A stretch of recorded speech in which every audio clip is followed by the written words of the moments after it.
The House Committee on Public Education will come to order and the clerk will call the roll. Chairman Buckley. Here. Vice Chair Bernal. Here. Allen. Ashby. Here. Bryant. Cunningham. Here. Dutton. Here. Frank. Here. Hinojosa. Hunter. Here. Kerwin. Leach. Here. Leo Wilson. Here. Schoolcraft. Here. Tallarico. Here. We have a quorum. All right, a quorum is present. As a reminder, anyone present wishing to testify before the committee, please register at the kiosks located in the hallways. If you require assistance in registering, please speak to committee staff. As a reminder to the committee and our visitors and witnesses today, under House Rule 4, Section 13, House committees are subject to the same rules of decorum that govern House proceedings. Under those rules, the chair is responsible for preserving order and decorum during committee meetings, and the chair may ask the Sergeant-at-Arms to assist in preserving order and decorum. Outbursts or vocal displays of support or opposition from visitors in the audience are prohibited, and the chair may order the Sergeant-at-Arms to clear the audience if there is a disturbance that disrupts the committee's meeting. Signs, placards, and other objects of similar nature are prohibited. Food and drink are prohibited in the hearing room, and members of the committees and witnesses must confine their remarks to the matter being considered by the committee. The chair appreciates the cooperation of the committee and our visitors in preserving order and decorum during today's hearing.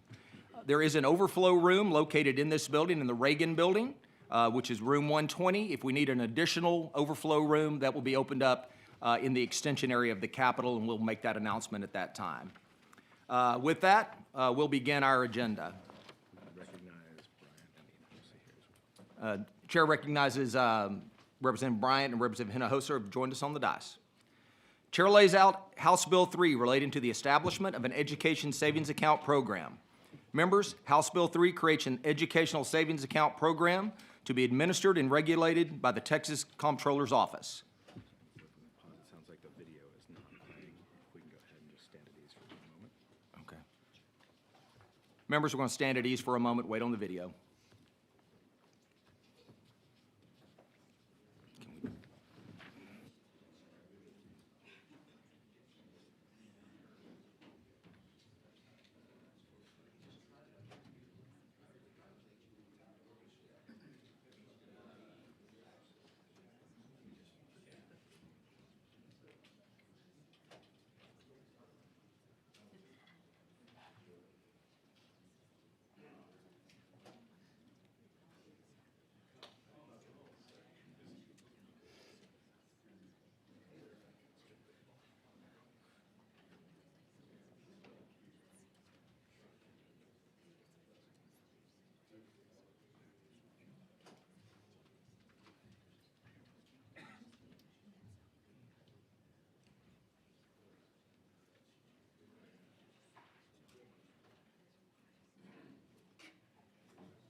All right, we'll try this one more time. Chair lays out House Bill 3 relating to the establishment of an education savings account program. Members, House Bill 3 creates an educational savings account program to be administered and regulated by the Texas Comptroller's Office. Utilizing state funds, ESAs will allow participating Texas families to pay for a range of educational expenses outside the traditional public school system, empowering parents to choose the educational path that best fits their child's needs. This bill provides for certain education expenses, including tuition fees at private schools, dual credit courses, industry-based certification training, high-quality pre-kindergarten programs, textbooks, fees for classes and assessments, tutoring, uniforms, transportation to and from school, educational therapies, and the cost of meals at school. This is a universal program, so any Texas student is eligible to apply. Applications will be prioritized with for children with disabilities, special learning needs, or those who live in a household that qualifies based on criteria from the 2025 Federal Poverty Guidelines. House Bill 3 specifies that a special education student can receive the full state entitlement for which they were eligible at a public school in the prior year. This allows the child to continue receiving consistent services commensurate with the specific individual need. Other qualifying students are eligible to use 85% of their state funding allotment at a new school, a little over $10,000 per year. The calculation used to set this amount is an average of relevant state funding sources used to educate children in Texas. A homeschool student may receive $2,000 to be used on approved expenses. House Bill 3 is a true savings account that gives families flexibility to use funds how and when they need them. Unused funds may roll over for future educational expenses. Rollover savings mechanisms lead to more thoughtful, cost-conscious spending decisions rather than incentivizing participants to make unnecessary expenses before funds expire. Children attending a private school on an ESA must take a norm reference exam or the state assessment, whichever is administered by that private school. As I've stated before, my intent is to provide families with the opportunity to choose the best possible educational setting for their child. And I believe House Bill 3 provides this choice while prioritizing Texas' most high needs and vulnerable students. Members, are there any questions for me? We have a number of witnesses. Oh, okay. Representative Hinojosa. Thank you, Chairman. This is a complicated bill. It's taken me days just to read through it. One of the questions I have is why private schools will get up to $30,000 for taking special education kids. What is the rationale for that? Well, thank you very much for the question. You know, as we've discussed this issue over the last several years, spending time with school leaders, spending time with parents that have kids with special needs, spending time with teachers, one of the concerns was that a child that has special education needs or has learning difficulties would need additional resources as they transfer to the setting that is best appropriate for their needs. And so this bill seeks to answer that question and to make sure that those families are properly resourced to deliver the parent-directed education that these kids deserve. But the bill, as far as I can see, does not require the private school to actually provide those special education services.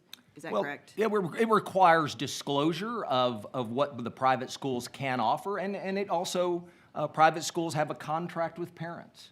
And parents can drive that decision. They can sit down and advocate what's best for their kids. And, you know, that is the difference. The website will describe what public schools are required to do.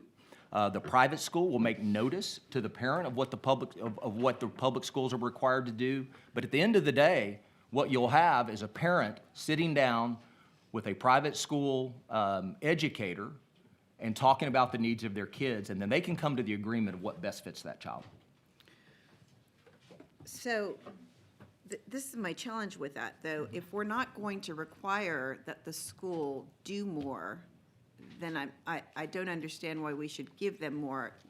What is current federal law is that currently a private school student can get the special education services that they require in the public school. So what will be, and that's right, the proportionate share, the district has to take money from its special education pot to provide those services. So all these kids who are in special education, they, who qualify for special education, who are in private schools, if this bill passes, will still have that right to go to a public school to get the services that they are legally obligated to obtain.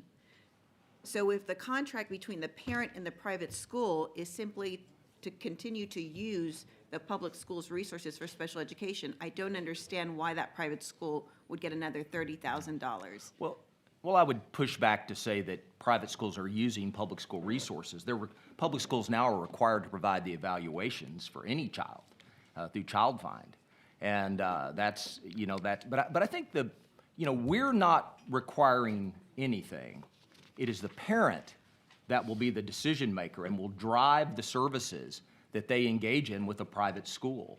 And so I think that's where we differ in our opinions of what happens under this type of environment, is that a parent will sit down, they will make a judgment as to whether or not that private school setting is in the best interest of their child, and that will drive their decisions and the services that will be offered. Okay, I would just invite the committee to look into what federal law requires. It requires more than just an initial evaluation of kids who are in private school. It requires that the public school actually provides the special education services, in which case, if the private school is not providing them, and it is the public school providing them still, as is currently the law and will continue to be federal law if this bill passes, then it doesn't make sense to give this private school more money when they're not doing more, and it is still the public school that will have to educate this child according to their needs. I also have, oh, go ahead, I'm sorry. But I certainly believe that this bill provides the opportunity for parents to exit a circumstance where they feel like their kids' needs are not being met. And so I think the assumption that a parent would send their kid to a private school or select that option and then be leaning back in on the public school to provide the services, I think that's contrary to what that agreement and understanding will be between the parent and the private school. I'm sorry. Okay, I don't understand that, but we'll just have a differing opinion there. I would like to walk through enrollment into the program. I don't know if you would be the best one to walk me through the bill on that, or if someone from TEA would be better. I can walk you through how, so do you want to ask a question about that, or just kind of walk through how Yes. the program works? Let me ask this question. How Sure. does a child enroll into the program? I'm sorry? How does the child enroll into the program? Well, there's really two ways, one of which would be make an application. If they're choosing, let's say, a private setting, they will make application to that private school, and they will make application for the program. And those things two work at the same time. And when they make their application, then the requirements of the program are enforced, and the parent provides the information required, and then the applications for the program are accepted, and then they are administered and awarded up to when the funds are exhausted, and at that point, the prioritization schedule would be used via a lottery to determine who gets into the program. Okay, but so the family can apply to either the private school or the vendor, I forget the Education service provider. education, no, that's the private school. Yeah, But then well- the vendor, the middleman, right, that is created by this bill is the, remind me. what is- Educational assistance organization. Educational assistance organization. So they apply to either? They apply to the program through the Educational Assistance Organization while they are simultaneously applying to a private school. Okay, so, but how are they, so what makes them enrolled? Because the language in the bills is about a child enrolled. So is the family applying to the program under the Education Assistance Organization? Is that family enrolled? Their application is pending until acceptance into the private school, and once that's confirmed, then that pending application becomes, they are enrolled in the program. Okay, so nowhere in the bill does it say that. Nowhere in the bill does it say that a child is not enrolled until the private school accepts the child. In fact, there is nowhere mentioned here in this bill how a child, how the child connects to the private school. The only thing this bill says is a child's parents apply to enroll, and they apply to the Education Assistance Organization. So that, the bill is silent on that. Well, it is basically how it works now with your ESA scholarship, just being a means of financing that education. It's the same process. Okay, I appreciate that, but it's not here in the bill. So I think this needs to spell it out, because as I read the bill, the way you enroll is to apply to the Education Assistance Organization. Then you say I want to apply for my kid. I apply this semester to the Education Assistance Organization to enroll for next semester. And then the Education Assistance Organization has to pre-approve the private schools. Those are two things that are spelled out in the bill. Yeah. But there's no place in this bill that says whether it's the Education Assistance Organization, then that links you to the private school, or whether that is for the parent to figure out which private school to apply to separately. That's it. You got it. Okay. It's the parent's decision. So the parent makes application to a private school on behalf of their child. At the same time, they'll engage the Education Assistance Organization, and they will make application for that. And those two things can happen at the same time. And that's what the bill does. Okay, so a child is not enrolled until they get approved by a private school. That's That's what you're correct. saying. And what if a child doesn't get approved to a private school? Well, then they can't participate in the program if they're choosing to use that particular feature of the program, which would be private school tuition and fees. Okay. I'd also like to ask you questions about the prioritization. So the child is not in the program. They are not enrolled if they don't get into a private school. Okay, then I would ask that we put some clarity or some language in the bill that speaks to all of this, because none of that is in the bill. And the way I read the bill is you enroll when the Education Assistance Organization says you are eligible. That is how the bill currently reads to me. So the way you're saying it does not match with what is in the bill.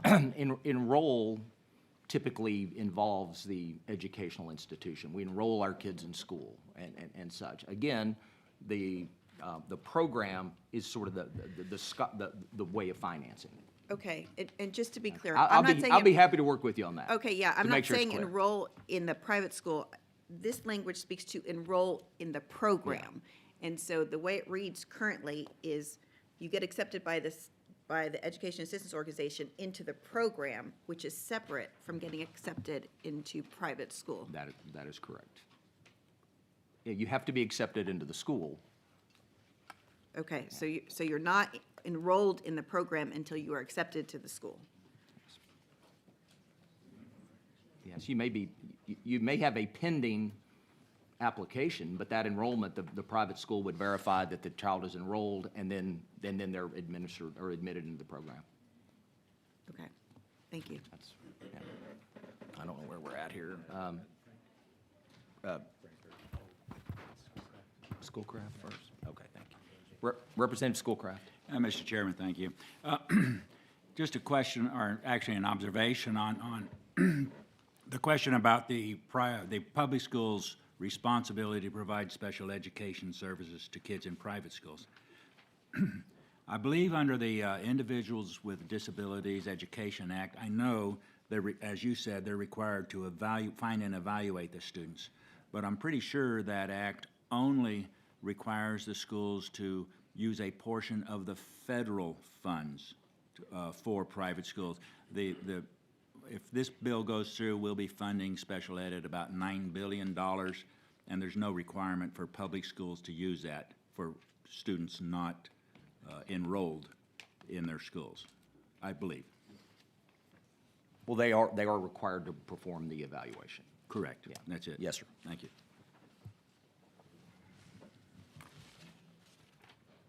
Representative Bryant. Oh. Okay. Oh, I'm sorry, it was on the list here. Representative Frank. And I think you answered it, but there's just a difference between enrolling in the school and enrolling in the program. Those are two separate things, and I'm not sure how else to say it, but like you can enroll in the school, but you don't have, if you don't have funds to pay for it, you would have had to enroll in the program that is going to pay for that. And so they are two separate issues. I guess I agree that we can try to make it more clear, but I thought it was, so. Yeah, that's correct. I mean, you can apply to a private school, I mean, but the intent is that once you're enrolled, you can be enrolled in the school and then subsequently enrolled in the program. But it's required that you are enrolled in the school before you could access the program in terms of, but those two things can happen at the same time. But let me be clear. There is no requirement that you be in the program to enroll at the private school, though. Those, like I said, those two things happen independently of each other. The reason you would enroll in the program is if you didn't have funds to go to the private school, you would enroll in the program to make sure that, because it is primarily based on income, less than 200,000 for the vast majority, or excuse me, 200% of poverty, that it is targeted to initially help lower income. You would likely want to make sure that you have your ESA before you enrolled in the school, but it's not required. Yes, sir. That's West Texas common sense right there. Thank you. Representative Tallarico. Thank you, Mr. Chairman. So just to make sure I understand this correctly, the student has to be accepted by the private school before they can get the voucher or the ESA? Yes, that has to occur, or there would be nothing to use the funding and on, there's no if you were requirement- seeking that route. And there's no requirement in the bill that the private school must accept a student who is applying for this program? No, there's not. We don't change any requirements or enrollment requirements or anything from our private schools. So the ultimate decision about who participates lies with the private school, not the parent, is that correct?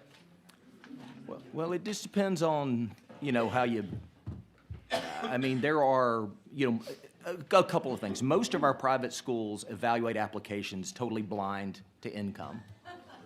They don't verify your income.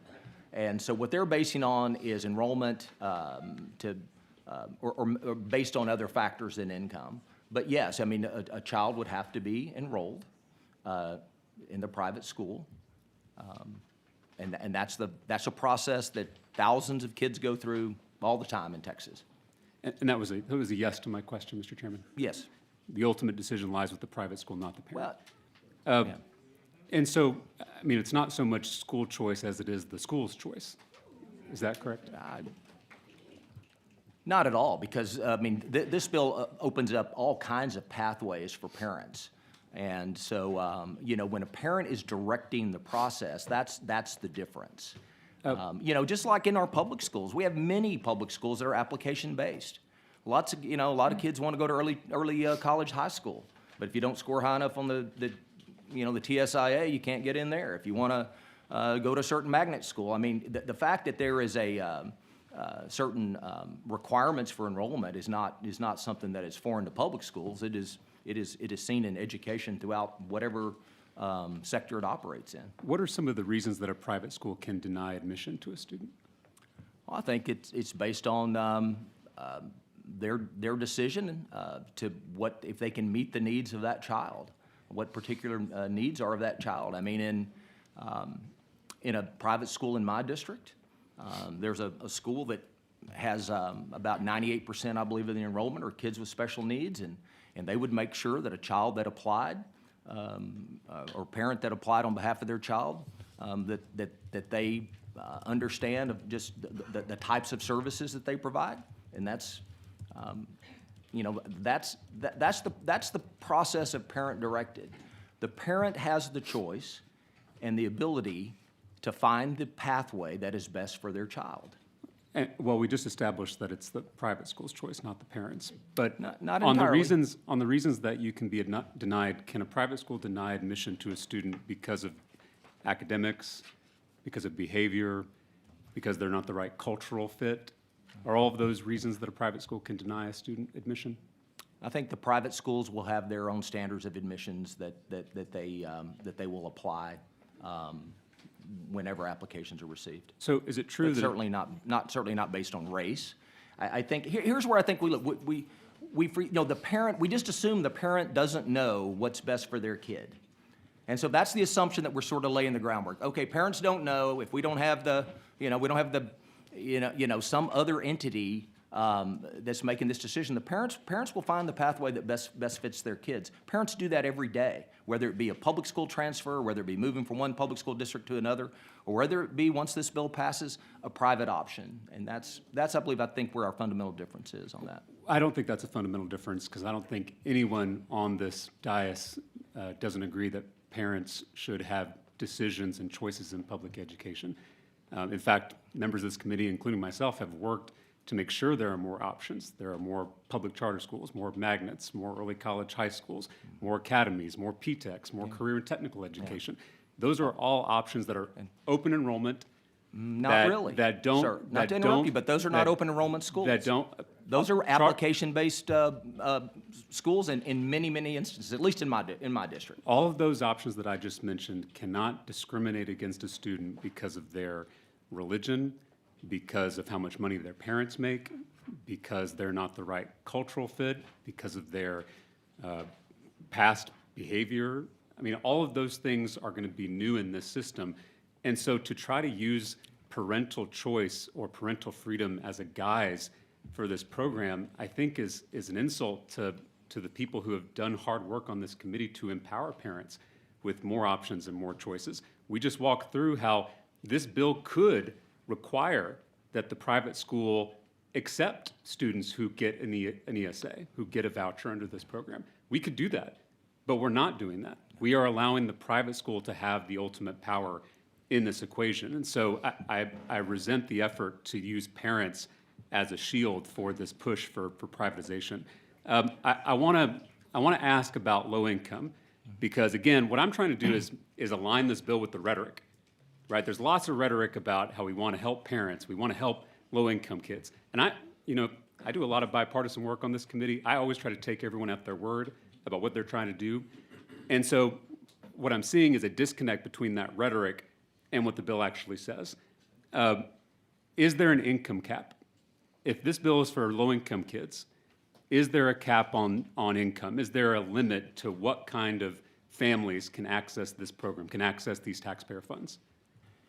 Any family is eligible to apply, but it is prioritized based upon learning needs and then family income. Okay. But there's not a cap. So let's talk about that, because this prioritization sounds good when you first hear it. I think when you start to read the fine print, read the terms and conditions, what I'm worried about is that the money is going to cascade to the top, that students who we say we are prioritizing actually can't get admitted, because we just said you have to be admitted to get the money. They may not have a private school in their area. As you know, Chairman, a majority of counties in the state of Texas don't have a single private school in them, a lot of our rural communities and small towns. Or the private school doesn't provide transportation or special education programs, and so there's no meeting the students' needs at the private school. Or the voucher doesn't cover the full cost of tuition. So if you gave my former students on the west side of San Antonio a $10,000 voucher, there's still no way they could afford a $20,000 a year private school. So for any of those reasons, whether it's admission denied, there's no private school in your area, they don't provide transportation or special ed, or you can't cover the difference between the voucher, I'm worried that who we're saying is prioritized is actually not going to get enrolled, is actually not going to get the money. And so what will end up happening is we're going to run through, this has happened in every other state that's tried this, we're going to run through priority 1, priority 2, even priority 3, and the majority of the users of this voucher program will be priority 4, which are people that are a lot wealthier than most families in Texas and who already have their kids in private school. This is what we've seen in every state that's tried this. I looked for a state where a majority of the users were low income or weren't already in private school, couldn't find a state. So couldn't we in this bill cap the income, meaning millionaires and billionaires cannot take advantage of this program? We could do that, right, as a legislature? We can do whatever we want to do, but the reality is you need a universal program that gives access, that's prioritized in a way that meets the needs of the most vulnerable. If you Mr. look Chairman, across different states, in Arizona, for instance, 58% of the families in the program earn less than $80,000. I mean, it's just fact. And I think the data is not as clear as you make it. In other words, there are, in state after state, parents that are not wealthy are accessing these programs and making decisions on behalf of their kids to take them where they, to put them in the school they feel like is best for their kids. Mr. Chairman, I'm not doubting that there are some folks who can take access to this program, asking about the majority of users of the program. Mm-hmm. And you just said we have to prioritize and give access to low-income kids, but in the same breath, you said we can't stop millionaires and billionaires from participating. So if this is for low-income kids, why don't we do that? Why don't we cap the income to make sure that it's not wealthier families who take advantage of this like in other states? I don't understand why we wouldn't just put that in the bill if that's our true intention. Well, the bill is prioritized based on income. And, the reality is that you will see parents exercising their right to act on behalf of their kids. And really, I'm not making an accusation, but the inference that simply because you're not wealthy, that you can't access these programs, or you're not up, that somehow lower income families won't do this is just not true. Lower income families will apply and do apply all over the country and access these programs to provide what's best for their kids. And so look at that. Income, in reality, it is mixed all over through all our different school systems. We have school systems, public schools that are very, very wealthy, and some that are others. And the fact is that there will always be rich people that go to public schools, and I would argue that there are more billionaire kids going to public school than there ever will be in private school through this. Because I know the private schools in my district, I know the kids that go there, and many families are struggling and foregoing vacations, college savings for retirement to do things to make sure their kids in the best environment. So this is, I think, gets to a key point. Are kids who are already in private school eligible for this program? Yes. So if all the rhetoric around this bill is helping kids who are in struggling public schools go to elite private schools, because that sounds great. It's not my rhetoric. So, well, maybe not be your rhetoric, No, but it's the people my pushing this bill. rhetoric is helping families provide the best option for their kids. And I just view kids as kids. So, Mr. Chairman, if those who are pushing this bill outside this chamber are using kids in public schools as the justification for the bill, why don't we prioritize or give preference to kids who are currently in public school over kids who are currently in private school? Because I think that parents will make that decision. A parent every day, the decisions that my wife and I made for our kids was to take them to a different public school setting from what we were zoned, and that's a decision that we made. The fact is that there are parents now that are working families with kids with special needs struggling mightily to find an environment where their kids can succeed, and they are it's entirely proper for them to have access and opportunity to have some relief from what they're having to do. They pay their taxes, they're good citizens, and oh, by the way, they pay tuition for their kids to put them in an environment that fits their kids' needs the best. And this bill reflects that, and it's a very important, I think it's a very important distinction. So you brought up Arizona earlier. I'm looking at the analysis of that program. It says in Arizona, more advantaged communities are securing a highly disproportionate share of the funds from the state's Empowerment Scholarship Account program. Families in the poorest communities are the least likely to obtain ESA funds. The same is true in looking at a study from out of Florida. So, and like I said, this is happening in all the states that are trying vouchers, that it is not only helping the wealthier families, but it is also disproportionately helping families who are already sending their kids to private school. Meaning, in Arkansas, it's 95% kids already in private school. In Florida, it's 70%. This is across the board.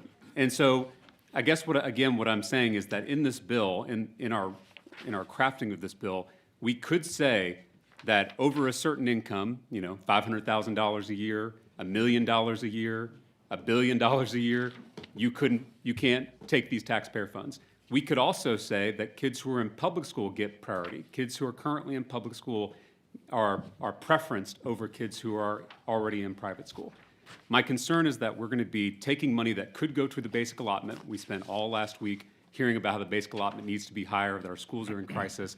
Instead of spending that $1 billion, I guess it's $7 billion in the next biennium, instead of spending that $7 billion on public schools, on our basic allotment, and on charters and academies and magnets and other real school choice options, instead we're giving that money to wealthier parents who are already sending their kids to private school.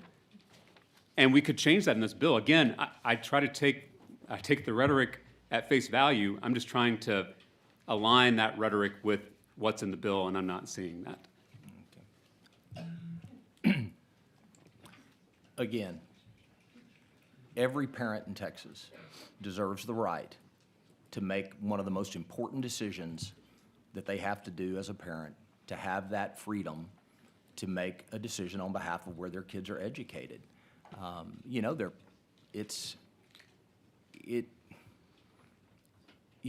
just want, and the intent of the bill is just to look at kids as kids. We want to put them in buckets. We want to say, well, you're a public school kid, you're a private school kid, you're this kid, you're that kid. This just looks at kids. And I don't have a microscope into the inner workings of every family. And I can tell you there are parts, and right now, after 4 years of runaway inflation, there are families that earn $120,000, $150,000 a year, and you have 4 or 5 kids. It's a struggle. I mean, that's not, it's not, it's not always, it's difficult for us to make those judgments. But I do know that I trust parents to make the best decision for their kids. And for some, and I think it'll be a small number over time, there'll be some kids in private school, some kids like those families struggling in Killeen, Texas, at Oak Creek, that are that really, I'm talking working families, working military, members of the military that are struggling to provide the environment for their kids. And the fact that we would somehow leave them out and say, well, you've already struggled, you're not included, to me is just unconscionable. Mr. Chairman, I want to say this very clearly, just because I think I'm going to hear this all day. I also think parents should be the ones making decisions for their kids. Yeah. I doubt anyone on this committee disagrees with that. What I'm saying is a family making over $500,000 a year shouldn't get my taxpayer dollars to make that decision. I'm not trying to prevent them from making a decision. Is anyone on this dais proposing that we make it illegal to go to a private school? I'm not proposing that. I don't think anyone here is proposing that. What we're talking about is, are we sending our limited, precious taxpayer dollars to the wealthiest families in the state who are already sending their kids to private school? And if you say that's not the purpose, then put it in your bill. 75% of the prioritization levels are families earning $160,000 or less. 75%. Again, prioritization is not enrollment. We just established that. Yeah. You can say someone is prioritized, that they're eligible. That doesn't mean they can actually get in. Again, the prioritization is, in a lot of states, is window dressing, because what matters is who actually gets the funds, who actually gets admitted, or who's already been admitted, right? It's much easier to get these funds if you already have your kids in private school, because you've cleared the biggest hurdle. And so that's, again, why the majority of states have seen the majority of the funding goes to wealthier parents who already have their kids in private school. And I'm just saying, you oftentimes bring up these more sympathetic cases. And again, if this bill was limited to low-income people or even middle-class people, then we could have that conversation. But do you think that our taxpayer funds should go to a family making over $500,000 a year who's already sending their kid to private school?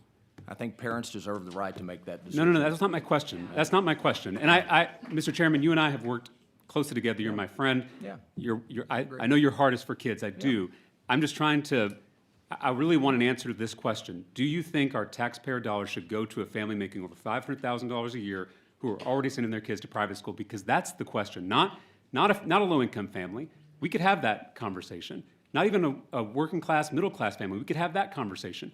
But your bill allows for literally millionaires to take money that could go to public schools to subsidize their private school tuition. Are you okay with that? Or should we work on that part of the bill? I think parents deserve that right, and I think the bill is prioritized to make sure that, that those kids that we can all agree are the most vulnerable are prioritized to receive the assistance. And you know, as about sympathetic characters, that is, well, I don't really know, and I know you don't mean it that way, but you know, it's a real thing. It's a real thing when a family struggles. Of course. It is, and I also, I don't, like I said, I don't have a microscope into the lives of every family. And I think that it's a red herring to talk about millionaires and billionaires accessing this, because, you know, and I think you'll hear testimony later today that will dispute the fact that these end up in the hands of rich folks.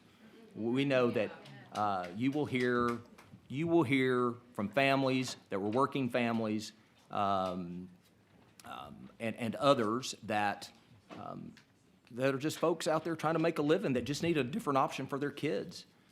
Do you think people making over $500,000 a year are struggling? Not as much as some. Yeah, I agree with that. Thank you, Mr. Chairman. Those are my questions. The last thing I'll say is this is our 6th hearing on vouchers in 2 years. We have not had 6 hearings on teacher pay. We have not had 6 hearings on student discipline. We have not had 6 hearings on student mental health. We've not had 6 hearings on arts education, something that you and I are very passionate about. But this is our 6th hearing on vouchers. And so I want to say something that I think everybody already knows, which is that there are very powerful forces pushing this issue on us. This is not about education, it's about politics. And Mr. Chairman, I am not doubting your sincerity bringing this particular bill. I'm not. I want to talk about just this issue of vouchers generally, because no other issue comes with this level of bullying, this level of bribing, this level of billionaire backing. 6 of our colleagues sacrificed their seats over this issue. 6 of the finest legislators I know, including one of my best friends in the legislature, one of my legislative classmates, Chairman Reggie Smith. There were only 2 people in our legislative class because Reggie and I were both elected in special elections. He always said he was the valedictorian of our class, and I was the salutatorian. We were in different parties. We disagreed on a whole lot, but we both supported our public schools, and for that, he was targeted. Along with 5 of our other colleagues, he was buried under a mountain of big lies and big money, and all of that because of this issue. I've never had so many colleagues, including Republican colleagues, including some who are signed on this bill, privately tell me they hate this issue because it is not about education, it's about politics. There are powerful forces trying to dismantle public education in this state and across the country. As a former public school teacher, as a product of Texas public schools, I can't stay silent. I won't stay silent. And honestly, I'm so glad to see so many Texans here at their state capitol who refuse to be silent as well. And so I'm looking forward to a passionate debate about this because I do think this is maybe the most consequential policy that I've ever seen come through this body in my 4 terms. Thank you, Mr. Chairman. All right. Let me make an announcement. There's an additional overflow room. It's opened. It's room E2028. E2028. Okay. Chairman Dutton. Thank you, Mr. Chairman. Let me ask you a question this way. What do we want the outcomes to be once this passes? We want to create, first of all, we're not trying to create an either-or environment. We're not trying to say that, you know, either you support education savings accounts or you support public schools or all that. What we want is parents to have every tool in the toolbox.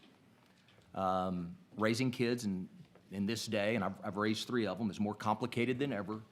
But by the grace of God, everybody's doing okay. The outcomes are this: we want kids to get an environment where they can thrive.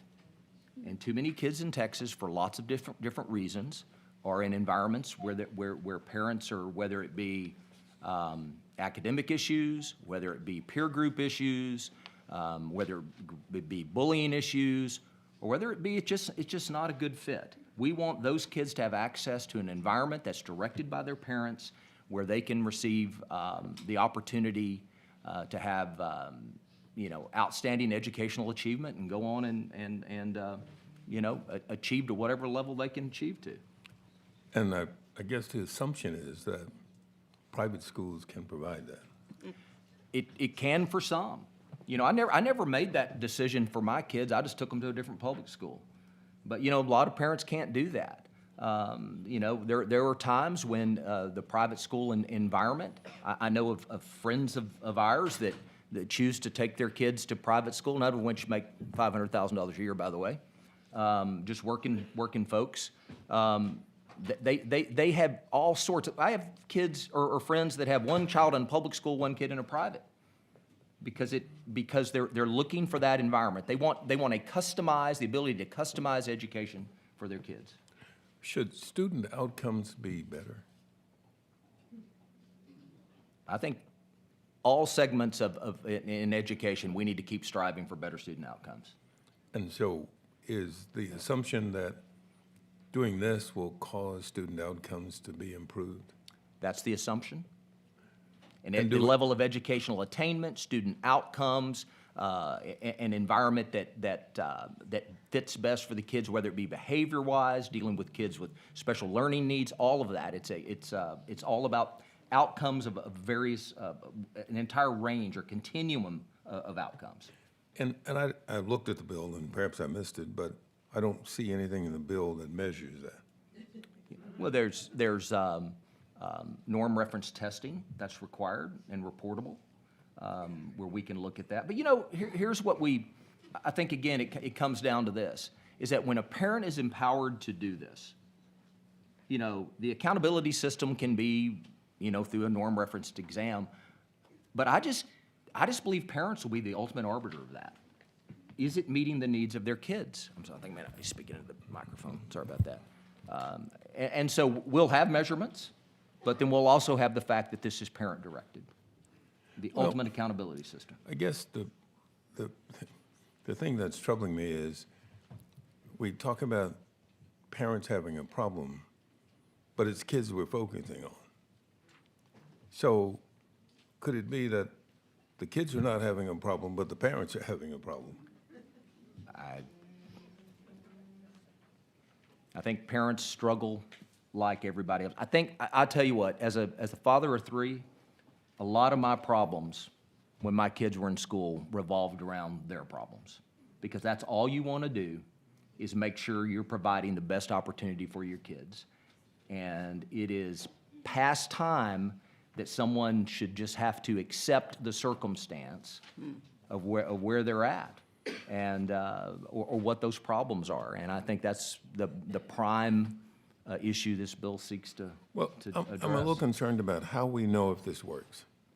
How are we going to know if this works? I think we're going to know by the levels of educational attainment. We're going to know by the norm reference testing. I mean, those are real, those are measurable things there. I think we're going to look, we provide in the bill to evaluate career, college, and military readiness to make sure we're following that. It's an endeavor to make sure we're getting the outcomes that our kids deserve.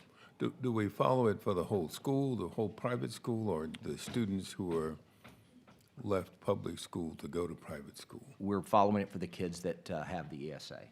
Okay, and so they'll be collecting data that would suggest the student outcomes? Yes, sir.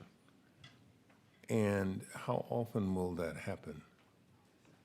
They will, the bill, as it ramps up, we're looking at a 5-year interval because we're talking about, you have a lot of kids that will be typically these programs tend to start with younger kids when you look across, and we need time to see as far as career, quote, that version of CCMR. It takes time to have a large enough group to really meaningful look at that level of attainment. And is the bill limited in terms of money or students? It's limited in terms of money. When the appropriation is when the money's spent, that's no more kids can enter the program. So if all the money is spent in the first year and those students stay in private school, you will never have another student from a public school having access. Okay, yeah, well, the bill, whatever child receives it, once the appropriation is spent, or it's all been allocated, then there would be no more child another child could not receive an ESA. Of course, every session, there'd be the opportunity to reappropriate, to make sure kids that are in it continue to get it, and that we provide access for more kids. And would the student have to qualify again after they initially received the? No. So as long as that student was in the private school where they got the ESA, they would maintain that throughout the whole program, throughout their whole education life. That is correct. Okay, and finally, I think the bill references 500% of poverty guideline in terms of parts. application. Yes, sir. What is that number? About 160,000 for a family of four. So a family of four making $160,000. That's kids with special needs. And the second prioritization is families earning about 66, families of four earning about 66,000 or less. Okay, and do we know whether or not private schools take kids with special needs currently? Yes. As a matter of fact, the enrollment percentage of kids with special needs in private school is about 19%, which is a higher percentage than in public school. And is that true? I'm thinking about the public schools in Harris County. And from what I know, most of them don't take special needs kids. That's not what our research and what the data shows, is that most private schools, basically teach kids with special needs. And again, I want to follow up on Mr. Tallarico's point, that if the program is designed for families with low incomes, and they're after the special ed kids become the target of this program, why don't we have something that is income-based in terms of the program? I mean, for example, the people who make the less money get the most access to the program. Well, they're certainly prioritized. Well, I'm not sure what that means, though, in terms of the conversation you had with Mr. Tallarico. They're prioritized in terms of application, but not in terms of acceptance. Yeah, but I think if you look in, across Texas and some of our larger areas, urban areas, you'll see that there are many private schools whose students are low-income students. Across our Catholic school network, across the state, you see many children, many families there that are of low income, working folks, and that's I think that is there is capacity there now to help kids in those environments.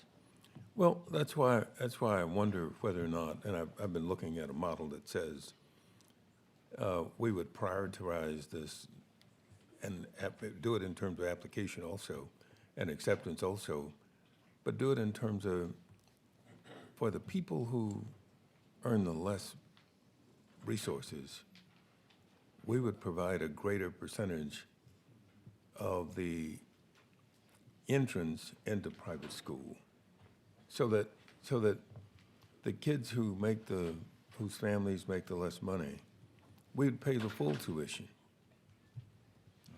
if we really believe that private schools are the answer, it would seem to me that the better outcome, if we're doing it on the basis of families and parents who have the fewer resources as a first stop, they ought to do it in terms of saying, okay, if you make 100% below the poverty guideline, we ought to pay the full tuition. What you'll see, the way the ESA is calculated, if you're first of all, if you're a child with special needs, you're going to get the entitlement that a child would receive in a public school. If they're a regular education kid, they're going to receive probably about 10.5. It's 10,500. If you look at most of our like Catholic private schools, and someone will be here later to speak to that, their tuition is on average probably around, depending on whether it's elementary or middle grade levels, anywhere from $6,400 to $8,000 on up. So that would be covered by that. And I think that in the special needs space, you're going to see ESAs in the amount that would provide kids even more resources to access those types of schools. Well, it would just seem to me that if we had a model that paid the full tuition for children from families that were the lowest incomes, that would cause private schools to be built in other areas, in those same areas. Because you might have a streak on one side, but you'd have on the west side of Houston, but you'd have a streak on the east side of Houston also. Because that's what should happen. But the way we've structured it is the families who can't get the streak, now we just create the appearance of getting you to strike, and you don't get really to the other side of town. You get to downtown maybe from East Houston, but you don't get all the way to West Houston because you still don't have, and when we looked at it, it was about $27,000 on average for private schools. So if you get $10,000, you're still $17,000 short. And for most of these families that are poor families, that creates, a mirage that they can now access it. But the truth is, and I've talked to some of the private schools who said, well, we might actually raise our tuition by the 10,000. I think that, here's what I think. I think when you look at the percentage of kids in a private school, the reality is most kids will not be on an ESA. Right. And, You mean the economics majority of the kids in the school? will not. You will not, that's They will true. be there in some other means. Let's take Catholic schools, for instance. Especially if you only give them $10,000. Well, Catholic, a lot of our private schools also offer scholarships and financial aid to Correct. cover the difference on Correct. a lot of kids, and especially in Right. our Catholic schools. But also, we always hear, well, they'll just raise the tuition. If most of your students are not on the ESA, that would be most kids, I think, by a huge percentage.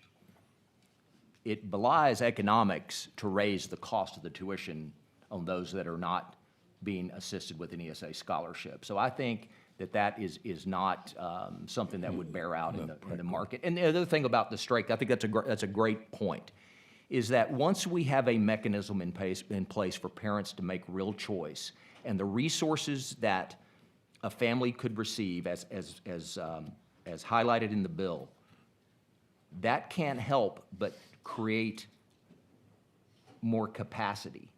Because I think what happens is, I think sometimes in our minds we go, man, if it's a private school, they don't have good intentions. You're going to hear from some private school folks later that have really good intentions.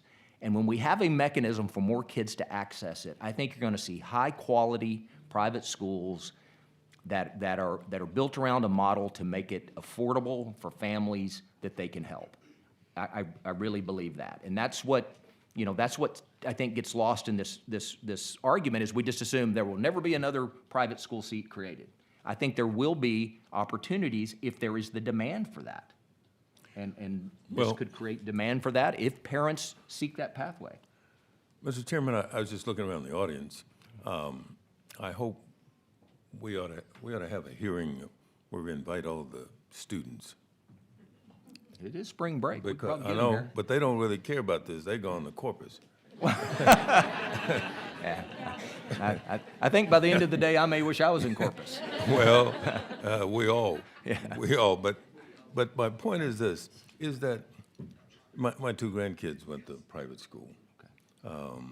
Duchenne and Strake, my grandson is at Strake now, but,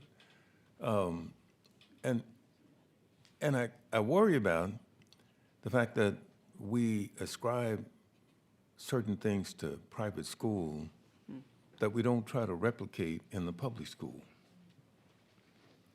And if we did that, it would make it, for example, I don't know, at least public schools in my district, they don't have grandparents today. But they did at Strake. They did at Duchenne, where grandparents go to the school and have lunch with the kids. I had a bill one time, and it didn't get out of this committee, but it was started because when I worked at Conoco, I went over to my son's school, public school at the time, and I provided lunch. And when I talked to one of the kids, his father worked at Conoco, but he worked in the mail room. And so when I went to his boss and said, look, why don't you let him come? We'll go to the school next time together. They said, no, he's too important. I thought, huh? And so he couldn't go. But what I'm saying is that there are things we could do in the public school that addresses some of the ills you pointed out that public schools have that don't create the right environment for a particular student. And unfortunately, I think the voucher thing makes us admit that we don't know how to fix public schools. And because that's what it is, an admission that we can't fix the problems in public school, and yet we have a public school statute that has about 1,000 pages in it. I'm not sure what they all do anything to help public schools, but we ought to look at what we're doing in public schools that's not translating into the correct environment for every student. And it seems to me that that is a better alternative than opening a door to let some of them leave, because we're still going to have the same problem. I think that, And not to cut you off, Mr. Chairman, no. but most kids in Texas are still going to be in public school. that's right. And so that, to me, says that our most urgent response ought to be to fix public schools. To fix public schools so that they become the bastion of trying to get us to where we got it. I said to the governor that we ought to be worried more about our public schools than who's coming across our border. Because if we don't fix our public schools, that represents a greater danger to us. Because we're going to end up with an economy that is based and controlled solely by having to import workers, and yet we'll have a huge workforce out here that's not capable of being involved, and we're going to have to provide social services, some kind of services for them. And I just think that we ought not to be making the admission that we can't fix public schools, because I think this committee is smart enough to do that. And so, thank you, Mr. Chairman. Well, I think there's a couple of things there. I appreciate your comments, Chairman Dutton. I think that what you see across the country, first of all, I don't think that an ESA program is any way somehow just saying, well, public schools will never, parents will continue to make that choice. Millionaires will continue to send their kids to public school like most do, like I did. I'm not a millionaire, but I mean, we've had a choice. That came out wrong. I don't mean it like that. Trust me. Serve in the legislature for a while, you'll end up, if you were one, you won't be one when you leave. I'm not. But, what you'll see across the country is that per pupil funding increases in states that have ESAs. Educational outcomes tend to improve in public schools, and there's lots of reasons for that. And then I think, this committee has heard and will hear historic funding for public schools, the opportunity to totally redo our assessments and accountability system and things. And I think we can learn a lot from private schools. I think, people, many of the things that we talk about that we feel like hinder the delivery of education services in public schools are, we do that to them a lot. The federal government does it to them a whole lot. And those are things we need to look to find a pathway where we can reduce some of that and give our public schools more freedom as well. This is another tool in the toolbox for parents. The argument on well, we have to keep things like it is now and fix it. To me, the one part it leaves out is what about those there right now? It is their children. It is kids' children, and that's the part that I focus on. I want to have the best system of public schools that we can have. But with the understanding that when it's not working, parents need an option. They shouldn't have to say, well, maybe it'll be better in 5 years when my kid is gone. And so that's my opinion on that. Yeah. Let's move on to the, I'm sorry, go ahead. I just Chairman had Dunn. one other question. Yes, sir. And that had to do with, does the bill include some property tax reductions at all? No, sir. It doesn't? Okay. All right, thanks. Representative Hinojosa. We've got a list here. I think we're in pretty good order. Thank you, Chairman. One of my biggest challenges with this bill is that it takes $1 billion that we could be spending on our public schools where, to your point earlier, we know most kids will not get an ESA, but most kids will be in the public schools because those are the only schools they have a right to attend. And that's $1 billion that could go to a $3,000, $4,000, potentially $1 pay raise for teachers. We heard from the agency last week that that is our biggest challenge, really, is keeping teachers in the classroom. While we are considering a bill to put more money in our schools, it doesn't meet the moment, not the moment of crisis that our public schools are in. It doesn't take our teachers to what they need to be paid across the board. And so what I see in this bill and what I see too often come through this committee, this is my biggest frustration, is vendors making a lot of money. And I want to point out in this bill some of those provisions that really shouldn't be in here. And so I'd like to ask you about them. On page 28 of the bill, it allows for this education assistance organization, which, is my understanding, can be for-profit, to solicit and accept gifts from any public or private source. And nowhere in this bill is it required that those gifts be revealed as to who the source of the funds are. So anonymous gifts that the vendor can solicit and accept. I did a search of all our laws. I can find nowhere in law where we allow a government contractor to solicit and accept gifts, which I think sets us up for bribes and grift. And so I would ask you to take a look at page 28 and ask why we would open up this government contractor for these anonymous gifts, unless you have an answer now. Yeah, what we provide for is the, outside organizations or philanthropic efforts to help offset the cost and to improve and help fund the program if that's a source of resources. Is that what you're referring to? There is a provision in here that says the comptroller can accept gifts, and I believe those would have to be disclosed under public information requests, though it doesn't say specifically in the bill. But for a private vendor to be able to solicit and accept gifts, that's new. I've never seen that in statute before, and that is concerning to me. A second part in this bill that I want to bring your attention to is page 10 of the bill. And that lays out pre-approval process for vendors.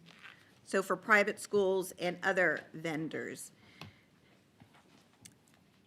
This bill says the comptroller shall approve, and then it goes through like pre-approved vendors and if they've done a background check and on and on.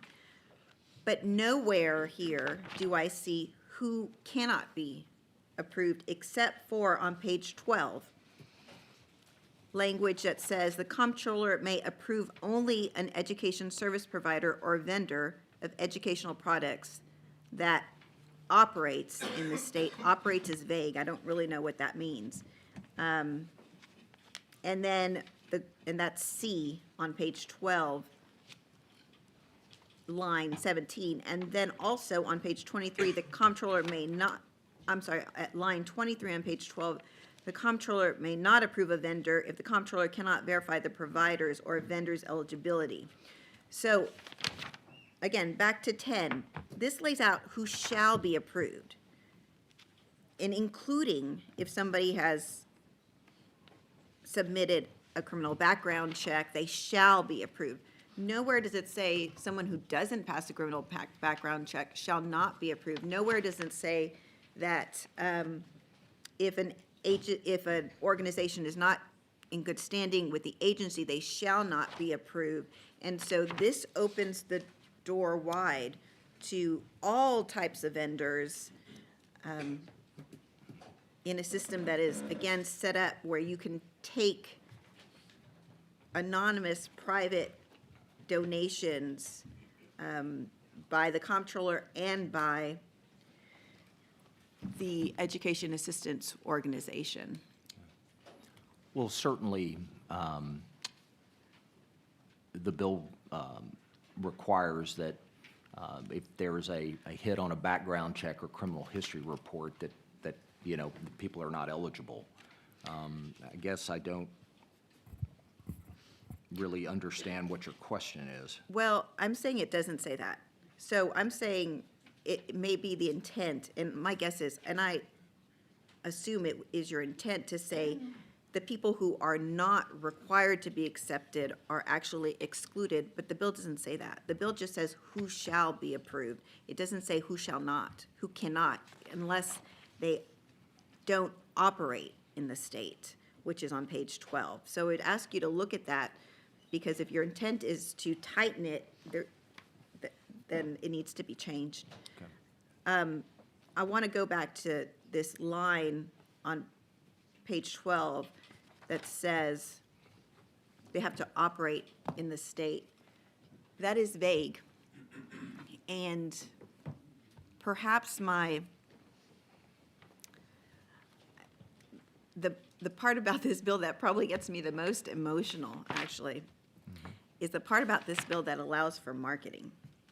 Yeah. Because, and let me tell you why. Those of us who are really engaged in our public schools struggle all the time. PTAs, teachers, administrators, school boards, superintendents, we struggle. How do we get out the word of the wonderful things happening in our public schools, in our neighborhood public schools? How do we let people know? It is a constant conversation. We fight about it.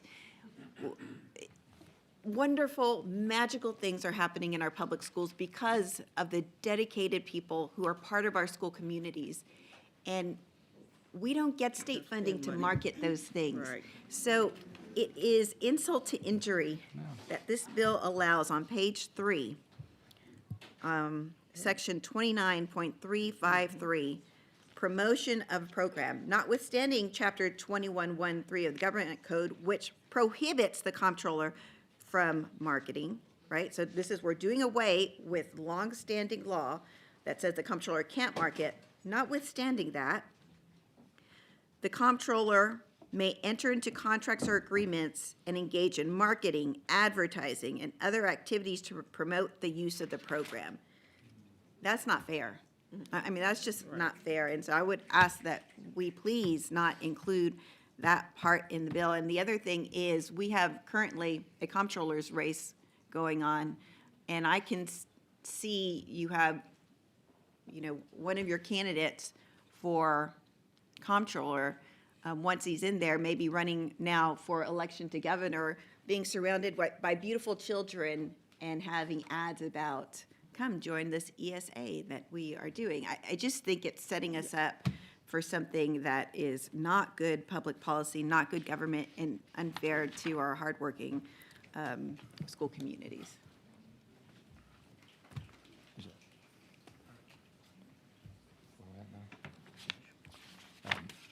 Chairman Leach.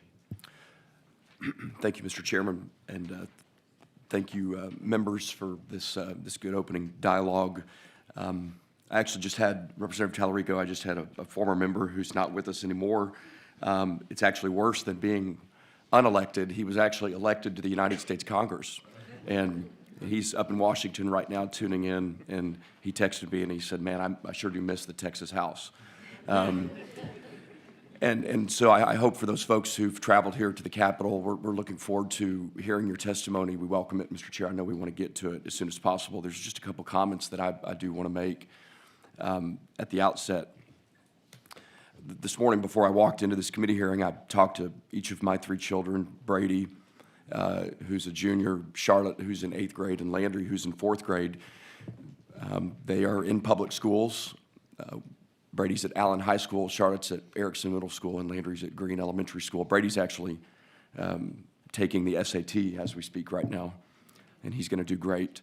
But we love our public schools, and I won't apologize for that. And whether this bill passes or not, even if this bill does pass, we're not leaving our public schools. And we love our teachers.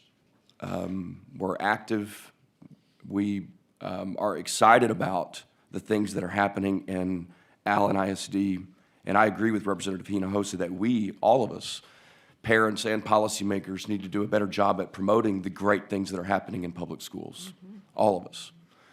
There are wonderful, wonderful Texans serving in public schools, wonderful families who have their kids in public schools, and we should promote that more aggressively.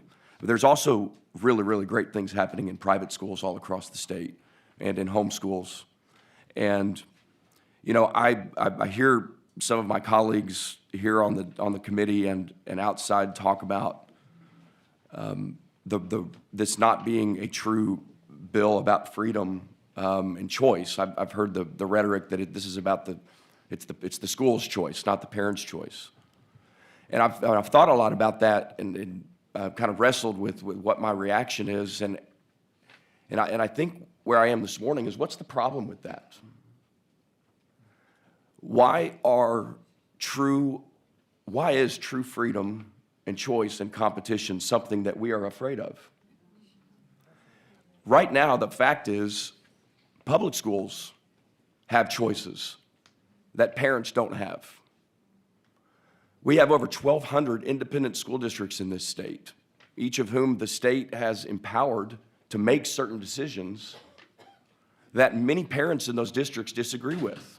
One of them we've talked a lot about over the past few weeks in this committee, the teacher incentive allotment, which I know there's some disagreement on this committee, but I think that some of my colleagues, Representative Tallarico, I don't want to speak for, but I think has been a supporter of the teacher incentive allotment, and there needs to be improvements and ways that we strengthen that program. But that is all about of training up and raising up and compensating teachers more and creating some competition thereby in our public schools. But there are some school districts, including my own, that don't participate in the teacher incentive allotment.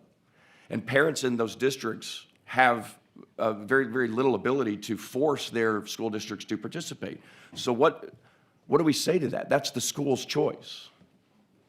Same thing with 4-day school weeks. I've got a couple school districts in my house district that are just 4-day school weeks. That's their choice to do so.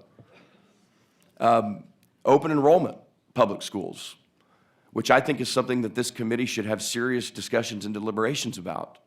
There are a few school districts in my district that are open enrollment, that have declining enrollment and are making up the space in their school districts by accepting students from other districts. And in many cases, like in the instance of Lovejoy ISD in House District 67, there are students that are driving over 60 miles every single morning whose parents are driving them because they believe that that public school district can better serve their students and their families.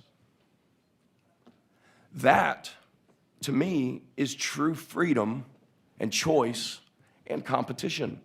And I would admit, or I would argue that those parents that are driving their students, let's say from Denton ISD to Lovejoy ISD, they're passing by dozens and dozens of private schools on the way there.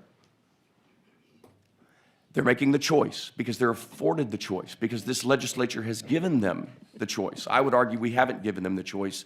They should have the choice, and we should protect that right. And so I hear this argument about this bill being all about billionaires and millionaires and special interests, and I just don't, that's not why I'm supporting this bill. I'm supporting this bill with, and I do believe there needs to be some improvements, Mr. Chairman, and I appreciate the way you're approaching this and the way that you've given us the ability and the people here the ability to help perfect this bill. But the reason that I'm supporting this at the very core is because I believe that freedom and choice and competition, true freedom, true choice, true competition, are not four-letter words when it comes to public education. And I don't want to duplicate what Florida has done. I don't want to duplicate what Arizona has done. I don't want to duplicate what Louisiana has done. I want a Texas solution. I want to do this the Texas way.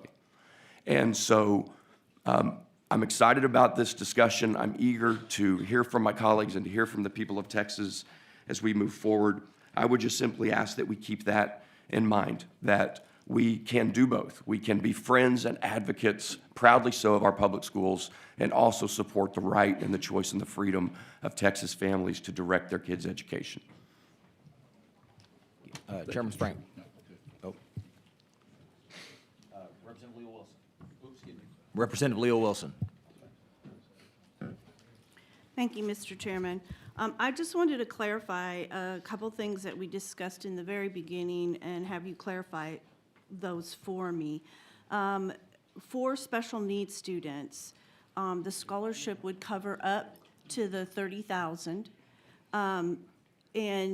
but that's up to, correct? It's not always $30,000. Yeah, that's the cap. Okay, because as a special educator for 38 years, I think it recognizes in that, you know, and having that ability to fluctuate back and forth to meet those different IEPs coming in, to meet those different class statements. My specialty that I started out in was with visually impaired students. Clearly, one of the most expensive students to educate, depending on, again, one size does not fit all, one vision level does not fit all. Some of my kids who were Braille students had 7 different IEP areas and class statements and were very involved, had very expensive technology that followed them from school to school. So I just didn't want to leave people with the impression that that allows us to look at the individual needs of the student and those schools receiving those funds. That doesn't mean they're all getting $30,000. And That is correct. And then the other thing is that I think that there truly has been some miscommunication on that private schools don't serve special needs students. You know, again, all throughout my career, I have seen that. I have even served a couple of visually impaired students that were quite intense in the private school setting as a teacher for my ISD that, you know, went along with that continuum of services. So I think that one of the things that I have seen over my career and my years is that most people are very pleased with their special services in public schools. They really are. And the public schools, for the most part, do a really, really great job with that particular student population. But I have seen time and time again where, again, one size does not fit all, and sometimes a parent would disagree with the amount of services being provided that the ARD committee decided. Now, an ARD committee has maybe 10 other individuals from the school district involved, a general ed teacher, sometimes a CTE teacher, sometimes a speech therapist, the diagnostician, a big committee. And then you have one parent, or maybe two, sitting over here that have a vote, but were not happy with the special services being provided. They wanted more so. And this, I think, allowing that IEP and those class statements to follow the student and that funding allows those parents, for whatever reason. I'm going to use an example. I had a student in middle school who had 27 facial surgeries and oral surgeries. And I get teary-eyed because she was one of my favorite kiddos. By the time she was in 7th grade, severely deformed, normal intelligence, precious, precious child. I always used my office as a safe place where they could come have lunch. The bullying was to the degree where somebody made this statement about, well, this is more about the parent struggle. Parents struggle when their kids struggle. When they are being bullied for whatever reason, it wasn't the result of not having fine special education services at my school. It was a result of her disability and things that we could not protect her completely from. She did end up going to a private school in the area, and that was another misnomer that's kind of been brought out. On most private school applications, I believe it's called need blind, and that is part of their application to get into a private school. Need blind means that they don't know before acceptance what the financial situation is of the parents. She was accepted. It was a very small school. 7 kids would be in her class, and it would be the same 7 that would probably go through graduation with her. But my point is that those parents worked out a deal with the school after she was accepted that dad would coach the girls' basketball team after hours. Mom would come up 3 times a week and help with the lunch program. So private schools do have the ability, when a parent struggles with the tuition, to make that up. I think it's a huge, and I'm glad you brought that out, that private schools are serving 19% of their student body has some kind of special needs. And I think the public school is like 14% special needs population. So it is a misnomer that is happening. The other thing I think that makes Texas in a very unique position here is we can learn from the 32 states that have done that. What worked, what didn't work. And we have, while it's unfortunate that we're way last, or one of the last states in granting parents the true right and choice to direct the education of their children, we also have the advantage of looking and seeing what works best. And so I think that our program here in this bill laid out is a really, really great bill. How many billionaires are there in this state? I mean, what, 0.5% of the population, and then even less have kids in public schools. So I really resent that, I guess, that this is for billionaires or millionaires. I just don't think that that is reflective of who will benefit here when 75% is targeted at special needs and low-income students. So I really want us to think about that. This is for less than 2% of students. So when you take all that into consideration, this is not for wealthy parents. This is for all parents to decide, for whatever reason, what is the best thing for their student. And we are going to have testimony here, too, from a lot of people that are passionate on both sides of the issue. And I would just ask, Mr. Chairman, that the cliques, the snickering, that kind of be managed, because we have a long day. We have a lot of people who are good people on both sides of the argument. And I would hope that for those of us, I mean, I felt it, you know, even though I'm a public school teacher, that's my love. And I'm carrying a bill to help rectify the insurance problems for teachers with TRS. And I'll vote for all of the funding and teacher pay raises and increases to SPED and evaluations and compensatory ed, all of the things that are in those bills. But somehow, because I support a parent's right to choose, I don't care anymore about public schools. That's who I am. And I just hope that we can afford respect on both sides of the argument. I know people care about public ed, but so do I. I agree, we need to fix some things. I agree that we need to take care of some of that. And I think House Bill 2 moves towards that, inflicting some of the very remedies and some of the very problems that I have heard from my districts. The insurance cost of schools on the coast, we've got to fix. I mean, so all of those things I will vote for and support, but I will also vote for this bill because I think one size does not fit all. I have seen it myself throughout my career in public education, and these weren't billionaires. These weren't millionaire parents. So. Thank you. Representative Schoolcraft. Thank you, Mr. Chairman. First, I'd like to just mention a personal experience in our family. My grandson was in a particular public school, and he was starting to have problems. And my son went and shadowed him for a day, and what he found was in this school there was just absolute chaos in the schools. I mean, 4 of the 5 classes, there was no control.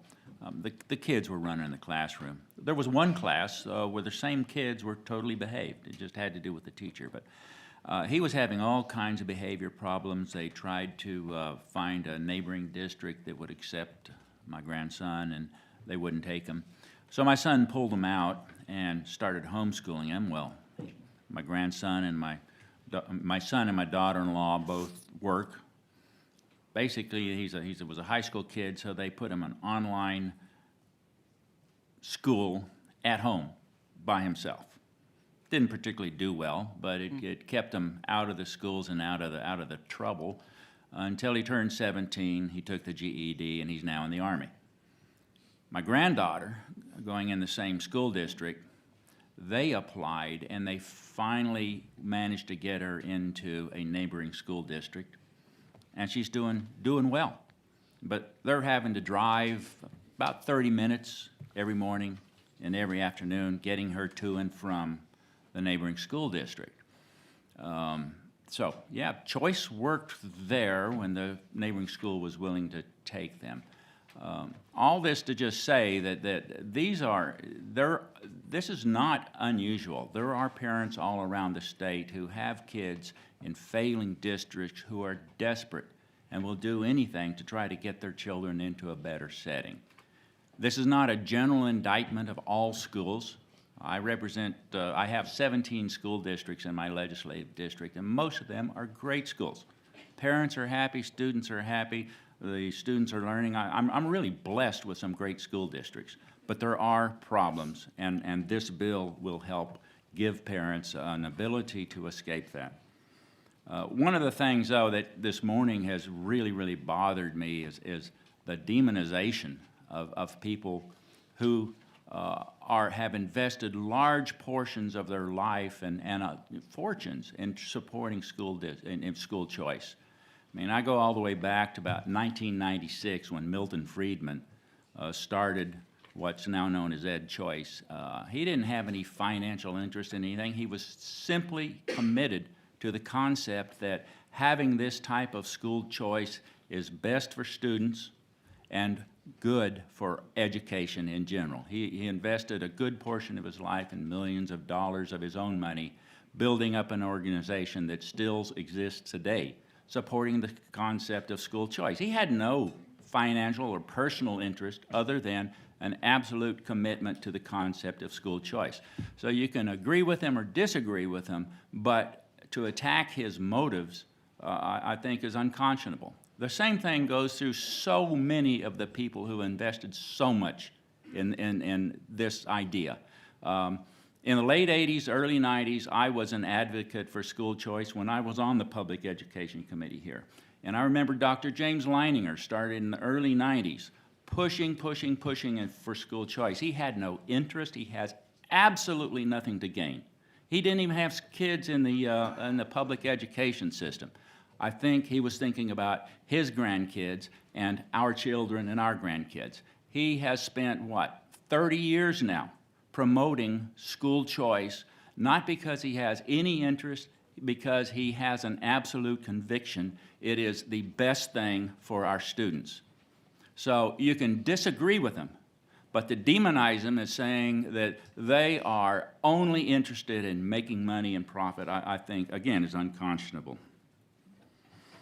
As far as the millionaires and billionaires argument, I think my other colleagues have handled that pretty well. But it's a red herring, as you said, Mr. Chairman. There's an infinitesimal number of millionaires and billionaires in this state with children in public education. But if they are in public education, I can assure people they are paying many more times than the $10,000 for an ESA in property taxes. And they will have the privilege of paying property taxes for the rest of their life, far in excess of anything they would get under ESA. So it seems awfully petty to me to spend all this time and effort worrying about this infinitesimal little group of people who are putting so much more into the system. Let's just move on and make the decisions on how to make the program work. And finally, there was a mention about let's fix public education. Well, again, I was here in the 80s. We were fixing education back then, House Bill 72. We have had so many education reform bills in the last 50 years. Yeah, we're going to fix public education. We can keep trying, and we must keep trying, but there's no silver bullet. I like the idea of having an alternate system that has a looser rein, trying different approaches, trying different things, and basically being a laboratory. And the things that work well in this slightly less regulated system can be copied by the public school systems, like bringing your grandparents to lunch. A great idea. We can't legislate that for public education, but we can sure model it through private schools. So I'm going to leave it with that. Just say, again, let's don't demonize people who support this concept simply when there's no excuse for that. Dr. Allen. Thank you. Do I get 2 turns? You can talk as long as you want, Dr. Allen. Thank you. I couldn't see your button. The water thing had covered it up. I Okay. apologize. That's You know I okay. apologize. I Yes- accept your yes, ma'am. apology. Thank you. First, I want to make sure that I am respectfully talking about the same bills. This bill, as advertised today, says savings account. Is that the same as the voucher bill? I want to make sure that the public knows the difference. Yeah, well, a education savings account is not a true voucher. It can be used, a voucher typically pays for tuition. Education savings accounts allow for more flexible spending by parents. Do we have another bill no. beside this bill? No, ma'am, this is This is it. a voucher bill. This is the ESA bill. This is the out voucher bill. Thank you. We're talking about children when they get into the private school. If they are accepted, then they go through a lottery, right? Yeah. Yes, ma'am. That's the way that they're prioritized. Yes, okay. If there are more applicants than there is Yeah. money for. So if it's a lottery, that does not mean that everybody will be accepted It will be limited by the appropriation, yes, ma'am. by the appropriations and so do you think that there is enough private schools out there to absorb all the schools, all the students that may want to attend or can attend? Or is it prohibited by the allotment? I believe there are, from what I understand, 75,000 open slots or seats, if you will, in private schools in Texas, and accredited private schools in Texas. And this bill requires that they be accredited. So that's how many open seats there are. Now, whether or not those will all be filled by children receiving ESAs is an unknown. Okay. I just want to throw this one in because I want you to know that I support Hinojosa's statement that public schools cannot use their funding for advertisement. We cannot do that. Yeah. Well, there are billboards on the highway hiring teachers, advertising for And they may be teachers. paid I mean, I don't for- know. I don't know what I know they have Yeah. communications departments and. Yeah, they They may do have marketing. someone who Do they do that? I don't know. donated a billboard or something, I but you I think can't the do- intent of that is simply to make sure that parents are aware that this program is an option. Okay, then That's what the intent. But I'd be happy to Well- work with anybody on that one. public schools have lots of options too. Can they now use their funds for advertisement? They can use their funds as allowed by the Texas Education Code and such, and They're I not. know they do, They are not. they're not They, marketing. no, they cannot use their funds for marketing. I was there 39 years. Yes, ma'am. Okay.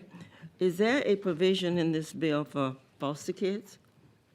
Yeah, they are included in those that can enroll. And those that can enroll?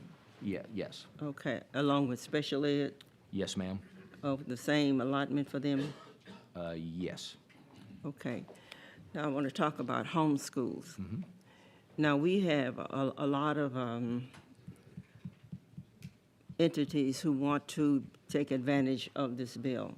You have public school students, you have religious schools, you have private schools, and so everybody is allowed to jump in. So the homeschoolers get an extra $2,000 too. Yes, So and that's the- all part of the same program. It's still under the same Yeah, appropriation. so that's a lot of kids going out of the public schools. And a lot of kids taking away funds from the private schools. So if one kid walks out of the public schools, just one, every little kid in the school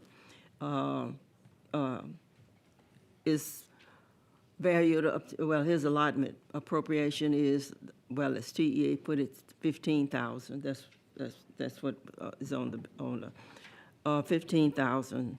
And that kid walks away. Now he takes that 15,000 up to 30,000. So that's up to 30,000. Well, a regular ed student would only receive about 10,500 Okay. when they left. But when they walk out, that the allotment that they get, the $10,000 to $20,000, that goes with the kid. It doesn't stay in the public schools because he's not now in the Because public schools. it's not public school funded dollars. This is funded outside of the available school fund. But we get funding based on the number of children we have, right? Yes, ma'am. Okay, so if one kid walks away, that's one less kid we have in the public schools. Just like it is today, if a Mm-hmm. child decides not to come to school or they transfer to another school. Right. Same thing. And They're if just they- not enrolled. They're not enrolled at the public school Right, so the anymore. public school doesn't get that funding, okay? His funding just walked away with him over to the, whatever school they want to go to. Okay, and if 22, teacher pupil ratio is 22 to 1. So if 22 kids walk away from a school, what else do we lose? We lose the what? The 22 to 1, we lose a teacher, right? That's not prescribed in this bill. They could. No, they it could- doesn't have to be. Well, they could keep the teacher and make the classes smaller in a public school if they wanted to. That's not in this bill. No, but it doesn't, we don't we don't require that this doesn't do anything to impact what the staffing ratio is at a public school. But by law now, right now, the staffing ratio in grades K through 3 is 22-1. Yes, ma'am. All right. So when 22 children walk away, we lose a teacher. If 44 kids walk away, we lose 2 teachers. That's a big hit. And I just stopped at 2. That's a big hit for public schools. And when we take a teacher away, we take away funding a teacher. I don't know where the teacher goes, but we also take away money from TRS. Just when a Well- teacher leaves. Well, the fiscal note shows, let me see, on the actuarial impact on House Bill 3 shows no impact on TRS. No impact? Okay. But when a teacher leaves the profession, does that have an impact? When a teacher leaves, The profession, just walks away from school altogether? I mean, I don't know. According to TRS, it doesn't, this bill doesn't impact that. Okay,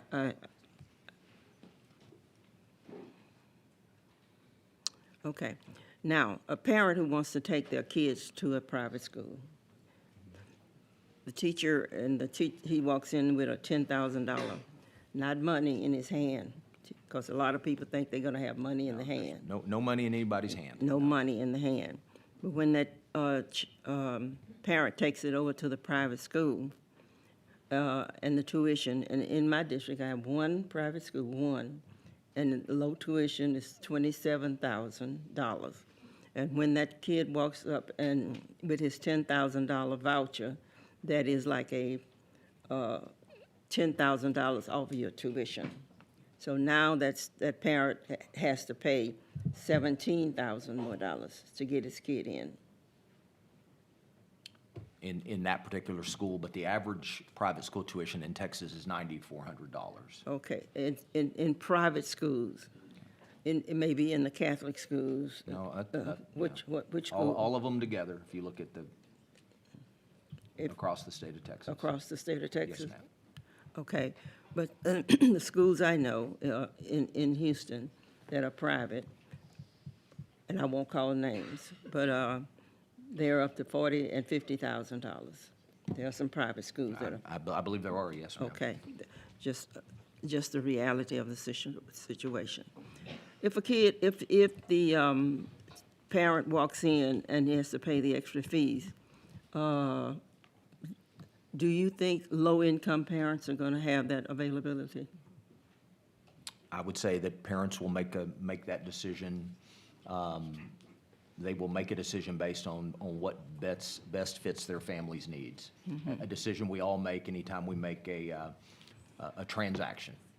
And I want to make sure that this happens, like, is there transportation for those kids to go, if it decides to go to a private school, transportation is provided? Yes, ma'am, it is. It's an allowable expense under the ESA, When, as well as meals at school. yeah.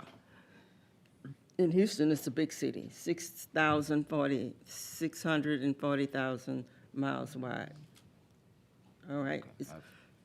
I want to send my kid over to the arts, the liberal arts school, and I want to send my other kid over to the accelerated school. Are they going to do that for children? The bill allows for transportation costs. A parent can arrange that. I just want to make sure.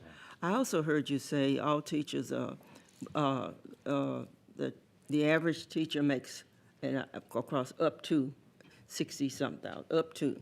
The state pays, what, $38 of that 60,000? I'm sorry, I don't understand the question. Okay. What is what does the teacher pay for? I mean, the state pays for each teacher. What does the state pay? Well, that salary, we have a minimum salary schedule, but the individual districts set the salaries I know. of teachers, so I don't. That's what I'm I think the getting average to. starting at 62,000 a year, maybe something, I don't, it was the chart I saw a few days ago. I've slept since that, I can't remember, but it's about I've seen it. 62,000. I've seen when TEA presented, I seen it go up the ladder, but it started at, there's a basic allotment for a teacher's salary, and it's not 62. It's the basic allotment. Districts add to that $38,000 a year.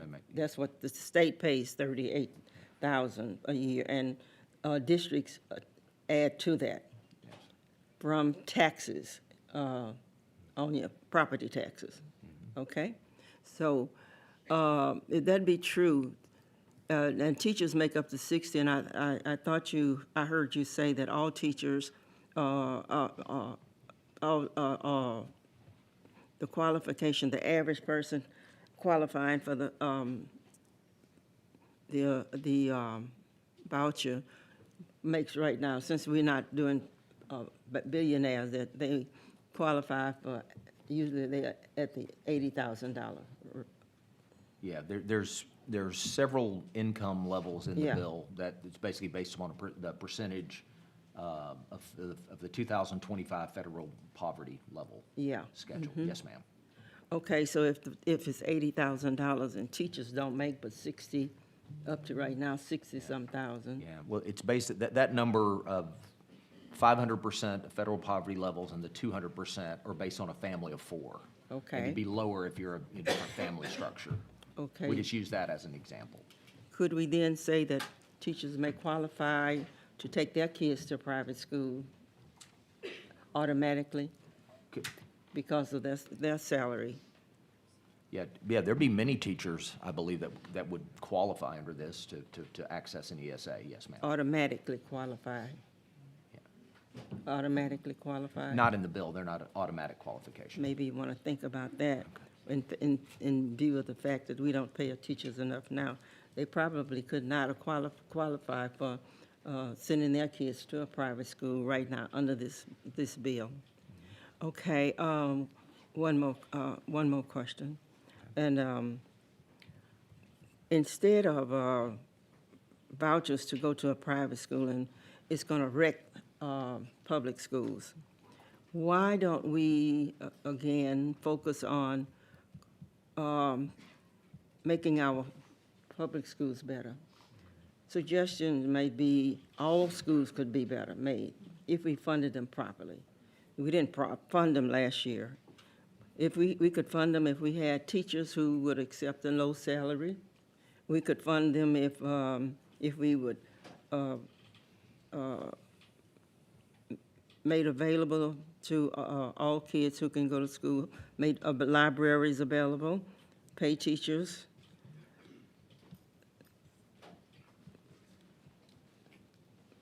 Put programs in the school,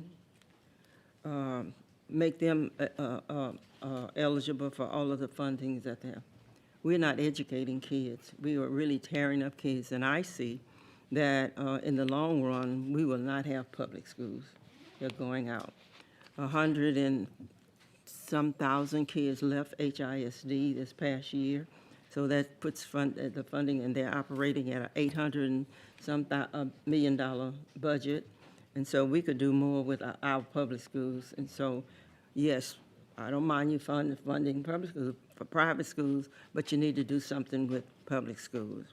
And I have one other question that I want to ask. Yes, ma'am. Okay?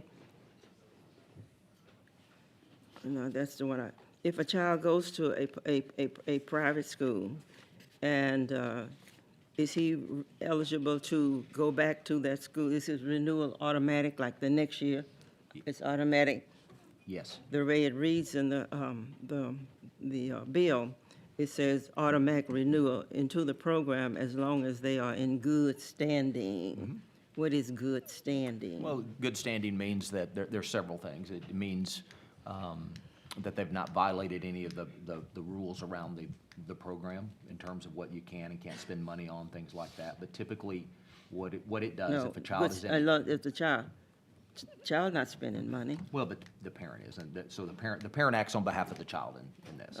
Okay, Yes, oh, ma'am. that's what you mean? Yes, ma'am, If the yes. child has not done something. Yes, ma'am, sorry. As long as they are in good standing.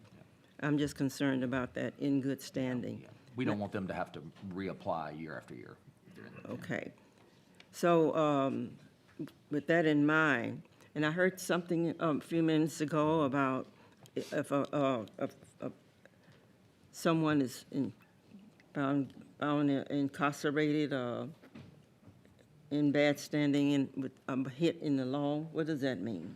Well, we have provisions in there, whether you're a tutor or a therapist or somehow someone that is qualified to provide services to a student through an ESA, that there's background check, and we use the same provisions they do in public schools to Okay. make sure that our kids are not around people they shouldn't be around.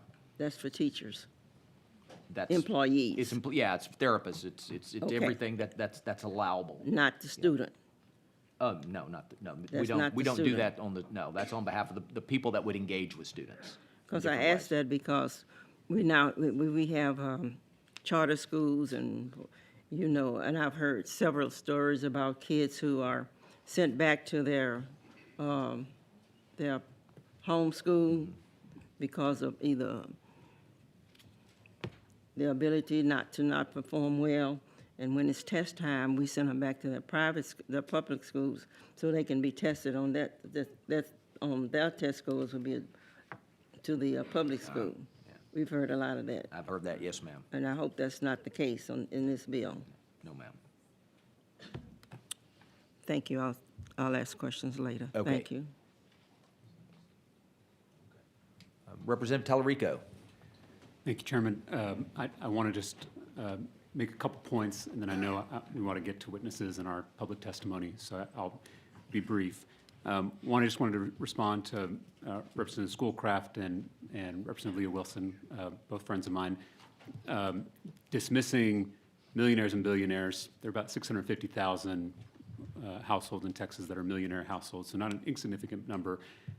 What I'm more concerned about is families making $600,000, $500,000, $400,000, $300,000, $200,000, taking taxpayer money that could be going to our underfunded public schools.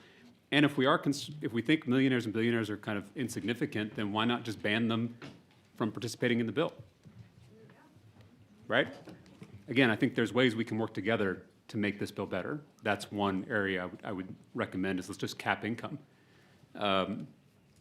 Representative Schoolcraft, I know you've served here before in the 1980s, and so I don't want to cast aspersions on folks who are pushing this bill. I just want to call out what their interests are, whether it's financial or ideological. Milton Friedman, you mentioned, has an ideological commitment to privatization. We've seen what that privatization has done in healthcare. We've seen what it's done in higher ed. We've seen what it's done in childcare, where those things are no longer public goods, but they are now out of reach for most working class people. I refuse to let that happen to our K-12 public education system.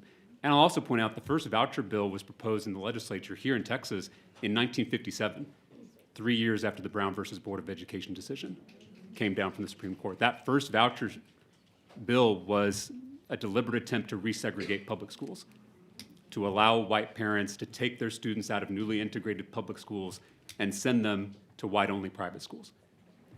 Thankfully, Texans defeated that voucher scam in -- and we've defeated them every decade since, including 2 years ago. I hope the same remains true this year.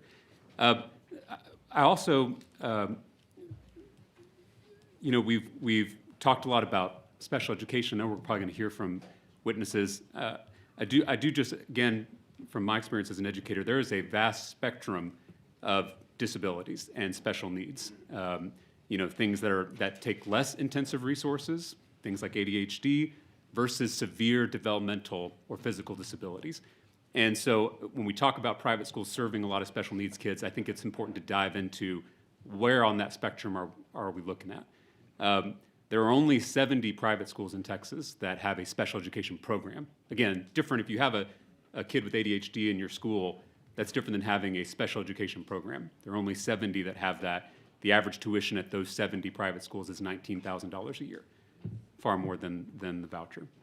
But I would say that if we took the $30,000 that Chairman Buckley you've put in your bill, if we gave that to public schools, they could have a lot more options to serve those high-cost needs in a public school setting without giving up their IDEA rights, which they do if they have to go to a private school. So I guess the broader point I'm trying to make is there's a general attitude that we can do both. We can support our public schools and we can give our money to private schools. I really want to question that assumption. We have limited state dollars. We have limited taxpayer funds. And everything we do is a choice here. If we're going to spend $7 billion, which the fiscal note, I believe is $7 billion for the second biennium for this program, that $7 billion could do a lot in our public schools. You know, there's this, I've heard before that, you know, we've been trying to fix public education and it's not working. We're 44th in the nation in per student education funding. I mean, we're not trying very hard, in my opinion. And so, you know, if we spent $7 billion for our special education programs in public schools, we could hire more than 100,000 new paraprofessionals, an army of paraprofessionals. We could give every sped teacher a $70,000 pay raise. We could double their salary with $7 billion. So again, everything is a choice when we're talking about taxpayer funds, and I worry that we are making a disastrous choice with this bill. The last comment I want to make. Representative Tallarico, just briefly, just to make sure we're all on the same page. Sure. The bill caps special education ESAs at 30,000. Yes. That's not the basis for it.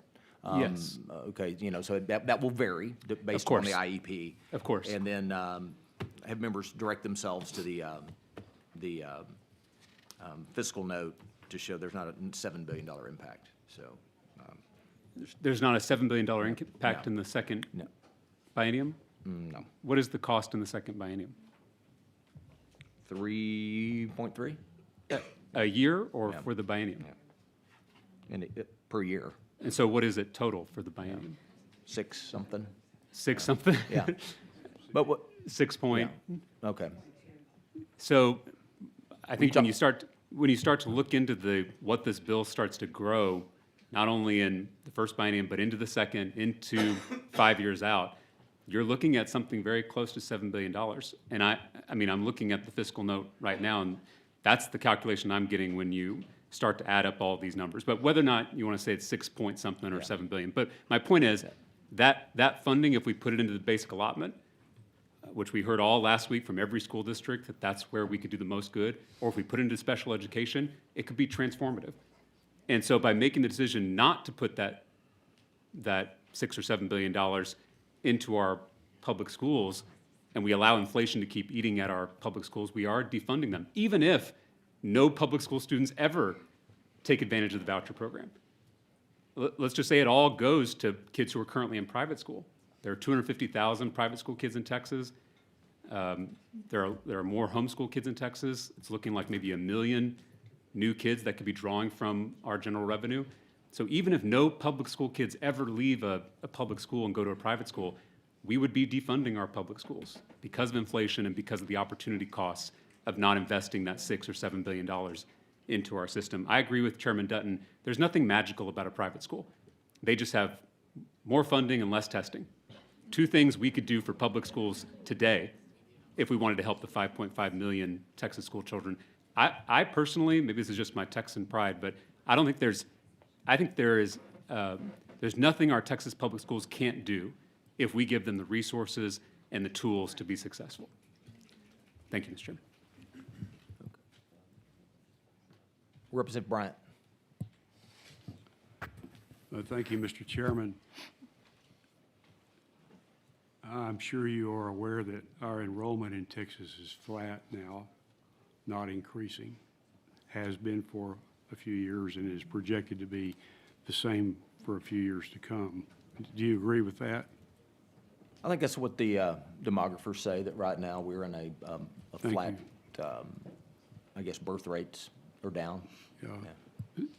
So it's follows then that if people leave public education to go into private schools or into homeschooling, we're going to have a reduction in the public school student population. Wouldn't you agree? It depends. We don't know where those kids will come from, but it is possible. But again, I don't think that our decision on this is made towards, I don't think the bill can properly predict the access. Personally, I don't think a high percentage of kids will leave public schools. I mean, it just hasn't occurred anywhere else in the country. And I think that speaks to what some of the members of the committee have said, that most people love their public schools, and they'll keep their kids there. So you don't think very many people are going to take advantage of this voucher? I think as many parents that feel like it's the best option for their kids will seek to take care Well, of it. that's Will not- seek to take advantage of it. That's not talking in the same terms I'm asking. I'm asking about how many kids are going to leave public schools to go into private schools or homeschooling, since they're going to get money to help them do that. That's what your intent is to give them funding so they can move into private schools out of public schools. Isn't that right? If they choose to do so. Okay. Now, if our enrollment is flat and a bunch of them choose to do so, we're going to reduce public school enrollment, aren't we? It's possible, but we're currently in enrollment declines in many districts across Texas for other reasons outside of anything this bill contemplates. Well, can you explain to me or give me a scenario in which, if enrollment is flat and people leave the public schools, that we don't have fewer students in the public schools? Well, it depends on the birth rate. It depends on, I know, I said if enrollment is flat. If enrollment is flat and students leave the public schools, we're going to have fewer kids in public schools, aren't we? if the students that participate in this program or the parents choose to participate or have their kids currently enrolled in public school and nothing changed on a statewide basis, then using my public school math, which is where I went to school, there would be less kids enrolled in public school. Thank you. All right. Of course, that doesn't take into the dynamic nature of this and the fact that in the past, when we've seen, after the Great Recession and other things, you've seen an ebb and flow of birth rates, and I think those are things we cannot foresee at this point. Well, I just asked for a simple affirmation that you're attempting to give students the ability to leave public schools and go to private schools, and you're assuming that they are going to do that, which means an assumption that we're going to reduce the public school population. I'm not assuming parents will do anything. I'm just offering right. parents a choice. Okay. And I guess I have more faith in our public schools than you do. And I know that when I was confronted with challenges for my kids, I chose another public option. The idea but I also don't believe that I've cornered the market on good ideas or what's good for kids. I believe that parents can make that decision, and that's what this bill contemplates. Well, why do we have This bill 6 does not hearings? contemplate, this is about empowering parents to provide what's best for their kids. A parent they're not under the burden of saying, if I make this choice, there will be 4 less kids in public school. That should not contemplate, that does not enter a parent's mind. I'm not talking A about parent parents wants to here. make sure their kids receive what they need, Mr. Bryant. It is not incumbent on our parents to be an actuary. They're parents, and that's what I believe. Well, that is a long answer to a simple question, and which is, if we have flat enrollment and people leave public schools to go to private schools, will we have fewer students in the public schools? And the answer to that question, obviously, is yes, we will have fewer students. Now, the Legislative Budget Board fiscal note and actuarial impact statement did not arrive in our offices until 7 a.m. this morning. Do you have any idea why, since this bill was introduced a while back and it's been the subject of political campaigns and everything else, we would not have received that actuarial impact statement and fiscal note before 7 a.m. this morning? You received it when I received it.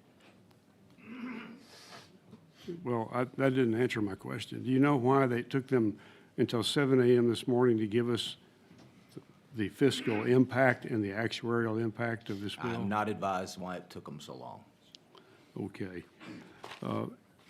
Their assumption is that for every 10 students that leaves public education, 1 public education professional will no longer be a contributor to the teacher retirement fund. They'll no longer be employed. That is their assumption if you just read it. And your statement earlier that they said to, in answer to Mrs. Allen's question, that they said there would be no impact, leaves out a couple of things. Number one, what they said is that the slower rate of growth would add 1 year to the 28-year funding period. In other words, it would make it 29 years. And the consultants to the teacher retirement system have said they're already out of compliance with good actuarial practice, although they are in compliance with the state 31-year minimum. They're out of compliance with normal actuarial practice.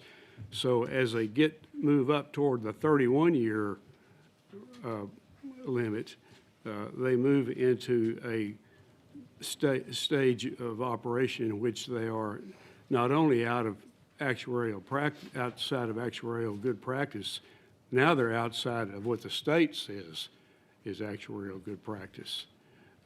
So it's very consequential for us as legislators to know what is going to be the impact on the student population, because that affects the population of teachers and other school professionals who contribute to the teacher retirement fund. So having laid that predicate for my statement here, I would ask that we have a professional from the teacher retirement fund come up here and talk to us about what the potential impact is. And I notice, and I look at the list of witnesses, which I saw for the first time this morning, that there's no one on this list from the teacher retirement fund or coming to testify about the impact of the bill on the teacher retirement fund. Could we invite the teacher retirement system people over Yeah, here? we have a resource witness from TRS, I believe. So we can, If they're not here, we can. There was a Okay. request on behalf of members of the committee to have an independent, I believe, actuary here, and they could not, and we're invited, and I was told they could not make it. It was not my invite, but it was an invite of members of this committee. all right. I'd like to have that person come forward. I look at the actuarial statement, impact statement of the Legislative Budget Board, which we received right before the hearing started, and note that in estimating the impact on the teacher retirement system, that is to say, estimating the impact on the student population, which means on the teacher and the population, teachers and professionals that contribute to the fund, that they did not calculate how many people will leave the public school system and go into homeschooling. That's omitted entirely. All they refer to here is the number that will go into private schools out of public schools. Are you aware that in Florida, which the teacher retirement fund consultants utilized to make some estimates, in Florida, the homeschool population increased by 58% immediately after the passage of their voucher bill. In our state, if the 500,000 plus homeschool families or homeschool students increased by 58%, it would kick us up by 250 to 300,000 more homeschoolers. Mm-hmm. Now, if you take the statement of the LBB that there's going to be one lost educational professional for every 10 lost students, you can figure that that would be about 25 to 30,000 fewer educational professionals contributing to the teacher retirement fund and supporting its actuarial soundness, which would even further push us even further toward a status of out of compliance with actuarial standards. Do you have any idea why the Legislative Budget Board did not include homeschoolers in their estimate of the impact on the actuarial soundness of our retirement system? I do not. Well, I guess if we'd gotten this thing a week or two ago, we could have asked them, well, maybe they could have given us that information. Now, I'd like to ask I'm sorry, go ahead. I'd like to ask you another question. Since there seems to be some doubt about the impact of this, the Legislative Budget Board estimates that the cost of this is going to be, on a per student basis here, is going to be about not $10,000, but $11,693 for fiscal year 2027 per student. Are you aware of that? Yes. Okay. Well, I assume that everybody who is in private school or is homeschooling is going to apply for a voucher. I mean, it would be foolish not to do so. Is that a good assumption? That's not a good assumption. It Okay, doesn't would hold true. you- It doesn't hold true in any other states that have this. Okay, what is your estimate of the number of them that will apply? I think the estimate will be determined by the desire of parents, but if it follows suit with other states, it will not be anywhere near the sort of homeschool participation that you speak of, nor will be the numbers of current private school participants. Okay, well, participating. in Florida, the number of homeschoolers that applied for a voucher was 58% of all homeschoolers. So why would the experience be any different here? It's possible. We don't know. We'll have to see what parents exercise. I don't see large number of parents currently in public school opting to go to homeschool, because that's certainly not. And what's the basis of, since in Florida, 58% there was a 58% of increase in homeschoolers, why wouldn't that happen in Texas? Is something different about them than us? Well, I think we probably have a larger homeschool population already, and most parents are accessing homeschooling. Those that choose to do so are accessing it now, and I don't see that as an impact, a large impact. I don't know. There are certain assumptions that we're going to have to make that we won't know until the bill is in effect in terms of what the uptake will be, and it's limited by appropriation. Okay, well, let's talk about that, since you bring up limits on appropriations.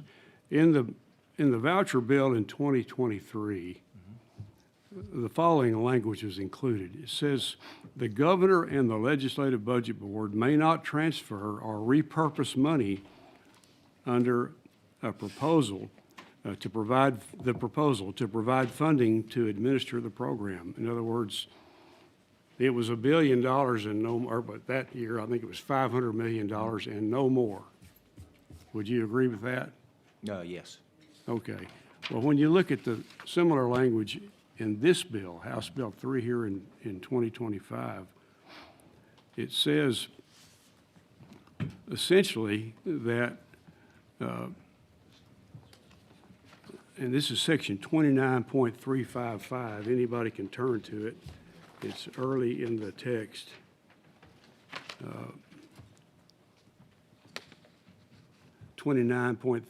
29.3521 subsection 2. It says that the amount of money appropriated for this biennium for purposes of the program may not exceed the greater of the amount of money appropriated for purposes of the program or the amount of money necessary for the biennium to provide the amount specified for each participating child and each child on the waiting list maintained by the controller. Could you explain to us about that waiting list?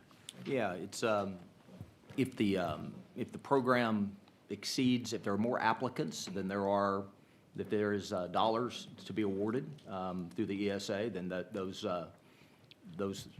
folks would be maintained on a waiting list. In other words, there's an automatic raise in the base budget because the waiting list has gotten real large. Isn't that correct? We don't know what the waiting list will be. That's not what I asked. I said, isn't it correct that your bill provides an automatic raise in the base budget based upon the size of that waiting list? It's not limited to $1 billion, and nowhere in the bill does it say it's limited to $1 billion. it says, in fact, that the amount is going to depend upon the size of that waiting list, doesn't it? Says the amount of money appropriated for purposes for the program for the preceding biennium or the statement that you listed. It's a way to look at the demand for the program. So the bigger the waiting list gets, the bigger the amount of money that can be transferred into this program by the Legislative Budget Board, even in the interim when we're not in session. Isn't that correct? And I don't believe so. Well, would you explain to me why that's not correct? But based upon the language, just, if you could just show me where, Yeah. This where will- it stops it from getting This any will bigger. require appropriation by the legislature. Yes, but we all know that in the interim, the LBB can transfer money around to meet requirements, and this requires that that money be transferred in there based on the size of that waiting list, which can be growing all the time, right? But if you look at the cycling of the program, the legislature would be in session for the next round, for the next biennium, which would require legislative action. Well, okay, I disagree with that interpretation, and I don't think anybody who reads the bill would agree with that. I suspect members are gonna want, if this bill continues to move forward, they're gonna wanna change that. If we truly are committed to only $1 billion cap. Now, if that's not the true commitment, well then, your language does what you want it to do. It just gets bigger and bigger and bigger.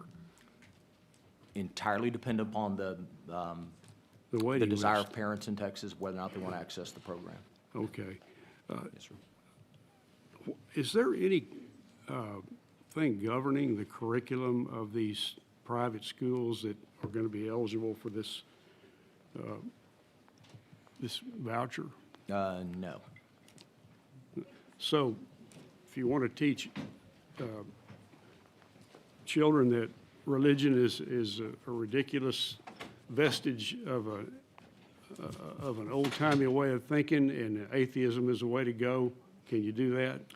A private school is a private school, and a parent has that option of whether or not to apply to that private school. If that fits the desires of a parent, if that matches their values, they could apply to that school or choose not to.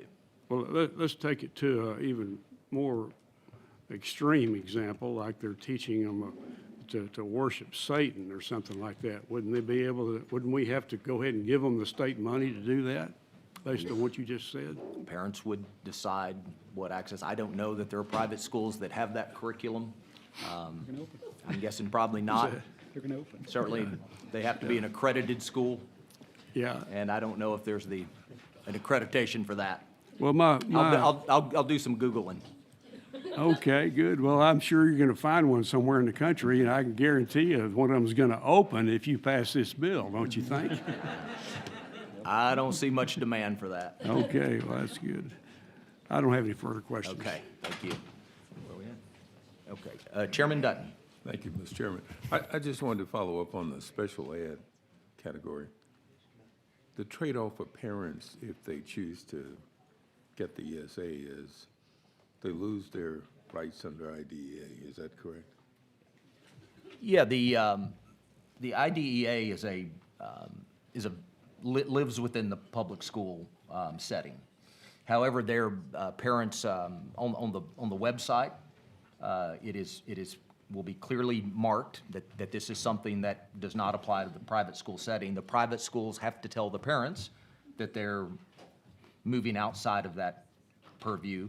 But the parents you talk to, and when you talk to special education teachers and administrators, will tell you that often what creates the desire for public school parents to want to leave the special ed services is some of the onerous regulation created by that. And in the end, the parent has the contract with the private school to make sure that those services are provided, and parents can vote with their feet at that point. But yes, that is, that IDA does not apply in the private school setting. So under the private school setting, they won't have necessarily any rights beyond those granted by the private school. That is correct, but that is a contract between a parent and that school where they can work to make sure those kids' needs are met.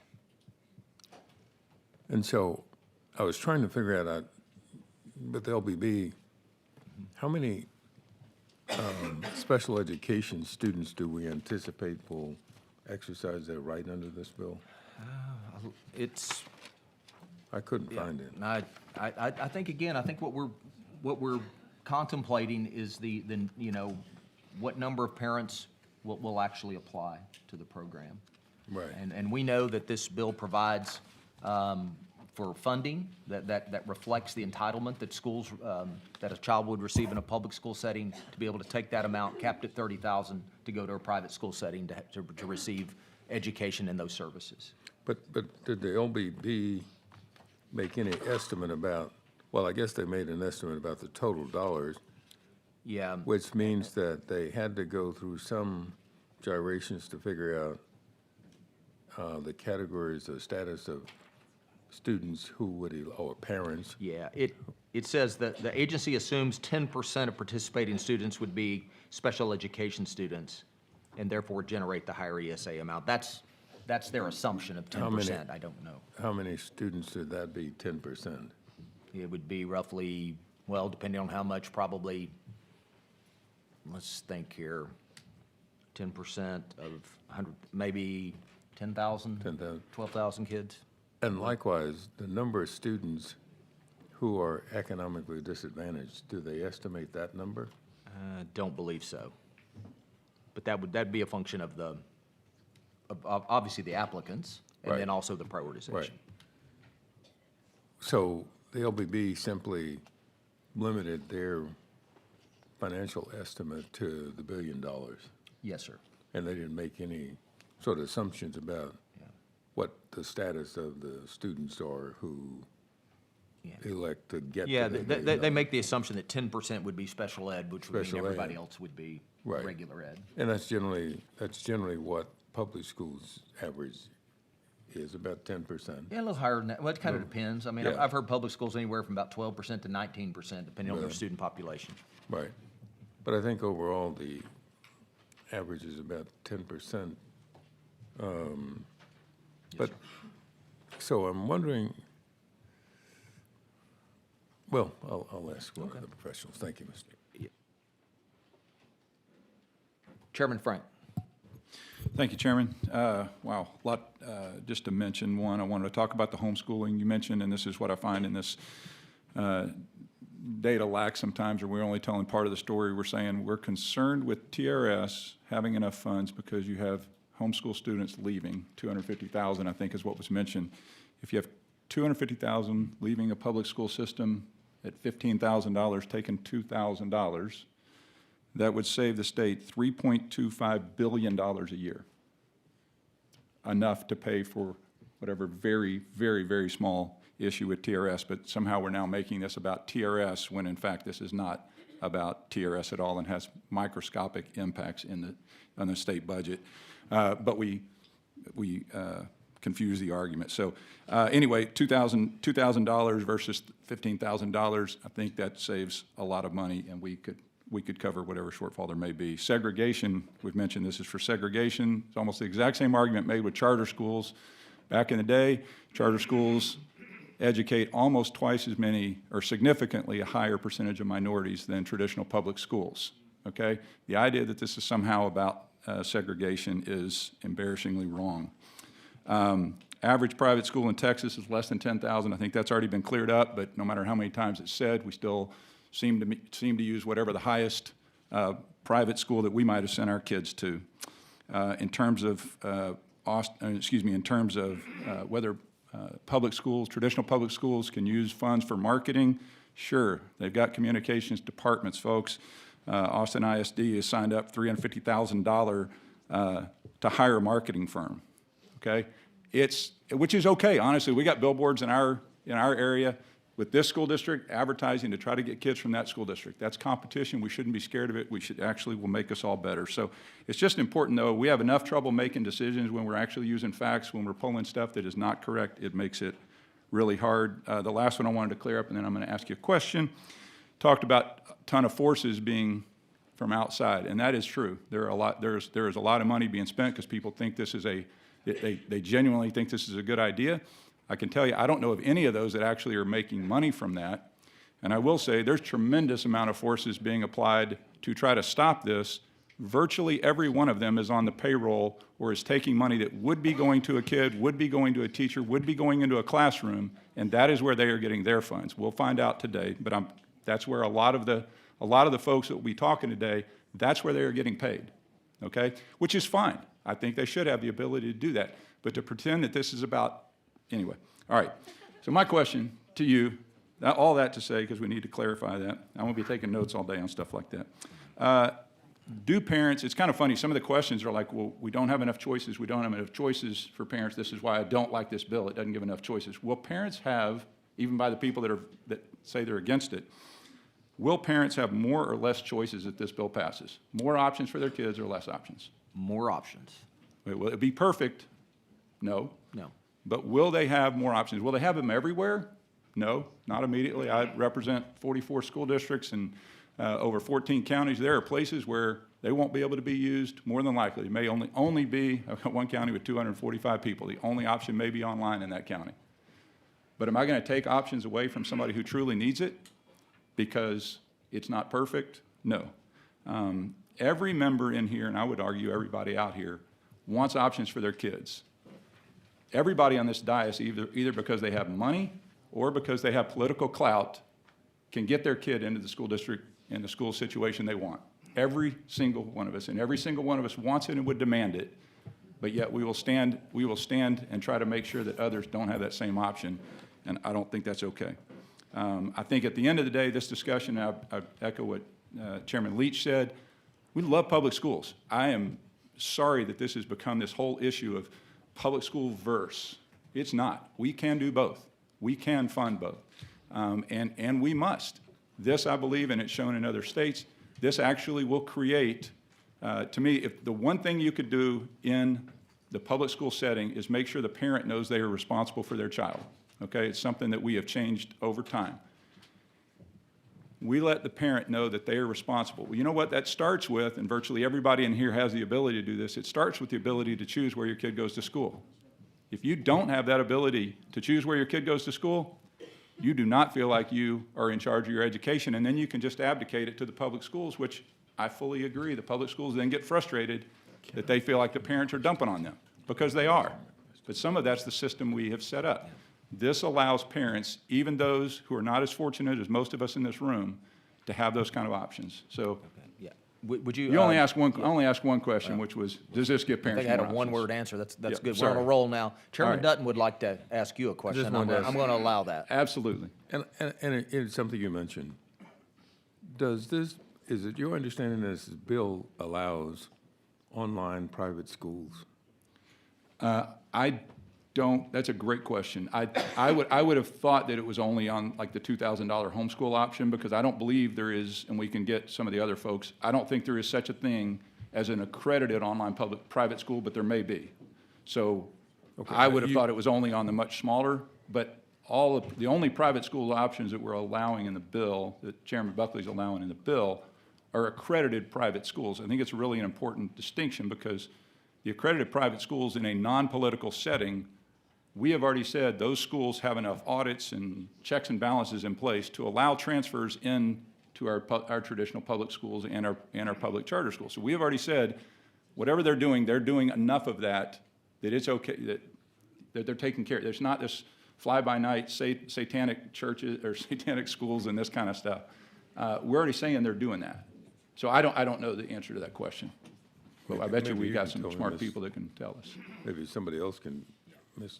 Chairman. The maybe. private schools have to be accredited either through the TEPSAC or through the agency, through TEA. And do those accrediting agencies accredit online schools? I don't believe so. There may be one or two. I don't know. We'll ask a witness earlier. I'm not certain. okay. But we certainly contemplated in the bill as more utilized by homeschool families that need a virtual option to provide extra content. One simple question. Yes, Dr. Allen. The testing. All schools must be accountable and have some kind of method of holding schools accountable. Under the federal laws, every state must take a test. ours is the STAR. Do private schools have to take a test? Yes, ma'am. They can take either a norm reference test or the STAR. And I believe we have 16 or 17 private schools that I've been able to find that actually align their curriculum to the TEKS and give the STAR test. And so whatever the process is for assessment at that private school, that is what a ESA recipient has to follow. Okay, but private schools take the hour test of basic skills. They take a series of norm reference tests. That may be one of them. I'm not familiar with the names of all of them, but we will have some folks up here. Do they report to TEA? I'm Private schools report to TEA? Well, there's two different accreditation processes. There are some that are under TEA, and there are others that are through the Texas, I call it TEPSAC, I'll think of it in a minute. It's Private School Commission, Accreditation Commission.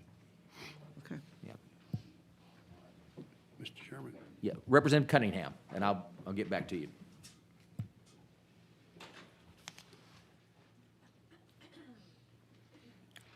Test. Okay, there it is. Good.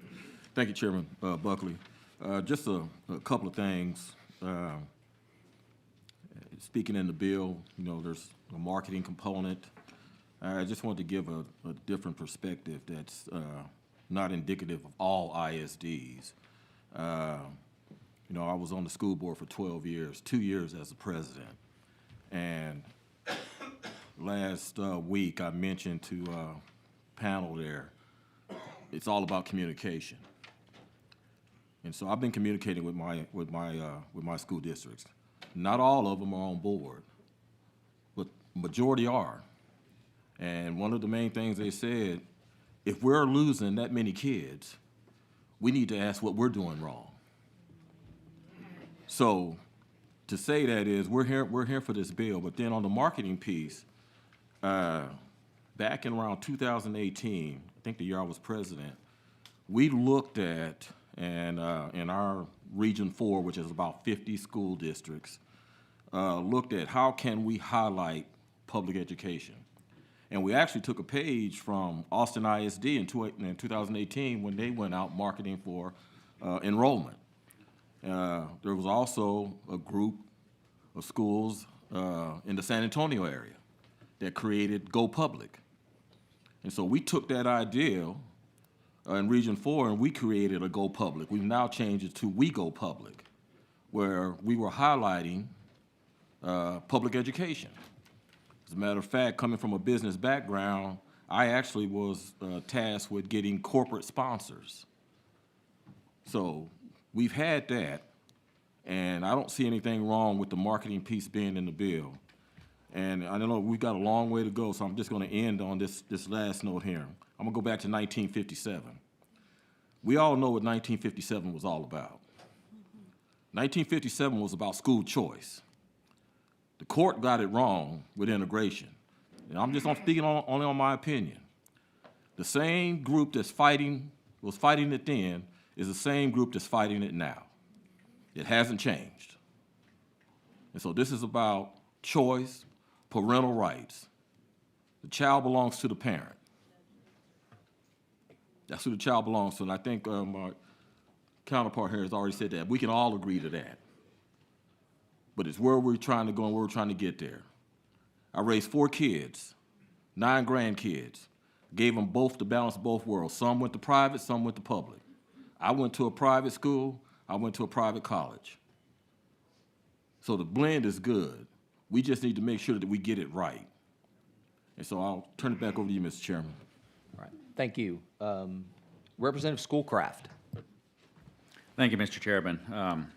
Actually, Representative Cunningham touched on 2 of the things I was going to mention, but I just want to say I was actually really shocked when my good friend Representative Tallarico brought up race into this issue. To me, it just doesn't apply. But if we want to go there, that bill back 70 years ago was a Democrat bill. And I'll just say, thank God we have moved past that in this country. One other thing about marketing, again, Representative Cunningham mentioned how schools can market. I just wanted to read a news article about AISD. It was a few years ago, but it said, the Austin School Board Monday night approved hiring a marketing firm to help boost student enrollment. The board approved a $350,000 contract, et cetera. I just want to point out that the marketing is a good thing. It's available to public schools, and they can choose to use that if they want. And I think it's appropriate also to have marketing available to tell private, or parents at private schools are available as well. We also heard earlier this morning about, rankings, where Texas ranks compared to so many other states. I'm looking at the 1922 Census Bureau data. It shows Texas at one level. It shows that New York is spending almost 3 times the amount of money per student as Texas. And it shows that Florida is spending just slightly less than Texas per student. And yet when you look at these rankings everybody likes to talk about, New York spending 3 times as much of us as we are is roughly comparable in rankings in various grades. Whereas Florida, spending slightly less than us, does much, much better than us in rankings. So that would indicate to me that the amount of money being spent per student is not necessarily indicative of what kind of results we can expect. That we really need to be looking at how that money is being spent and what's being used for when we start figuring out what's the best policy. Thank you. Thank you. Representative Leo Wilson. Mr. Chairman, could you address, Representative Bryan and Representative Allen brought this up, but I would like you to talk a little bit about the hold harmless provision in the bill. Is there not a hold harmless? There's not a hold. Okay, I wanted to talk about a little bit about the waiting list. I know, like in HISD, I think there's 160 charter schools and accredited private schools that actually have waiting lists. So I think that indicates that there is a definite need. When we were, back in 1876, when the legislature was initially charged with creating a system of public free schools, we didn't have charter schools back then. We didn't really have private schools back then. But the system never defined in that section that should only include ISDs. I believe it was always up to the intention of the legislature to include a system. And right now we have created 100 charter schools.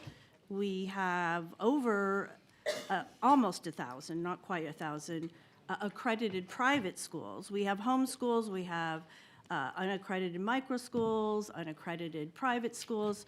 So there's definitely a need, but the provision that I'm looking at where the legislature is to create a system of public free schools, it talks about that being for a public purpose. And we have spent public funds for a public purpose at other private institutions. We have done the Texas Equalization Grant. We have funded chaplains in the military. So if it has a public purpose, and the public purpose was to preserve liberty, and I think it was for general diffusion of knowledge. So though that system, as long as it's serving a public purpose, we've done this, correct? And there is a need. Well, look, I mean, it's true. There are waiting lists, in charter schools across Texas. I'm sure there are waiting lists on some private schools across Texas. And what the bill seeks to do is provide another tool in the toolbox for the diffusion of knowledge. Public meaning we're all part of the public, and educating kids is complicated, and parents need options more than ever. And while I agree and look forward to working with this entire committee on the bill we heard last week to make sure we we put the resources into our public schools. You know, we can do both. We must do both. The reality is if the standard is going to be, well, let's get public schools perfect before we do anything else, we're going to leave some kids behind. I do not agree with that. We need to do everything we can to improve our public schools, to resource them properly, to try to remove the red tape and regulation. Maybe this is a moment we can do that for lots of different reasons, but we also have to recognize that the time is now for too many Texas kids. And parents are, many are up against the wall of what they feel like their options are, and this will create a pathway for a different option.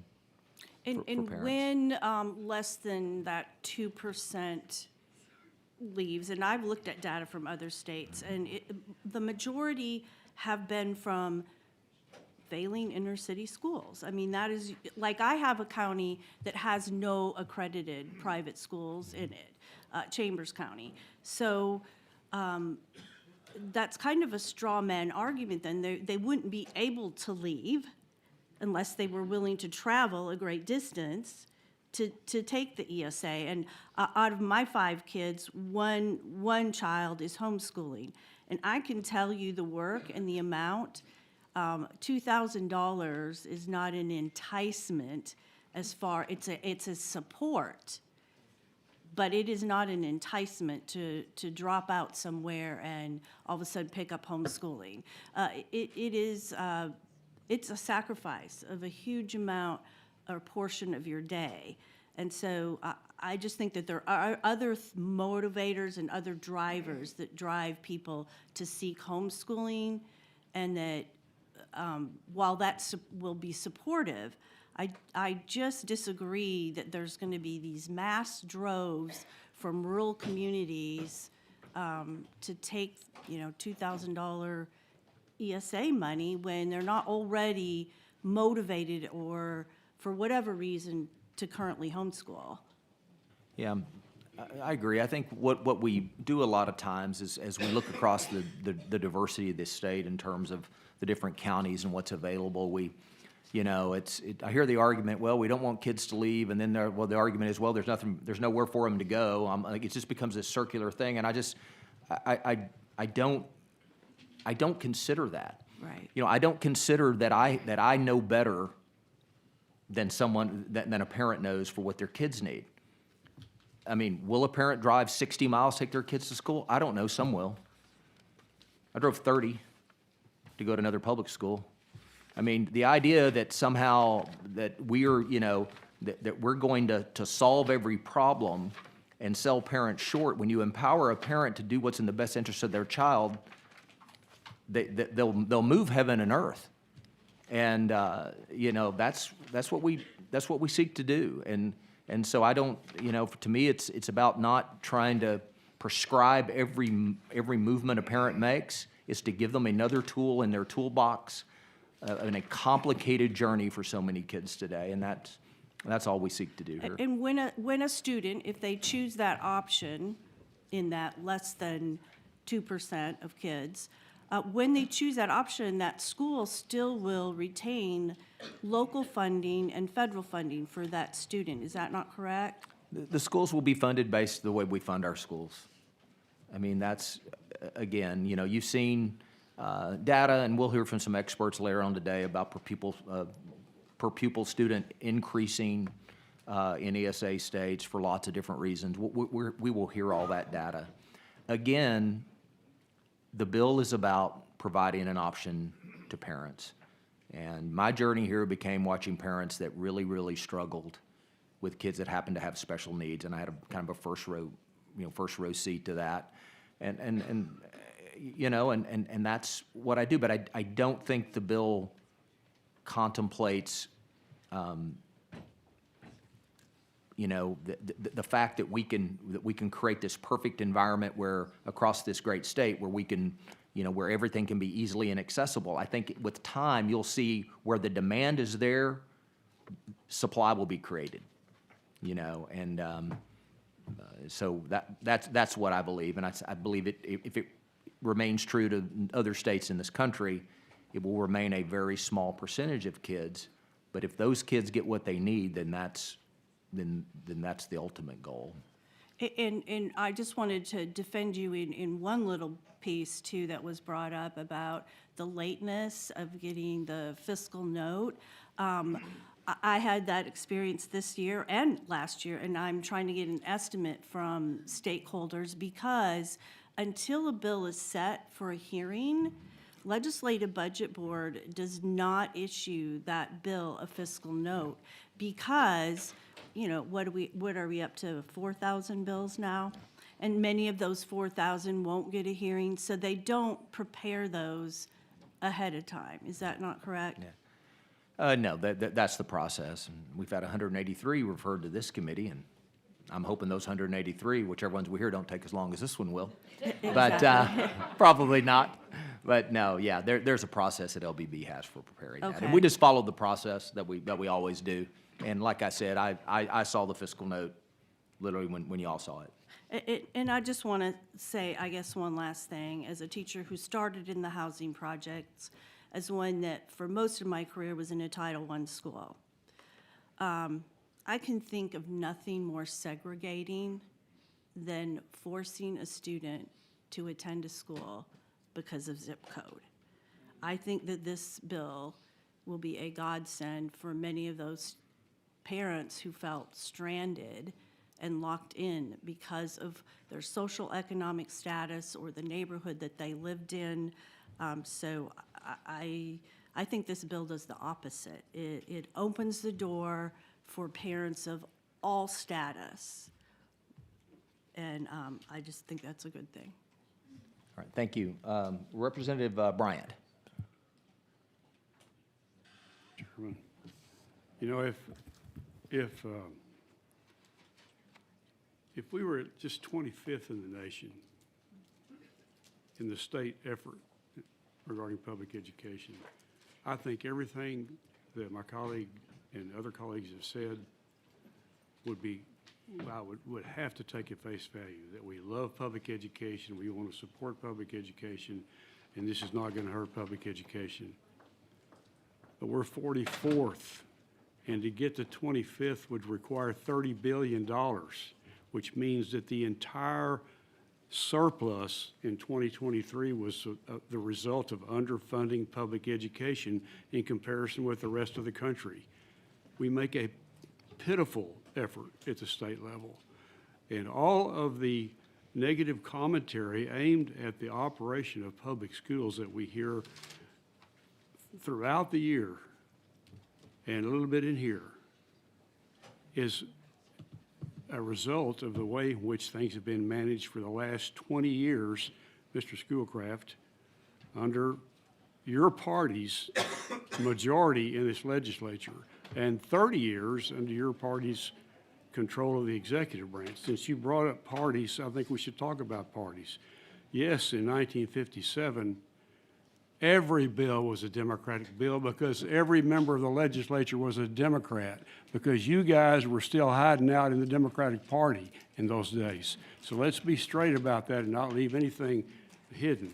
Mr. Chairman, I'd like to ask a question. I don't find anything in the bill that says that a child who's going to get one of these vouchers has to reside in Texas. Is that in your bill? It is. Would you point to that section? I'll have to find it. I'll find it for you. Okay, They have to be good. parent has to.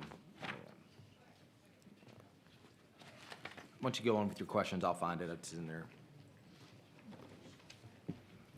That's my question. Yeah. Yeah.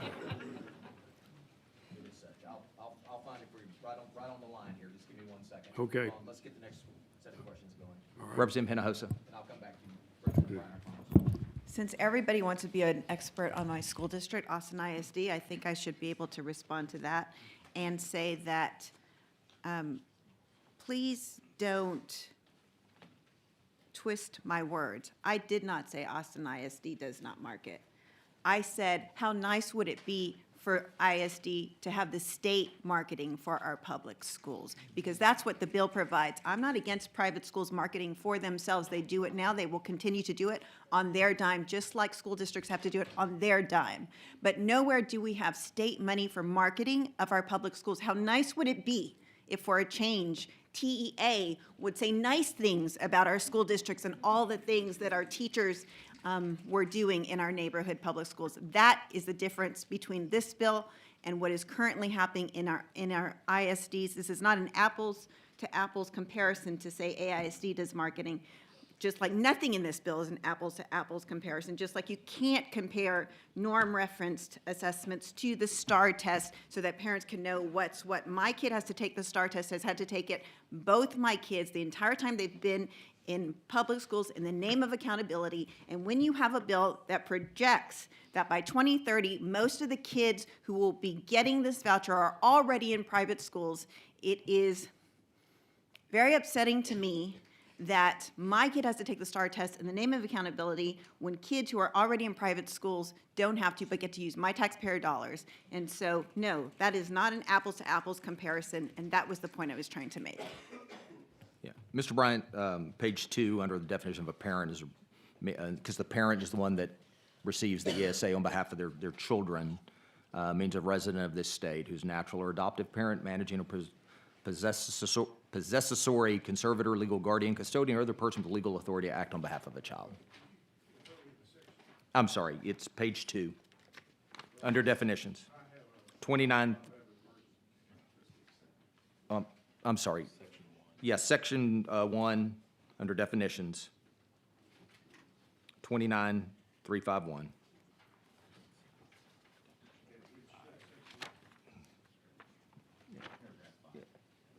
Paragraph 5.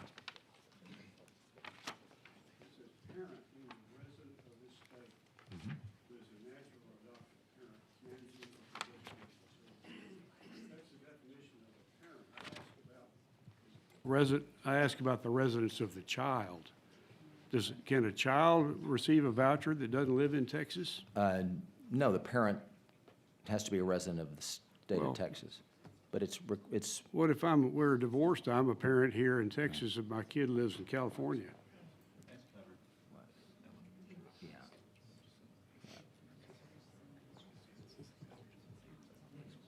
yeah, they must have the same eligibility to qualify as a public school student. And where I does believe it- that's the answer. Where does it say that? Section 29355, under eligible child. Still section 1 of the bill.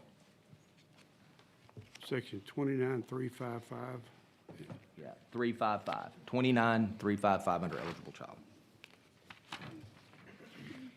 Could you just read it so you don't have to wait for me to find it? Yeah. Yeah. A child is eligible to participate in the program and may, subject to available funding, enroll in the program for the semester following the semester in which the child's application is submitted under section 29356 if the child is eligible to attend a public school under section 25001. Well, that doesn't say that a child who lives out of state can't. They would have to be eligible to attend a public school in Texas. Well, it's a circular. I'm just pointing out, it doesn't say anywhere in here that a child is not eligible if they don't live in Texas. Well, it certainly makes, I mean, if you look at the fact a parent must be, we can clarify that. I'll make sure it's clarified. Is that your intent? Absolutely, yeah. Okay, well, that kind of relates back to the question that Mr. Dutton asked earlier about online teaching, because the child could be just about anywhere. And the question is, who's eligible for one of these vouchers? Yeah. So, thank you. Okay.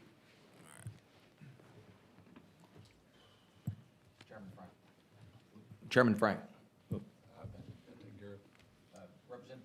Representative Tallarico. Thank you, Mr. Chairman. I'll be brief.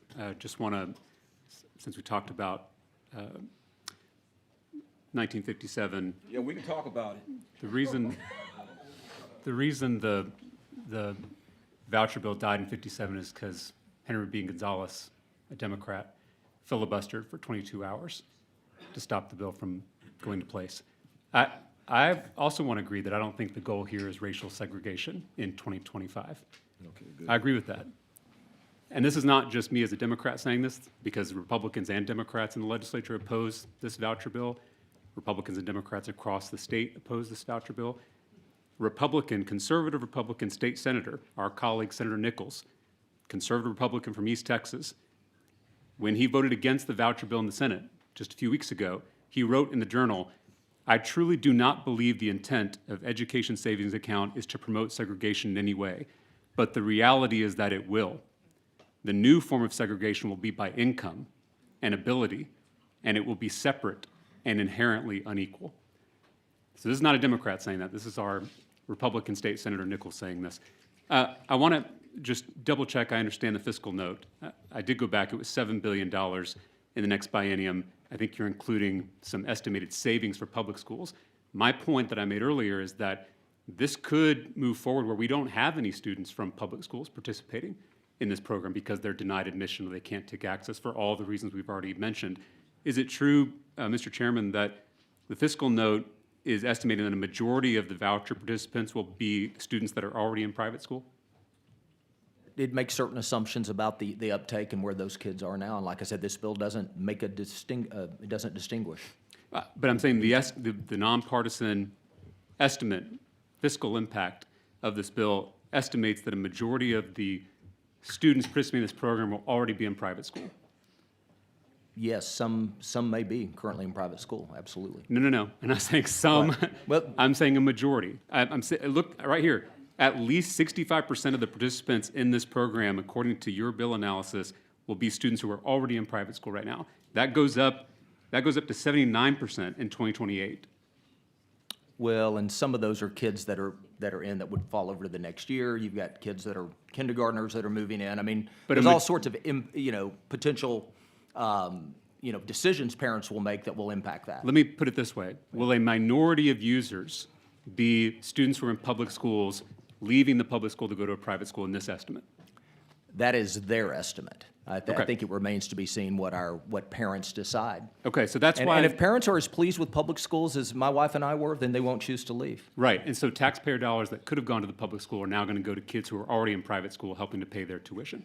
This is your estimate, or not your estimate, but this is the fiscal note that we have in front of us. So And you're making an assumption that kids that are currently attending private school, or somehow, we don't know what their experience had been in public school. We don't know why they're there. I think it was very important to me to make sure that parents that are struggling now, or any parent has access to receive an ESA. And if That's fine, that's fine. I just want us to be transparent, because we're talking a lot about helping kids in public schools go to a private school, where in fact. No, I'm talking about helping kids. Sure. I mean, I think that's the distinction, is that we've kind of got off into this deal where it's going to hurt public schools. Well, then nobody in public school can get it. But then if they do, there's no place for them to go. The reality is when you create a program of choice, you just give parents a tool to use to make that decision. And I know I keep saying that over and over again, but that's really the foundation of what this is built upon. Yeah, it is built upon that choice. I don't think we're saying different things, Mr. Yeah, Chairman. okay. I just want to make clear that $7 billion, instead of going to public schools, are going to go to subsidize tuition for parents who are already sending their kids to private school. Well, I'm just looking at the remember, numbers. those are not dollars that are currently in the system. They could go to public schools, though, right? They could go to roads. They Sure, could go to that sounds great, too. healthcare. They could, So instead we of- make those decisions, budgetary decisions, every session. Exactly. About where dollars go. Exactly. And last week we had a bill before this committee that I appreciate members that are already weighing in on it, but we're working on. We'll make the largest investment in public schools in the history of Texas, and we'll continue to work on that, and we can do both. The estimate is that this will dwarf that number in just a few years that you're putting in HB2. But you're exactly making my point that we have a choice. Instead of putting this toward public schools, roads, healthcare, water, we are sending it to parents who are already sending their kids to private school.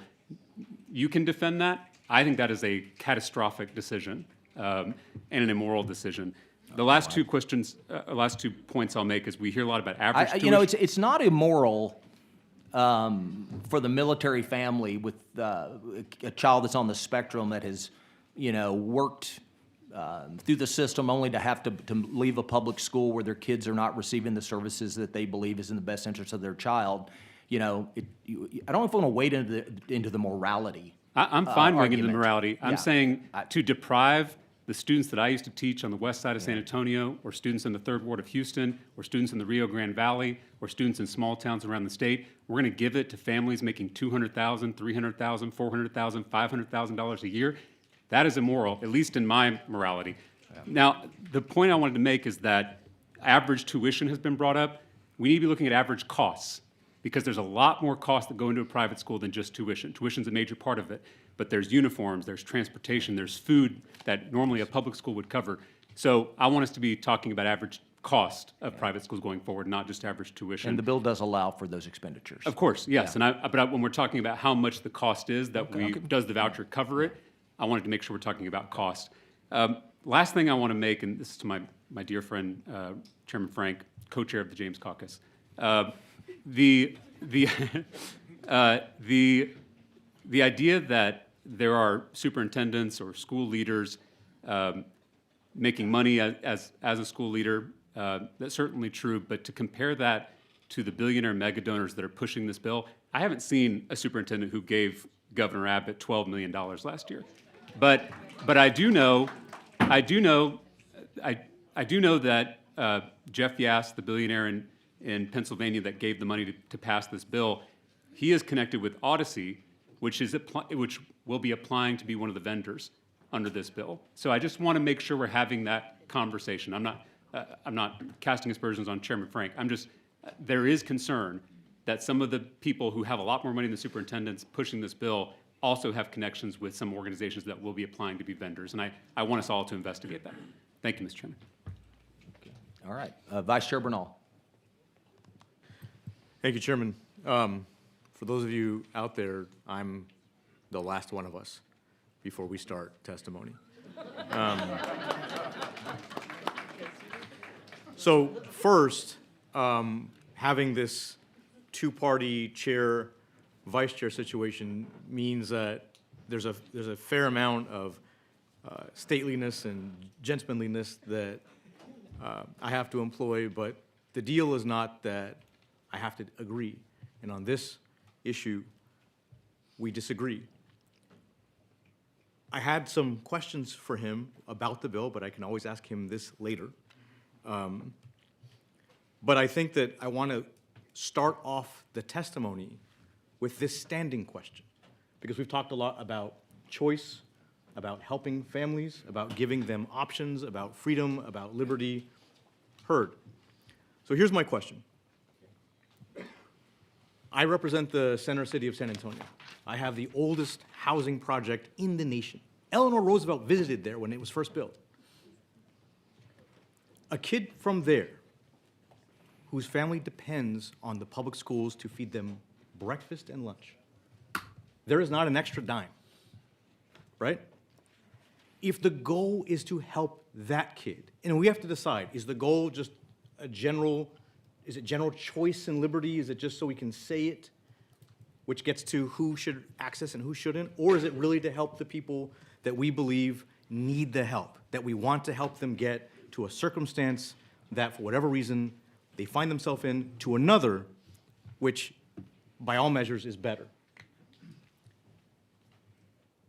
If that kid goes through this process, which I think we'll talk about it later, but I think there are issues with the process. By the way, I don't think that anyone should be able to accept a contribution from someone who's applying to have their kid go through I don't think that parents should be able to make donations. We should make sure that is there.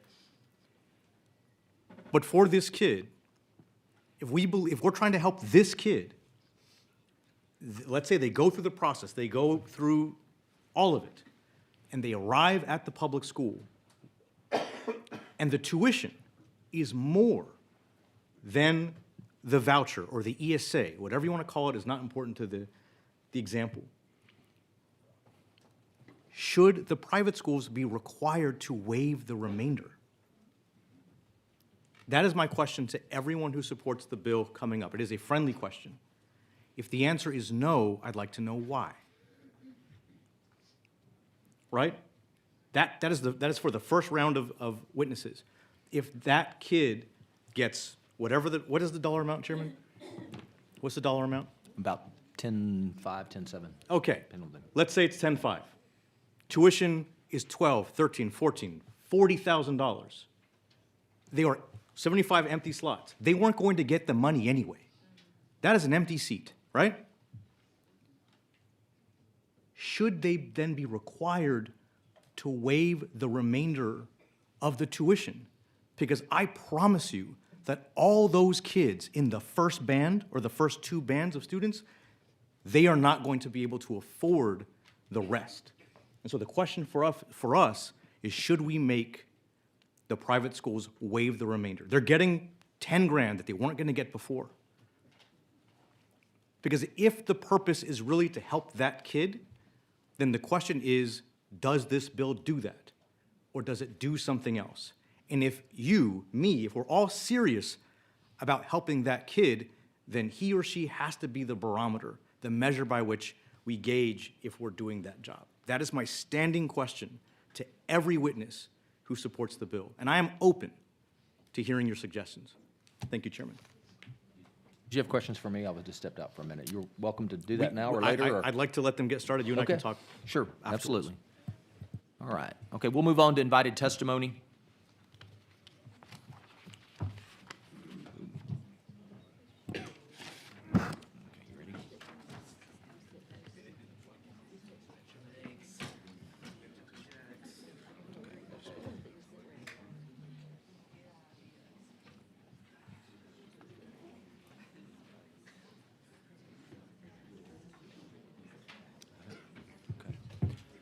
Chair calls Laura Colangelo, Jennifer Allman, and Robert Enlow.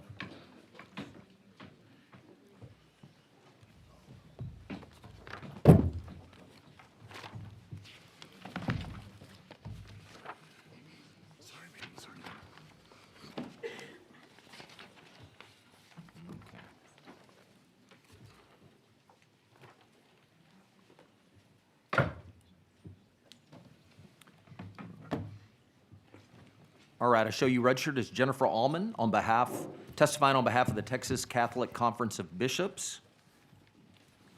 And you'll be testifying for the bill, is that correct? That is correct. Okay, I show you registered as Laura Colangelo, Executive Director, testifying on behalf of the Texas Private Schools Association and yourself. You'll be testifying for the bill, is that correct? That's correct. And then I show you registered as Robert Enlow, testifying on behalf of Ed Choice, and I show you testifying for the bill. Is that correct? That is correct. All right. We have 5 minutes per invited witness, and Ms. Allman, we'll let you begin. My name is Jennifer Allman, and I'm the Executive Director of the Texas Catholic Conference of Bishops. I am testifying in support of House Bill 3. This bill meets all of the bishops' criteria for supporting parental choice legislation because it includes accountability through accreditation and the administration of norm-referenced assessments, strong religious liberty and private school autonomy protection, and the prioritization of the poor and vulnerable if funding is insufficient to cover all applicants, while also leaving a universal pathway for all families if funding becomes available. The primary obstacle preventing parents from exercising the freedom to choose the best educational environment for their child is cost. The prioritization of applications in HB3, if there is insufficient funding, ensures that the more vulnerable students are prioritized first. We are grateful that poor families who are currently enrolled in our Catholic schools and meet the income bracket of the priority groups are included in the bill. These families make great sacrifices to send their children to private schools, and it is important that this bill is available to them as well to relieve financial pressures. We appreciate that the ESA funds are limited, that go to private schools are limited to accredited private schools. This is essential for strong accountability for the schools in the program.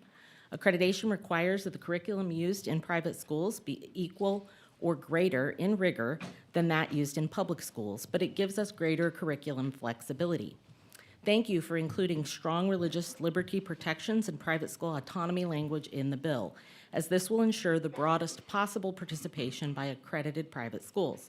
Without this language in the bill, it would be unlikely that the Catholic schools would choose to participate in the program. Thank you for respecting our autonomy and integrity. HB3 has some strong elements that will contribute to a smooth implementation, especially the July 1st start date for the payments to student accounts. Many private schools begin collecting tuition payments in April or May of the preceding year to ensure that cash flow is needed for the late summer costs and opening of school. In addition, allowing the rules to be adopted on an emergency basis is important for quick implementation to help parents be ready to apply in the spring of 2026. The ESA amounts in the bill will cover the average tuition amounts in our Catholic schools.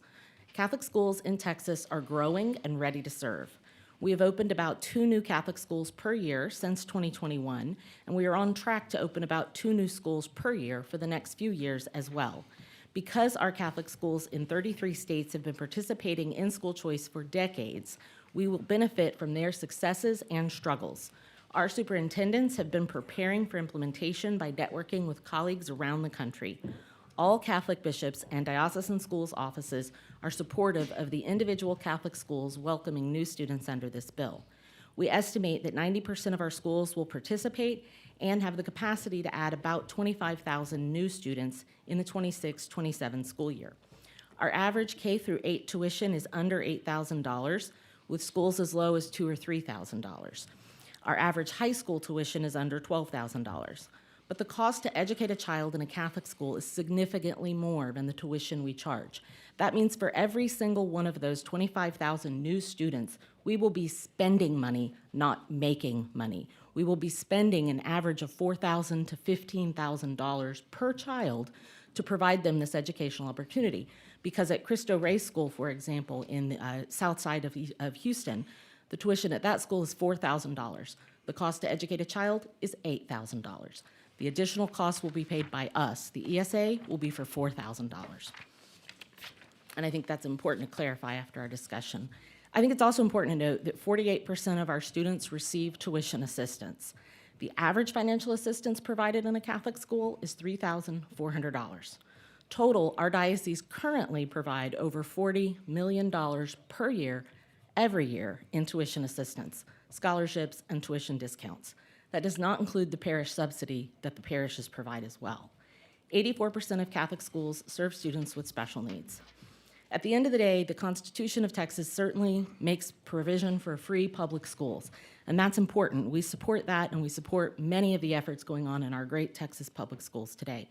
But at the same time, it is equally important that we respect and support the natural right of a parent as the best person to make decisions for their child. The educational landscape in Texas has changed dramatically since 1876, when Catholic schools were operating in Texas and this Constitution was ratified. It now includes over 100 charter schools and over 940 accredited private schools. It is unreasonable and illogical to expect the needs of 5.5 million Texas children to happen to be met by the neighborhood school they happen to be zoned to. What this bill does is it puts that decision in the hands of the parents, not those in charge of the zoning lines, not those in charge of the public school administrators, the teachers union, or even the legislators. It puts the decision in the hands of the parents. That is who God intended to decide what happens with children. Thank you for your time. Thank you for your testimony, Ms. Colangelo. Good morning. My name is Laura Colangelo. I'm the Executive Director of the Texas Private Schools Association. TPSA represents the 941 private accredited nonprofit schools in Texas, enrolling approximately 308,000 students. We're testifying today in strong support of HB3, and we thank Chairman Buckley and his staff for the hard work. It is the position of TPSA that in order for us to support a private school choice bill, it must include 4 provisions. And I've tried not to repeat, but the very strong religious liberty and private school autonomy language, it is there in this bill. The meaningful prioritization of low-income families and children with special needs. It must include assessments such as norm reference tests and reporting requirements that are relevant to the private school environment and experience, and yet still give us the information that we need about the success of the ESA students and ultimately the program as a whole. And finally, very strong accreditation language with no loopholes. The language in HB3 requires that any private school that participates on any level must be accredited and therefore provide an education that meets or exceeds the standards of public schools. This bill has language that fits all of those conditions. I will touch on a few issues that I'm often asked about, especially how private schools do serve children with special needs. However, I'm eager to clarify anything about private schools to counter the misinformation that you may have heard already and that you'll likely hear throughout the day. Currently, 19% of students enrolled in private schools have special needs. This is a higher percentage of children with special needs in private schools than in public schools. To say that private schools do not serve these children is simply not true. Around 50 private schools serve children with special needs exclusively. Does that mean that they're operating against the idea of least restrictive environment? No. Very often, these schools specialize in having these children with learning differences or autism or some other condition that prevents success in public school come to the private school, get the intensive intervention with the goal of getting them back into the public schools with the skills and confidence to make friends, find academic success, and develop a lifelong love of learning, which is what we want for all kids. Do these private school children lose their rights when they go from public to private schools? Absolutely not. Federal IDEA law exists and is appropriate in the public school setting. It is attempting to make sure that those public school children that are identified with special needs are getting the services required. It is essential. When they are moving into they are moving from that context to the private school setting where contract law defines the relationship. The school outlines in a contract what they can provide for that child and the expectations for the family. If the family agrees, they sign the contract and agree with the arrangement, and they operate within this legal context, so no one's losing anything. If I learned anything from my deep dive into special needs services in private schools when I was preparing for the Special Needs Funding Commission a few years ago, it was that teachers working with special needs students in these private schools relish the opportunity to be free from burdensome paperwork, committee time, and reporting to adults, and have the time and freedom to interact with children and watch them progress, learn, and grow into the people we know they can be. I'm here testifying today because heads of private schools tell me regularly that they have to turn away families that would be a great fit in their school because they have allocated all of their private scholarship funds, which right now, as of last year, is about $376 million annually in private school scholarship funds. So those families cannot afford tuition in their school, and they have to turn them away, and it breaks their heart. There are currently 75,575 open seats in accredited private schools across the state, with the median tuition of $9,400, and 90% of those schools are interested in participating in this program. 97% of those schools already provide the tuition assistance to their schools, and an average of 38% of their student body is receiving this assistance in order to be a part of the community. An ESA program would simply augment a successful scholarship program and allow more families to have this option for their child's education. If there's one thing I know after studying education and education policy for 30 years, it is that there's not one way to educate a child, and it is our highest obligation as a society to make sure that every child gets the education that they need, want, and deserve. If I have minutes left or a second, I would happy to address the online schools. There are accredited online schools, but that is an intense conversation going on within TEPSAC. If you type digital into the search bar in TEPSAC, there are about 10 that will populate. They have to be physically located in the state of Texas and abide by the rules and regulations in the state of Texas. So we're not talking about offshore online providers. We're talking about those that are Texas specific, and those are the ones that are accredited. So I just want to clarify that. And if we want to talk about Satanism, I'm happy to do that, but we can get to that at any point. That's the first time I've heard that. We've heard it. We've heard it today. Maybe we will talk about it. I don't know. Mr. Enlow. Thank you. Good morning, Chairman Buckley, Vice Chair Bernal, and members of the committee. My name is Robert Enlow. I'm the President and CEO of EdChoice, and I'm here to testify on behalf of HB3. EdChoice, as you heard, is a legacy organization of Nobel Prize winner Milton Friedman.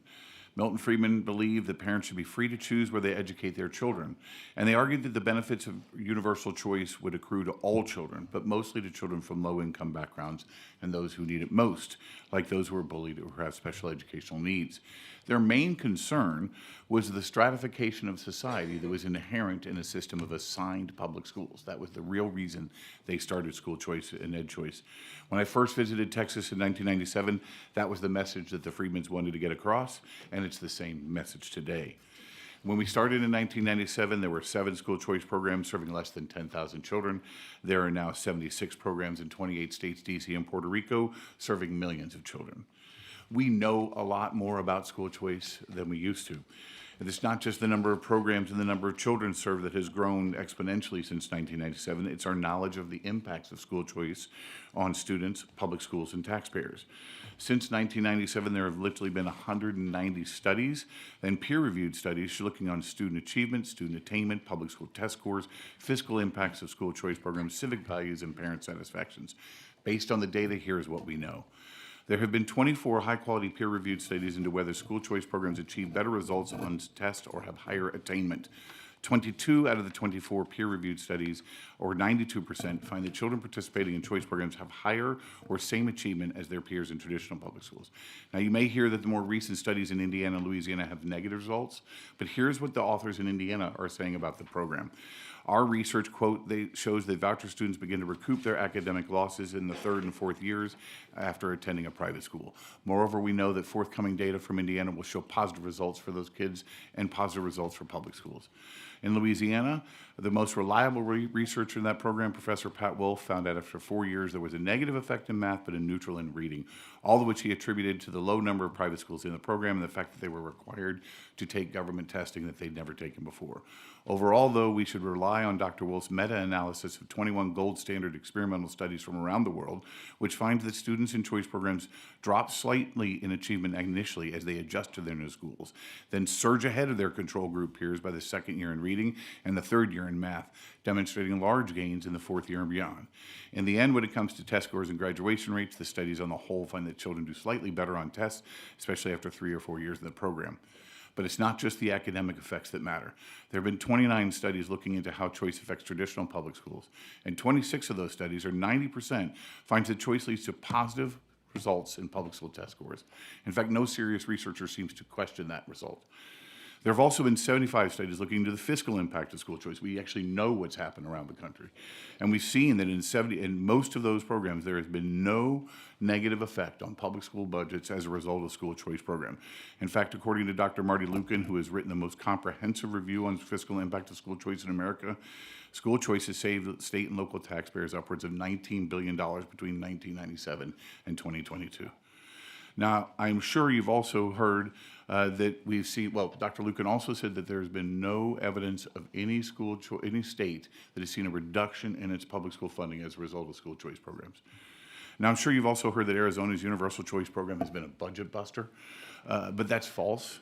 You'll hear later the state's baseline budget, which was released in January, is reporting a $560 million budget surplus, and that last year the Department of Education, which funds the ESA program, posted a 4.3 million surplus. Finally, there's data also from 11 peer-reviewed studies and 1 meta-analysis showing that children and families in programs of choice are more tolerant, they have higher civic values, they talk with their teachers more, they're more engaged in the way the community, and they vote more. Overall, the last 28 years has provided a mountain of evidence and millions of data points about how school choice has been beneficial for society, for taxpayers, for children. By comparison, the class size studies that we all talk about, there have been less than 10 of those. There's been 190 studies on the school choice. What this means is that Texas lawmakers can vote for school choice with confidence, knowing that both immediately and over time, HB3 will have a positive impact on the lives of at least 95,000 students, and that HB3 will lead to higher attainment and improved public school test scores, and that Texas taxpayers will reap the benefits of a more efficient and effective system of education funding. Simply put, passing HB3 will put Texas on a path to achieving ultimately what Milton Friedman hoped for so long ago, a more effective, efficient, and equitable system of educational options and a less stratified society. Thank you very much. Thank you, panel. Members, questions for this panel? I have a question, Mr. Chairman. Okay. Representative Talarico. Thank you, Mr. Chairman. Thank you all for being here. Ms. Colangelo, I wanted to ask you a couple questions. I also wanted to declare, you and I have worked together on bills outside of vouchers and have had Yes. a lot of Some great success. bills, Yes, yes. some good bills. And hopefully more to come. And hopefully more in the future, once we can get past this. One day. Amen. Yes. Past this. And I think it's important for me to clarify, because I know I'm one of the many critics of this policy proposal. I have nothing against private schools. There are great private schools, great private school educators out there doing good work. I hope none of our concerns about using taxpayer funds for private schools ever comes across as degrading our private schools or those educators, staff members doing good work. I just want to make sure that's clear, because I'm sure there are some watching. Nothing against them, nothing against parents sending their kids to private school. I just think with limited taxpayer funds, there are better school choice options with more accountability and more transparency and that serve all kids. But I wanted to ask you, because this came up earlier, I believe, when I'm reading through the bill, there is some language about making sure the students who get a voucher aren't charged more than a student who's not getting the voucher, which I think is great. But I am concerned that we haven't addressed the issue of a private school raising tuition for all students. So not necessarily treating the voucher student different. We certainly don't want that. The bill prevents that from happening.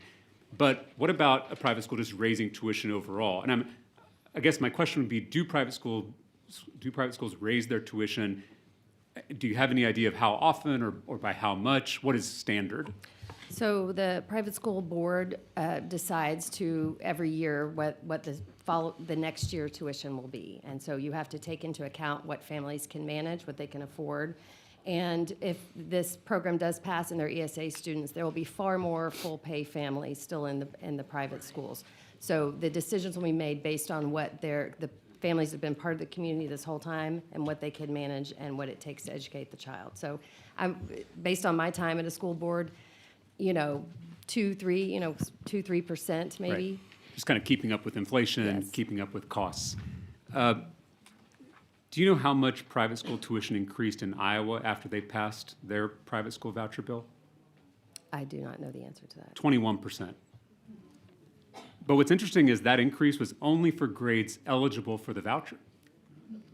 So tuition didn't go up for all grades. It didn't go up in the grades that couldn't use the voucher. It only increased for the grades using a voucher. Do you have any idea why? Is that a would be? universal program? In Iowa? Yes. I believe so. Okay, I think then that conversation comes when this is a universal program, because right now, this will continue, the vast majority of kids in the private schools, even if this passes, will still be full pay families. So why would tuition increase that much if it's a? I don't know what happened in Iowa. Okay. Do you know how much private school tuition increased in Indiana after they passed their private school voucher bill? We have an Indiana person here who can answer that. I'll happily say that. Not anything what you're going to say.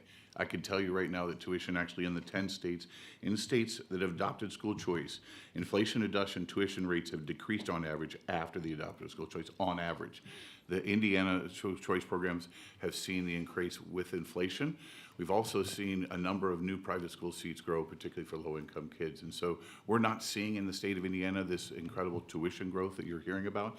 In the state of Iowa, what we do know is that choice programs the private schools there are charging significantly less than the traditional public schools. And so, you've been talking about educating kids, particularly low-income kids, because they're the ones who first got the program in Iowa, because they followed that program. You want to make sure they get educated with the right amount of money. If you guys are saying that you want to give more money to low-income kids to get more private education, I'm okay with that. Right? And I think it's okay if we have our private schools say to ourselves, hey, what are they actually costing? Right? And how are they actually costing? I love that question. We should ask that question. That was a lot of words to not answer my question. So do you know how much private school tuition increased in Indiana after their private school voucher bill passed? Inflation. So what was the About percentage? inflation. Which is what? 3% on average over You think it was 4 years. 3%? Yes. Tuition went up 25% That's not true. after that state passed their voucher program. So back to you, Ms. Colangelo. So is there anything in this school voucher bill that prevents a private school from raising their tuition for all students after the bill passes? Yes, the majority of the families are full pay families, and they have to consider those families that have been dedicated to that school before this bill is even contemplated and make sure that. Let me rephrase the question and clarify. Is there anything in this school voucher bill that prevents a private school from raising their tuition after the bill passes? There's careful language to protect the autonomy of private schools, so the operations will stay the same, and they will consider all families in their school when just they wanna make make sure those decisions. I know what you're trying to say, but I'm trying to say is that the private schools will continue to operate the way they do and respect those families that have been a part of the community for all this time. So can we just agree that there is nothing in this? It's not explicit in this bill, Okay, but it's that's the way helpful. that things will operate. That's helpful. Explicit in the law is what counts. Otherwise, it's called a loophole.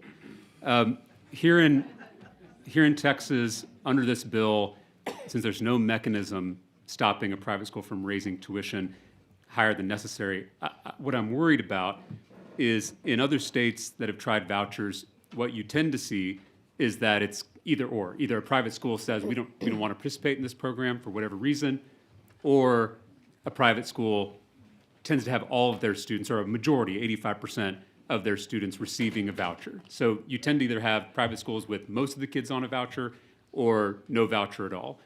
I know the chairman mentioned earlier that there may not be, or most students in a private school won't get the voucher. That's not what we see in other states. You either jump into the voucher program with both feet or you don't participate at all.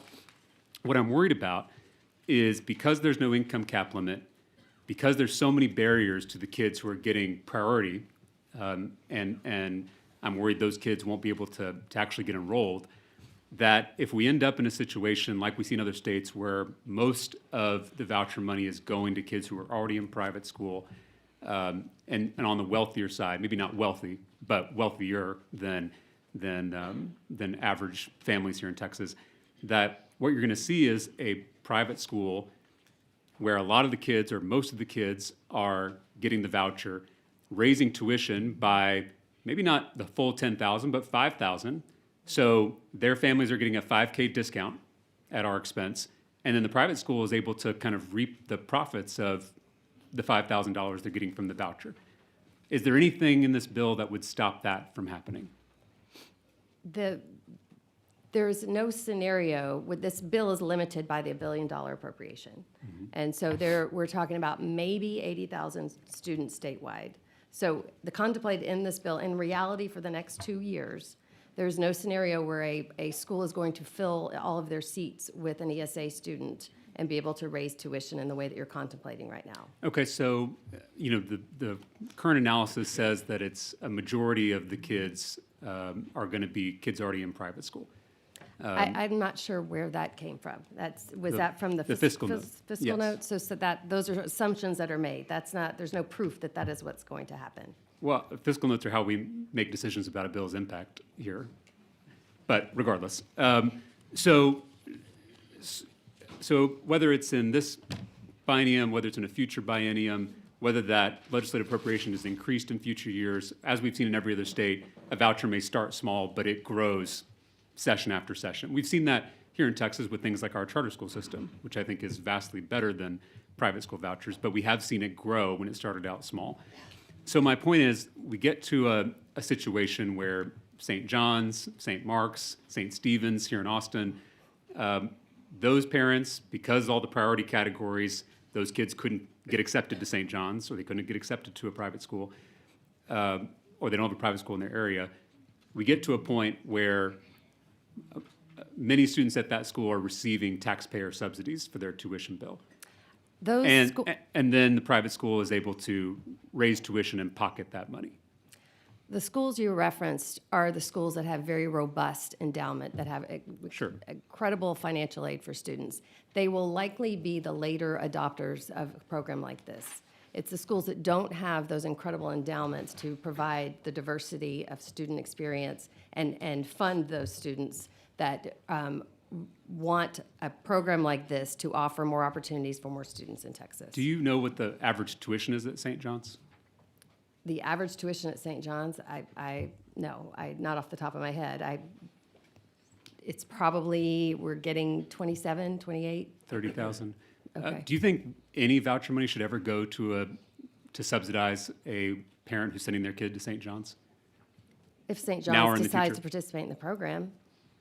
So if St. John's decided to take free taxpayer money, you think it's okay for those families attending the most elite private school in the state to get taxpayer funds? If the family is prioritized and they're low income and need the ESA in order to attend St. John's, and St. John's participates in the program, then that's what we're talking But about. part of the priority is Category 4, which are people with no disabilities, no income limit, the St. John's families.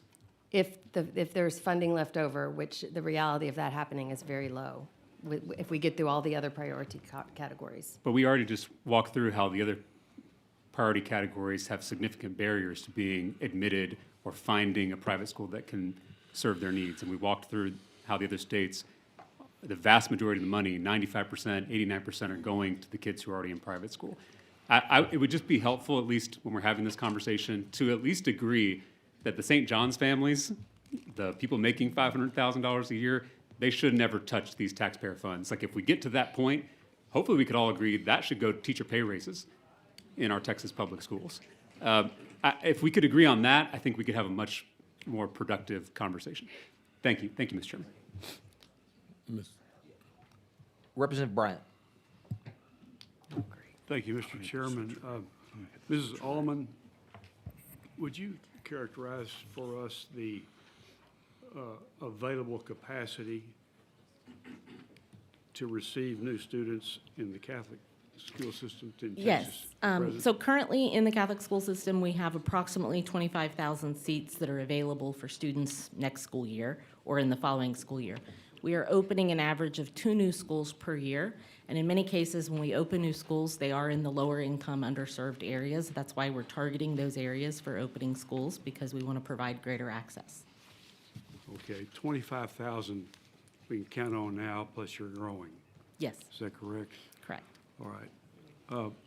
You said that your tuition averages from the lower grades through high school between $8,000 and $12,000 a year. Is that correct? We categorize K through 8 is about $7,600, and then for 9 through 12, it's under $12,000 as the average, 11,800, something like that. Okay. So this voucher is going to come pretty close to covering all the tuition. It would come close to covering the tuition, but not the cost to educate the child. The cost to educate the child is closer to $13,000 to $18,000, and the church will be covering that with our other fundraising efforts. Okay, but that's important to know for other reasons, but for our purposes right now, the issue is how many of these vouchers are going to end up being used. So I'll be able, as a private parent, to send my kids to Catholic school pretty much for free, right? Perhaps. Perhaps. How could it be otherwise? Well, it depends on the school you choose and the services you select at that school, or the way that you design your education using the flexibility of an ESA. Well, the Legislative Budget Board indicates this morning that the actual voucher amount is going to be about $11,600. Okay, that's enough to cover the tuition At the that we've been majority of our schools. in all There are of your definitely schools. schools it won't cover, but that will cover the majority of the Catholic schools in Texas. Okay, let's be a little bit precise here, because it's important. If your tuition ranges from $8,000, just under that, to $12,000, and the voucher's $11,600, that pretty much covers the whole thing, right? No, the range is the average range. And so the actual range of tuition in Catholic schools in Texas is 0 to probably 28 or 29, unless I haven't kept up with a new tuition increase from the last round of inflation. That's the range. Because we have some schools, for example, in the Rio Grande Valley, we have schools that are $2,000 and $3,000. So the average in each geographic region is different, because Catholic school tuition prices, as Laura was indicating for many private schools, are based on the ability to pay in the geographic region of the school. That's why Strake and Duchesne are so much more expensive than Cristo Rey and St. Peter's. When you look at our school's location, we set the tuition based on what the neighborhood can pay to make sure that we have a community that reflects the neighborhood. Okay, well, would it be an intelligent or an informative question, informative answer if I ask the question, how many of these $25,000 classrooms are at $12,000 and below? I don't have that data today to tell you where the open seats are. Some of our schools do have wait lists and don't have open seats, and other schools have open seats. We have other schools that have empty classrooms. They could add a teacher and have open seats. So when we say open seat, we don't necessarily mean that there's a teacher in a classroom that could seat 20 and seats 10. We mean we have the capacity to add teachers to the existing physical infrastructure of our schools now for 25,000. Okay, and you all stretch, I think, to try to get a kid who can almost make it, but doesn't have quite enough money to get that kid on into school, right? Yes, we provide total around $70 million per year, every year, in various types of assistance. The tuition assistance is $40 million. Parish, diocesan, and corporate subsidy would be the $36 million. Are some of your schools full? Yes. Okay. Now, if I apply to one of your full schools and I'm a Protestant and a Catholic applies, and there's now a little competition for who's going to get in, which student is going to get in? Well, you just said it was a full school, so neither student's going to Well, get but in. every year you're going to have Yeah. a new When class we do coming in. our applications, there is a discounted tuition amount for Catholic school, for Catholic parishioners of the school typically, sometimes for Catholics, but it's typically for parishioners of the school. So the tuition amount would be different, but in the application process, I don't know that that is considered. Well, you mean if I'm a member of your parish and I apply with my kid and somebody from across town who's a Protestant applies, I'm not going to get preference as a Catholic to get into Actually, the our school? admissions process is based on our ability to serve the child. So it depends on the child and whether or not we can meet the needs that they present and whether or not we have the seat available. So we have some superintendents that'll be testifying later of Texas Catholic schools. They're going to be a little bit more familiar with the day-to-day admissions processes, so I recommend you ask one of them that question later. Oh, now you mean you're not aware of whether or not there's a preference for your denomination to attend your schools over non-Catholics? The admissions decisions are site-based, and I don't operate the schools personally at each site. The superintendents who will be testifying today are aware of the admissions policies in the schools they oversee, so they're the better person to answer that question for you. So some of your superintendents are testifying today? Correct. Okay, good. Thank you. Thank you, Mr. Chairman. Representative Kerwin. Yes, thank you. Ms. Allman, thank you for enlightening us on the Catholic private schools here. My question is, can you elaborate more on the financial assistance and how you do serve and will serve the special ed students? Certainly. So financial assistance is determined after enrollment decisions are made. And so we typically, in most of our schools, I believe in all of them, but again, the superintendents can clarify, we use a need-blind admissions process, which means that they apply and are admitted based on our ability to serve the child academically and meet the needs of that student in the holistic Catholic school environment. Once we determine we can meet the needs of a child, then we try to help the child and their family, their parents, figure out how to afford to come to our school. And so, there are standard discounts given for Catholic children. So if you're a Catholic applying to a Catholic school, there's usually like a $1,000 discount on the tuition amount. And so we take that into account. There are financial aid programs that are offered. We use a third-party system. Many of our dioceses use a system called FACTS, which does a financial assessment of the ability to pay. And so they go through that third-party system so that it is not the principal deciding, okay, I like this child, I'm going to make it work for this child, but the third-party system that is looking at the ability to pay. And so that's how the financial assistance is done. There are also many of our lower-income families, the tuition is paid by their grandparents. Did my mic go out? No, okay. So the tuition is often paid by grandparents who want to make sure that their grandchildren have access to Catholic schools. And so there's a variety of different mechanisms. But as I mentioned, there's a significant amount of funding available for those students. And to go back to Representative Bernal was asking each member of this panel to ask the question about the waiver of the additional delta of what is not covered by the ESA. That would be in conflict with the current language of the bill, which does not allow us to charge an ESA student a price that is different than the general public price.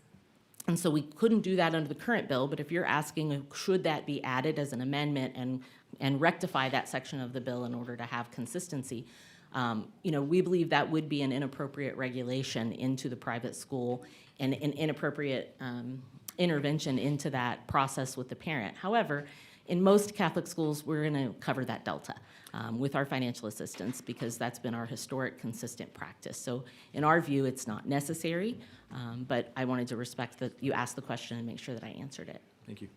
And Ms. Colangelo, could I ask you, you mentioned subsidies from the parishes.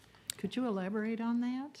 Well, Jennifer speaks on behalf of Catholic schools. So subsidies in parishes is a Catholic phenomenon. I was talking about scholarship in general, the $376 million that are reported. So those are scholarship funds that are each type of private school gives to students who cannot afford to go to that school. Okay, thank you. I can clarify the way the subsidy works. So as I mentioned, we set tuition based on the geographic area of the school. So if in the neighborhood of the school, we determine that the income in that neighborhood can afford to pay, $5,000, and we know the cost to educate is $13,000, then the parish or the diocese fills the rest of that cost. That's the subsidy. And that cost is either filled by the collection plate, by fundraisers, by pastors, or by corporate sponsorship. Thank you. All right, Chairman Dutton. Oh, thank you, Mr. Chairman. Thank you all for being here. Mr. Enlow, you talked about the financial consequences in several locations that had this kind of program. Do you have any idea about what the academic consequences have been? Yes, sir. The vast majority of studies onto a student's achievement, on test scores, and a student's attainment have shown positive results. And the most recent studies which have shown some negative results, you're seeing in Indiana that the later studies are showing positive gains for students and positive gains for public schools. So you're seeing generally the results show higher student achievement, a small but statistical increase, and definitely increases in attainment.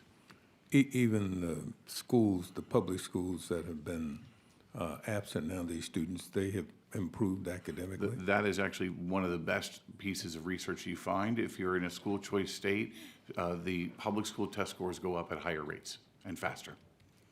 And why would that be? Competitive effects. A rising tide lifts all boats. And that's what you're finding. You're trying to say we want to help all kids. Well, if you don't have a boat. Fair point.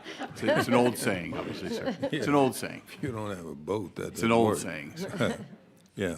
But I'm curious as to what we should expect if this bill passes, what we should expect to happen in our public schools.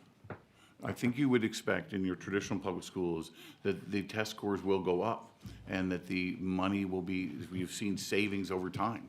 And so you'll see taxpayer savings, you'll see more efficient use of funds in traditional public schools, and you'll see increase in test scores. And I do want to make one point about the already in private schools conversation, which has come up quite a bit. It's very challenging to say, they're already in private schools, except in Arkansas, they can't be already in private schools because they were special needs kids, they were foster care kids, and in places like Indiana, it was all prior public school prior to the growth of the program. So what ends up happening in the conversation is they say they're all in private schools, but in Arizona, critics will say 80% of the ESA students were already in private schools, but those students actually transferred from the existing programs, which were prior public school programs. And so they're coming in from other programs, like one in New Hampshire. 70% of the kids in New Hampshire in the ESA program transferred from that state's tax credit program. So those were kids that were in prior public school prior to joining the tax credit program and then joining the ESA program. So it's really quite inappropriate to say they're already in private school because that's not what the data is saying. But what you're going to find out is that public schools, I think what we've seen is they will do better and do better faster. Well, the LBB says that there will be, I think, 175,000 students who are already enrolled in private school will take advantage of this program. That's one of the assumptions they've made. Are you saying that I'm saying the state of assumption? Indiana, like for example, we're looking at taking our voucher program to universal, and the state of Indiana's LSA was just this year shown that they massively overestimated the cost of the school choice program. That happens all the time. The most available, best, good research on the economic impacts of school choice show that it leads to savings over time. And that it's not for kids. So you're arguing with the LBB in terms of the 175,000? I'm arguing that over time, you're going to see savings in the state of Texas for using private school choice, Well, that's not my question, though. But let me ask Ms. regardless of whether they're in private school or not. My point is the switcher rates, what ends up happening is children switch from public to private, and that ends up generating savings. Savings to the state. Savings to the state and to local districts in particular. And which state has experienced the savings? Every single one of them that has school choice. Arizona? Arizona has, absolutely. It does, why are the reports so negative about Arizona, though? You might want to question where they come from. Well, I'm questioning you right So my now. answer is the people who oppose school choice are putting out that's it. research that show that school choice. Look, our research that we put out at Ed Choice will show both positive and negative results. We're one of the only groups that does that, right? And we'll acknowledge when a study doesn't show positive gains. But what we're saying is the preponderance of the evidence over time has shown positive results economically, financially, and academically for families. So you're saying everybody benefits? Everyone benefits. Okay, that remains to be seen. But Ms. Colangelo, let me ask you, I don't want to ask you about online private schools. Are there any in Texas? In order to be an accredited private school, online private school, they have to be physically located in Texas. Are there any in Texas, is what my question was. Yes, so if you go to the TEPSAC website, type in digital, and it'll populate a list, and those schools operate in Texas. How many are there? I think it's about 10 or 12. There may be a few more that have been added. I haven't looked recently. Would they be excluded under this bill? They were excluded in the Senate bill. They would not be excluded in this bill. So they were excluded in the Senate bill, but not in this bill. Why, do you know why they were excluded in the Senate bill? It was an amendment, was it? It was, yeah, it was an amendment on the floor. Senator Perry wanted to exclude the online schools. But I was curious as to why. I mean, I don't know. you know why? Okay. We didn't weigh I in know on that. we'd had some indication that during the COVID epidemic, we tried extending online courses to students, and what we found is that in most cases, there are some students that benefited from it, but in most cases, kids had a education loss as a result of. I think that's probably the reason you only see about 10 that are accredited and on the TEPSAC website. You have to be very careful about what kind of online. Now, some kids do need an online if they have medical needs or, they might need that, but I think the vast majority of students are better served in going to school. Should we follow the Senate in terms of That's up to you. excluding? Well, I know, but I'm asking your opinion. I think it gets complicated because the way it was worded, I think any online provider, so if there, say a private school offers a Japanese class online, could an ESA be used for that tuition if there's an online component? Or if there's a tutoring service that's an online for catching kids up. So it gets complicated in implementation, and that would be our concern. Okay, mine too. Oh, and finally, Ms. Ullman, Yes. how many Catholic schools did you all close during the last year? None in the last year. How about the last 2 years? The last Catholic school I believe that we closed was just after COVID, and we've been opening 2 per year since then. Well, you actually closed 2 Catholic schools in my district. Yes, we have, just after COVID. And some before, I think one before and one after, Did if I recall. COVID have something to do with them closing? Yes, because of the So now that we don't have COVID, are you going to open them? we are on track to open 2 new schools per year, and No, I bishops- mean the ones you Those closed. particular schools, I can't comment on which schools, but we can talk about that, and I can tell you more of the ideas the bishops have about opening schools. And so if this bill passes, have you all taken a look at whether or not that would be sufficient to reopen the 2 schools in my district? Well, we're not committed to opening particular schools in particular districts, but we are launching the Catholic Education Growth Fund to innovate and open new schools throughout the state of Texas at a pace of 2 to 3 per year. That doesn't help me very I much. can't tell you we will open a school in your district if this bill passes, because that is not how we operate when and where to open schools. Okay, and so do you know why the schools were closed in the first instance? Because the amount of the subsidy got to be more than we could afford to operate the school, the tuition amounts were not, parents were no longer able to cover the tuition amounts with the inflation, and the cost of the schools got too high. Would that go away with, if This bill will passes? certainly improve our ability to cover tuition because students who would be getting financial aid will now have an ESA, so the funding we had allocated for those students can be freed up for other students. So we do envision that this bill's passage will assist with our growth fund program, but we're moving forward because we're committed to additional school options with or without this bill. Well, let me ask you this way. The cost of the programs at the schools in my district, do you know what they were? The superintendent of the Archdiocese of Galveston-Houston will be testifying later, Dr. Maisie McCoy, and she will know much more about your district than I will. All right, and if it turns out that the cost of those education services were less than what this voucher would portend, would that be an incentive to reopen those closed schools? There's a lot of factors that go into where we locate our schools. There's also the physical plant. Is the physical plant where the school operated able to be reopened, or have there been deteriorations in the building because they were quite old buildings to begin with? So it might mean the construction of a new school, maybe in the same parish or an adjoining parish. Those decisions have to be made with a broader lens than a particular bill that is not even yet passed. You're not helping me vote for this bill. I'm sorry, I'm trying to be honest with you. Well, I'm trying to be honest with you, that the closing of 2 Catholic schools in my district left a pretty bad taste as a I practicing understand that. Catholic myself. Yes. And for a number of families and students throughout the whole district. And that, and if you're telling me that's still questionable under this bill, that doesn't help me vote for the chairman's bill, but. Well, I think if you wanted to have a meeting with Dr. McCoy to talk about the various factors that go into reopening schools within your I district, just want to know if she'd you're be- going to reopen them. It's not my decision. I don't know what the factors are. I don't- Archbishop designate Joe Vasquez will make the decision in collaboration with Dr. Maisie McCoy. Well, I understand that, but you're testifying here for the bill. I am. And I wanted to know what effect that bill would have on my district. If you tell me you don't know that, or you don't care, or whatever. I care, but there's many private schools, Catholic schools adjacent to your district where students from your district currently attend, and we have new ones that are opening in Which addition. ones are those?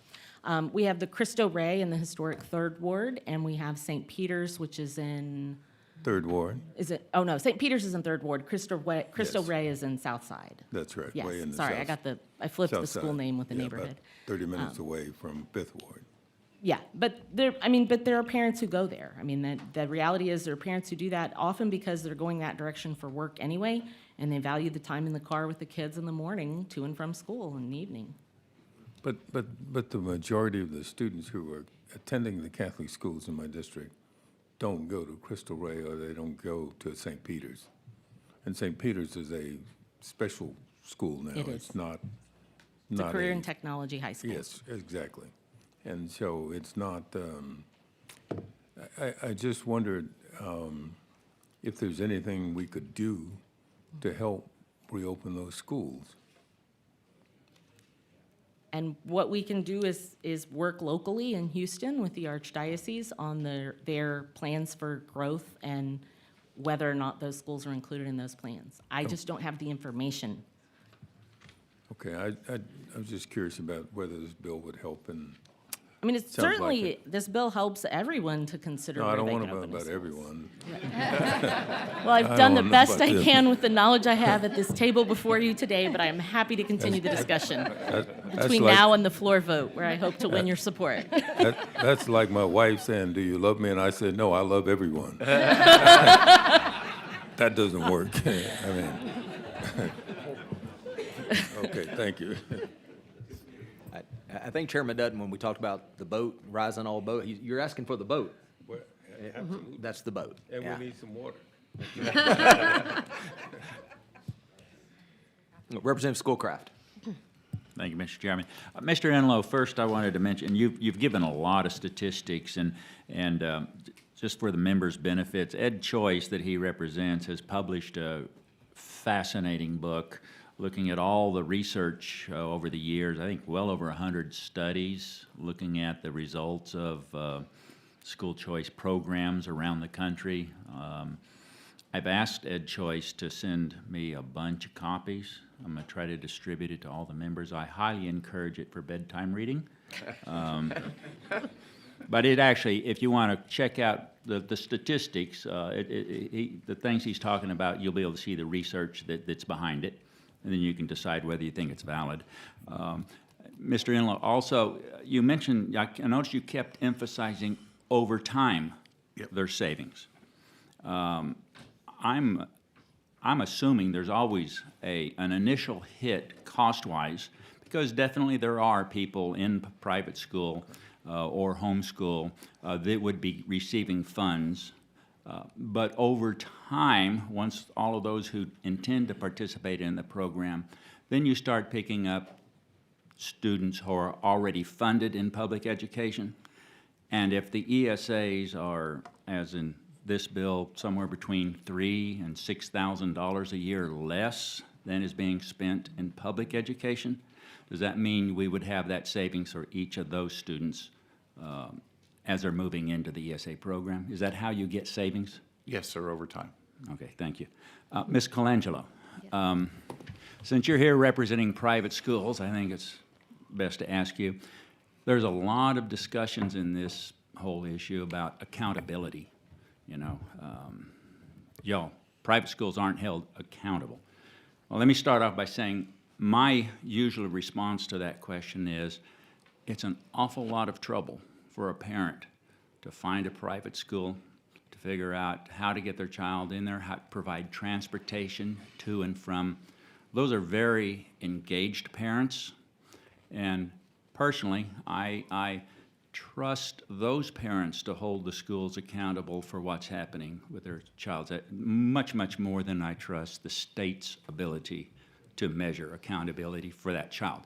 But for those who do think the state needs to keep up with accountability, what are the current provisions for assessing the effectiveness of a private school, and how would that change under this bill, if at all?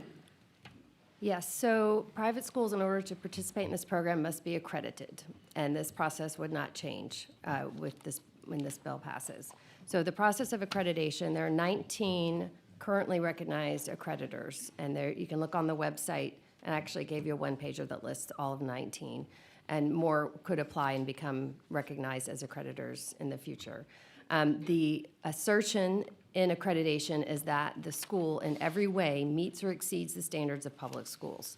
So that means that they are meeting governance requirements, curriculum, the norm reference test scores, any way that you can think of to judge a school, facilities, health and safety, teacher qualifications, that they are at least meeting or exceeding those of public schools. And the process by which they evaluate this is a team of fellow educators, depending on the size of the school, 6 to 8 come.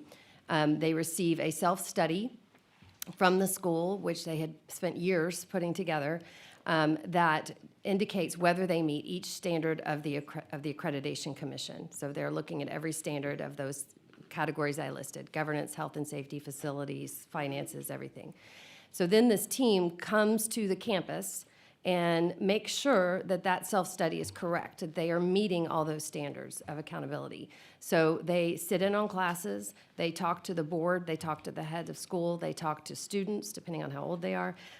They evaluate, they spend days, and I've done 6 or 7 of these accreditation visits. It's an intense evaluation, and the team meets every night and writes up reports. Do they exceed the requirements? Are there some things they need to work on, or there's some deficiencies?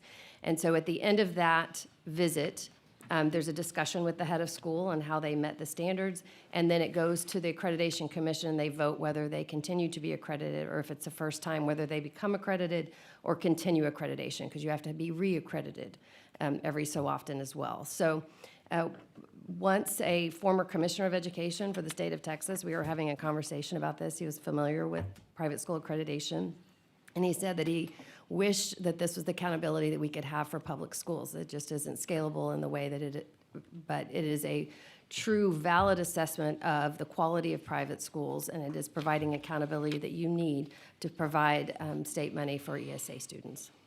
Thank you. Yeah. Representative Leo Wilson. Thank you, Mr. Chairman.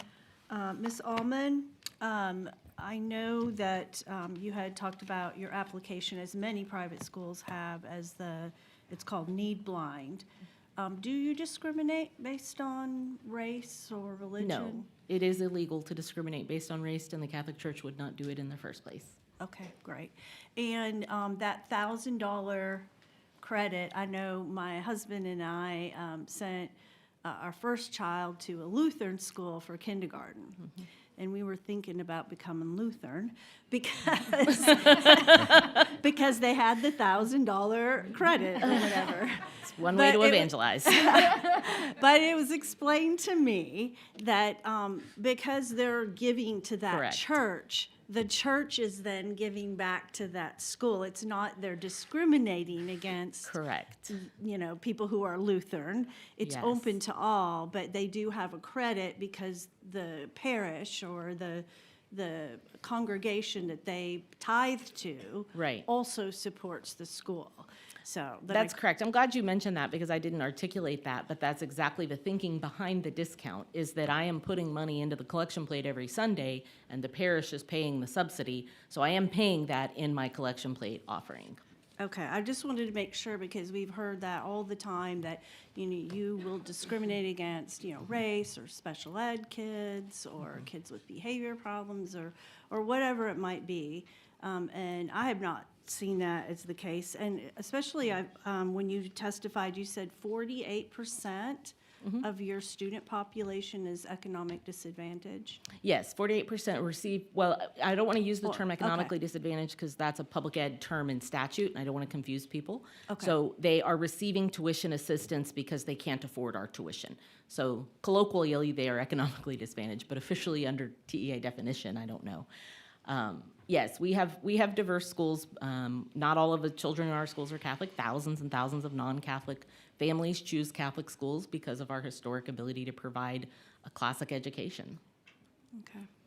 And then Ms. Colangelo, am I pronouncing it correctly? Colangelo, yes. Okay. So if the program is limited to 100,000 students, and that's less than 2% of the students statewide, Yes. I would imagine that those same statistics probably carry over to your school, and of maybe the amount of students that would take an ESA that would possibly come to your school or already possibly qualify. It doesn't make any sense to me. Like, I would almost think that you would put your school at economic risk if you rose your tuition for the, 95% of other families that are attending there that could no longer then attend there if you're raising their tuition. That was the point I was trying to make. I don't know if Okay. I articulated it well. Okay, you basically price yourself out of a school. Correct. Okay. So, and then, Mr. Enlow, I love your research because, and I encourage every member to really look at it because it's true research. You do post the positive effects and the negative effects, and I think you go into it with, yes, we support free markets, but yes, we want to find out if this actually works. We don't want to waste money by spending money on programs that don't work. And like a lot of people will send me articles or newspapers and, well, this is showing that, this, program failed in Arizona because a newspaper said that and isolated information. But what I do like is when you look at where you're getting your data, you're getting it from census data, enrollment data, state assessment data, financial budgets of states data. So that, I think, does give us a positive and negative. You're looking at data. You're not going into it with trying to find good or bad. It's just the facts. That's correct, ma'am. If I could say, a perfect example is might be my home state of Indiana, that we've had 15 years of evidence. And after 15 years, we know there are positive competitive effects. Public schools are getting better. That's what the data says. We know that there are some questions on the academic results, but they're getting better over third and fourth years. We understand that. We know that parents are more satisfied and more engaged based on the data we get. We know that the state is saving more money. We also know that 24% of the families choosing a scholarship in Indiana are earning less than $50,000. 56% are earning between $50,000 and $100,000. So that's 81%, right? And we end up having 81% are actually earning less than $150,000. So the vast majority of families who are using the program are middle and lower income, and it's actually serving families. And so that's a perfect snapshot of that data. Thank you, ma'am. Okay, and then when I was looking at part of your data, tell me if this is true or not, or if this was just true in the states that I was looking at, because also a really cool thing about your research is we can click on that state. Correct. And you have it categorized. So we can look at Texas, we can look at Alabama, we can look at various states, and I really like that it's categorized by that. But one of the things I read was that there was not this mass exodus from the public school system, that it was really, really high on the amount of kids, which makes sense, of kids who are kindergartners that have never had a placement in a public ed setting. And so that number was pretty high. It was shockingly high to me. But also as a parent, it's a big deal for you to pull a child out of public education where their friends group is, where there's probably a whole lot of things that you do like about it. And so can you speak to that? I don't know if that was just a statewide thing that I was reading, or who initially, when they had startup programs of ESAs, who initially was the students that took those? So the great question. Initially, many of the programs in Arizona, for example, it was just for special needs families, right? So in Florida, it was for low-income families only. And so many of the original programs were designated for specific populations that have grown over time. You did not see a mass exodus because, as a parent, I didn't want to mess with my kid's life, and no one does, right? So you see points where families want to choose, and kindergarten is one of those, and then natural breaking points in middle school and high school. And so you see families choosing at that point, and it's natural at a higher rate. When you do polling and families are asked, what choice would you make if money were not an object, right? About 40% choose public, about 40% choose private. And that's what happened to the kindergarten ratio when you give options. And so it's not surprising at that level you see a high rate of choice. Can you answer, Representative Bryan brought that out about his concern that there was a lot of mass exodus for kids that were homeschooling in Florida. Did you look at that? Yes, the participation rate in Florida after 20 years is just broken 10% of the total population. After more than 20 years of having a school choice program, they've finally got to 10% of the total school age population. In Indiana, it's 7.4% after 15 years. It takes time for programs to grow and for families to make choices. There's no mass exodus at the beginning, and the state then can control how much you spend on it. So you can grow the program at your leisure. And so what happens is not a mass exodus. What happens is families make choices over time, and the programs grow to a reasonable amount. In Arizona, I think the program is now at 9-point-something%, and they've had it for even longer. And so you're not seeing mass exodus, and over time it gets to about 10%. Okay, and then address Arizona, because I've heard a lot about, the budget crisis and the financial collapse, which was really an isolated, inaccurate piece that contributed to that. But I want you to address that specifically, because I hear that all the time. Well, this is going to shut down schools. And actually, when I looked at Arizona, they actually picked up an ISD and created another independent school district while they were doing vouchers. But, you hear that I was going to cut programs. If it doesn't close schools, it's going to cut our football program. So, in particular, they're pointing to Arizona. And we're lucky to have someone from Arizona that's going to give you the full details on Arizona here in a little bit. But I will just quote Superintendent Tom Horn when asked this question of Arizona, when he said that if the state's going broke because of ESAs, Superintendent Horn basically said the myth that the ESA program is doing damage to the state's budget is demolished based on our data. And in fact, they have a surplus, and he has, in the program that was said to be destroying the education budget, they actually had a $4.3 million surplus in the Department of Education. So you'll hear much more about that from Dr. Ladner. Okay. And then, Mr. Chairman, a question for you. Other than the 40%, that we have allotted in the basic student allotment for teacher pay salaries or increases, that segment, the rest of the basic allotment can be spent on what a school district decides, correct? I know that, I'm going to relate this to HB3? to today, yeah. All right, yeah, yes. Okay. That is correct. Okay, so, I'm just thinking that basic allotment can be used for marketing.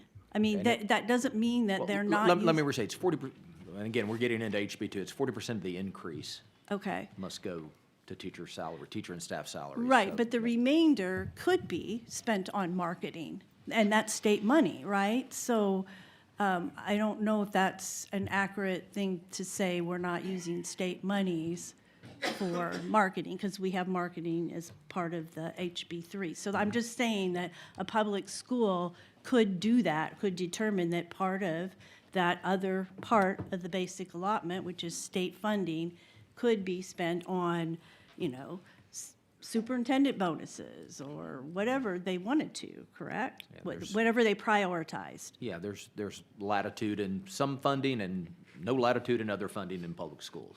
Okay, well, and that's where I get kind of aggravated with the saying in HB3 that, well, this will, people will have to cut teachers.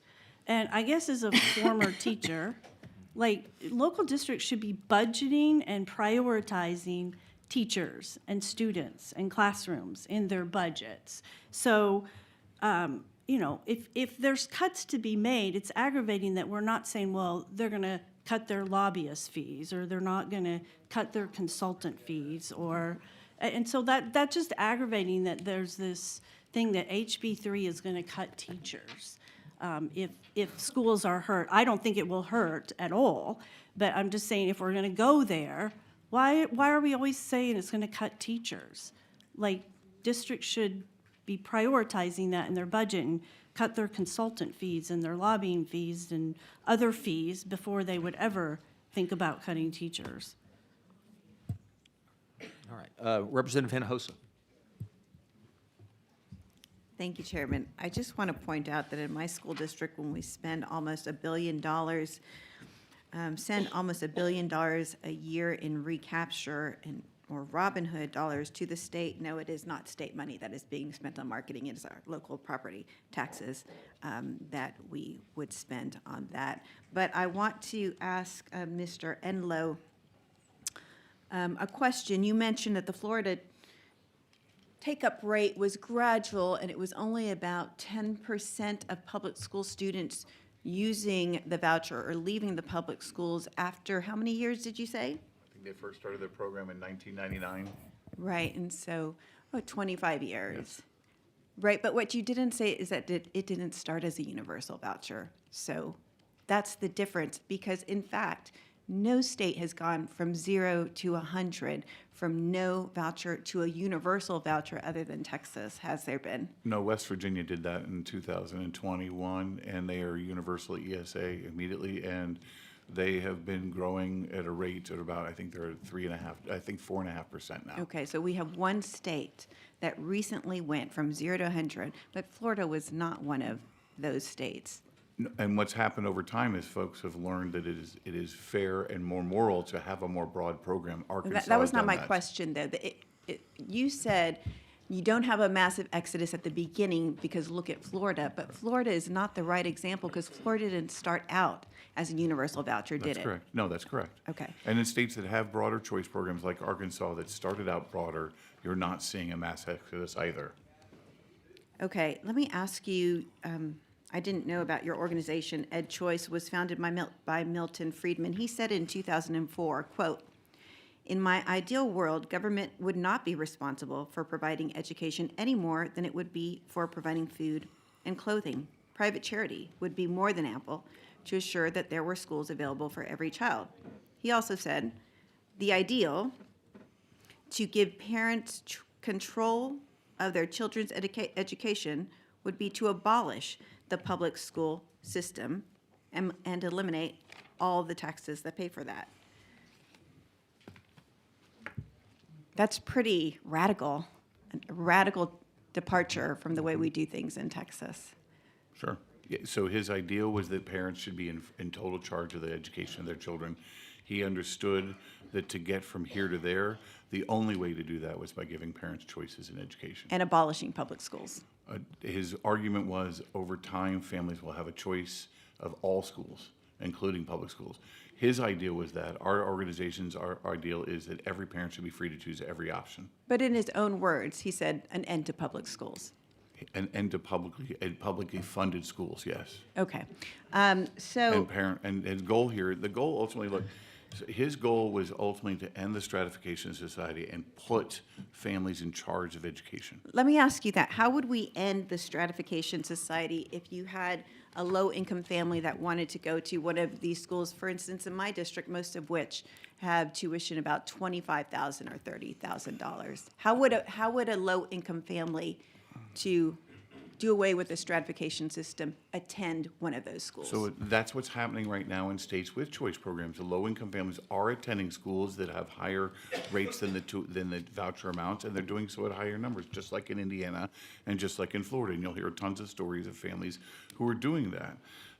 So we know that families are taking those choices. If we want to end one of the arguments... Okay, let's look at this bill. This bill gives $10,000 or $11,000. We're not exactly clear on the amount, but somewhere between $10,000 and $11,000 to a student, low-income student, any student, everybody gets the same. How do they attend what is likely $25,000, $30,000 private school in the school district that I represent to avoid the stratification system? So my understanding from Laura, and she can give you better data, is the average private school tuition rate is $9,500 in the state. No, sir. You said to end the stratification system. I'm asking because the only way to end it is that everybody has access to everything, right? That's how we're not stratified. So how does a low-income child, it's not like they can finance their K through 12 education like they do college, right? How do they access a $30,000 school that is in my district? And I'm saying to you, from based on what I hear from Laura, is that there are going to be plenty of options for low-income families to be able to choose a wide array of private school options, and by the way, grow their own options. One of the fastest growing types of private school choice or private education has been African-American mothers doing homeschooling. There's been a lot of growth in low-income families taking direct charge of their children's education outside of the system and doing it on their own, and that doesn't cost $35,000. And you'll hear stories about that. There's tons and tons of micro schools that are starting all over the country. In the state of Indiana, when we started our program for micro schools, there were 6. There are now 69. Many of them are serving lower-income families, and they're being started and run by lower-income families. The options that are growing are out there, and I think as we look at a system that's different than the one we have now, then we'll see those kind of options growing. New private schools are starting in Florida, like all over the place, including in rural Florida. You're seeing in Arizona a dramatic increase in the number of options available to low-income families, particularly in rural areas. And so you're seeing growth and opportunities for low-income families, not at your traditional private school, although that's fine. But remember, most of the private schools in the state of Texas, from what we hear, are at $9,500. Okay, so what I gather from what you just told me is that we will absolutely have a stratification system depending on what you can afford. You may get subsidized by the state, but all those options are not available to all the kids. So it will be based on what you can afford. Under Milton Friedman, your founder's vision of education, it should be based on what you can afford, and not our current system in Texas, which allows all kids to go to all the schools, He right? would say it should not be based on a system of housing values that stratifies society as you have in every single state in America, where you can choose a home value and choose a type of school based on the house purchase and house price. That's what he considers stratification of society. That's what we have in America. When you choose, the amount of the value of your home determines the quality of your school all too often. And stratification in America in education, K-12 in particular, we are stratified by income because of assignment zones. Okay. That is evidence that is unrefutable. To be clear, Milton Friedman didn't say anything about housing costs, but I will say in my district that we have a multitude of choice in my district, from charter schools to private schools to transfer my own kids, transferred into other public schools within the school district. And so perhaps then in my school district where we have ample choice, then we don't need to have this bill, because even if this bill passes, there are members of the House who will not have anywhere near the choice that I have in my district, because we already have choice. And perhaps, Mr. Schoolcraft, then my school district shouldn't have to participate in the accountability system, because our parents can get up and leave and go to another school if they don't like the way things are going anyway. But I'm sorry, let me get back to the point. So you mentioned cost savings to the state with the passage of this bill. That doesn't make any sense to me, because this bill spends probably about, actually a little north of $11,000 per student, which is currently more than the state is paying per student for public education. So how would that happen under this bill that we would save money? If you look at the total cost to the taxpayer from state, local, and federal dollars, if you and look at the surveys done by Marty Lucan of the 48 choice programs with all three pots of money, the choice programs are significantly less than the total three pots. And so the districts, the total pot of education is less as a result of school choice. And in fact, if you look at it, the total funding for, let me just pull up this data here, the average scholarship program is of all the choice programs, the 48 he did in 26 states, was $6,100. The average cost for public schools in those states was $17,011. Okay, so you're not saying a savings of state dollars. You're having to Total include savings. federal and local dollars when you claim that there is savings. Yeah, because when a child leaves a traditional public school, he takes that money with, he or she takes that money with them, and leaves. If they go to a traditional private school now, they leave that money at the district level. Okay, I just Right. want to be clear that Yeah. it is, because there's no way this bill saves the state money. Finally, I want to ask this question. Are you opposed to this being expanded to include, this bill being expanded, or this policy being expanded to include facilities funding of private schools? Me? Do you oppose that? I'm still asking Mr. Enlow. Oh, I think the state of Texas, like all states, need to think differently about how you fund facilities across the board, whether it's charter, public, or private. So I think that I would not oppose a separate state effort for the state to think about facilities in a different way. But I think we've got to talk about how much it costs to build a traditional school. Why does it cost so much to build a traditional school when it costs much less to build a private or charter school? But, so you are supportive of state funding for private school facilities to expand this effort to, Not as part of this bill, no. but the policy, they've done it in Ohio, do you They've disavow done it in it? Ohio and Indiana. They're looking at it in Indiana, and I think the more we offer more opportunities to grow more school types, the better. Okay, so I take that you would be supportive of it. Ms. Colangelo, I want to clarify something you said. You said that this bill would be limited by the billion-dollar appropriations. Is that correct? Did I put words in your mouth? That is my understanding, that that's what's appropriated for this bill. The appropriations for this bill says it includes amount appropriated above elsewhere in the Act relating to the establishment of ESAs. It's $1 billion of general revenue. And then it says, an amount to be determined by the Legislative Budget Board shall be transferred to the Comptroller of public accounts, fiscal programs to implement the provisions of the legislation. So in fact, the $1 billion is not a ceiling, it is a floor. Because that is what this bill refers to, the appropriations, and the appropriations language says LBB can transfer money. And in Is fact, that the we know. waiting list language that we're talking about? No, it's not the waiting list language. It is for this ESA for now, for the passage of this ESA to take effect within this biennium. That is not my understanding of the bill. That's not what's been in any of the Okay, talks.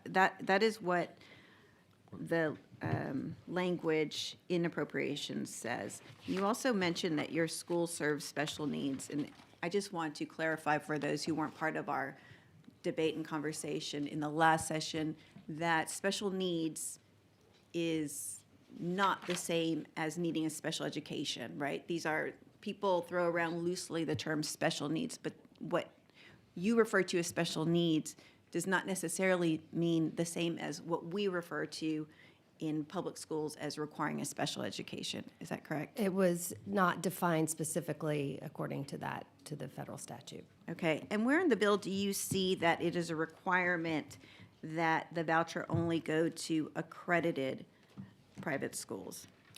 I don't have the bill in front of me, but do you have it?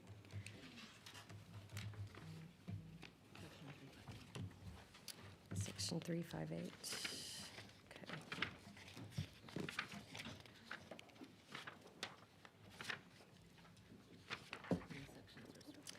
Okay, pre-approved providers and vendors.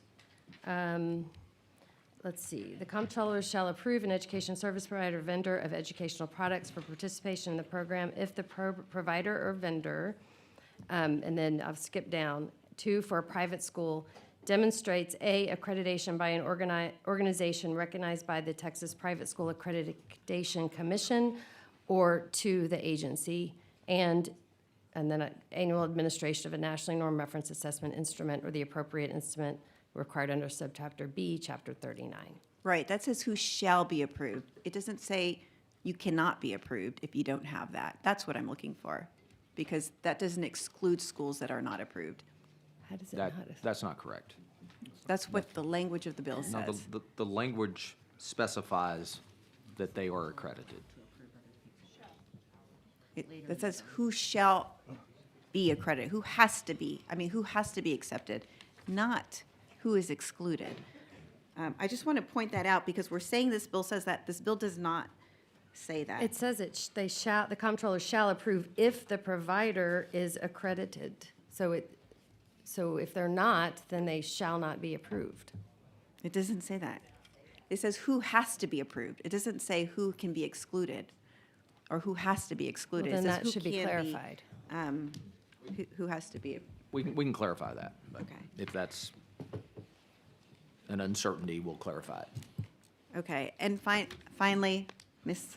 Alman, Hello. I just want to, again, reaffirm my invitation to the diocese to come and please testify for the 5.5 million kids in our public schools. We just had a hearing on them last session about the desperately needed funding that our kids, our Texas kids, all God's children need for their public school education, and I would invite you back to advocate on their behalf as well. I did register in support last week of House Bill 2, and we are registering in support of several other public school bills. The reason I don't testify is I don't have any expertise to offer, and the fact that I thought y'all might go till midnight, and I would just be saying, this looks good. So I thought registration was sufficient. But if you would like me to testify, I would be happy to study up and testify in support. But we are definitely in support of increased funding for public schools and increased teacher pay and the elimination of the STAR test and providing public schools with a greater amount of flexibility that private schools have because we know it delivers success. And we want that success for our public schools as much as we do for our private schools.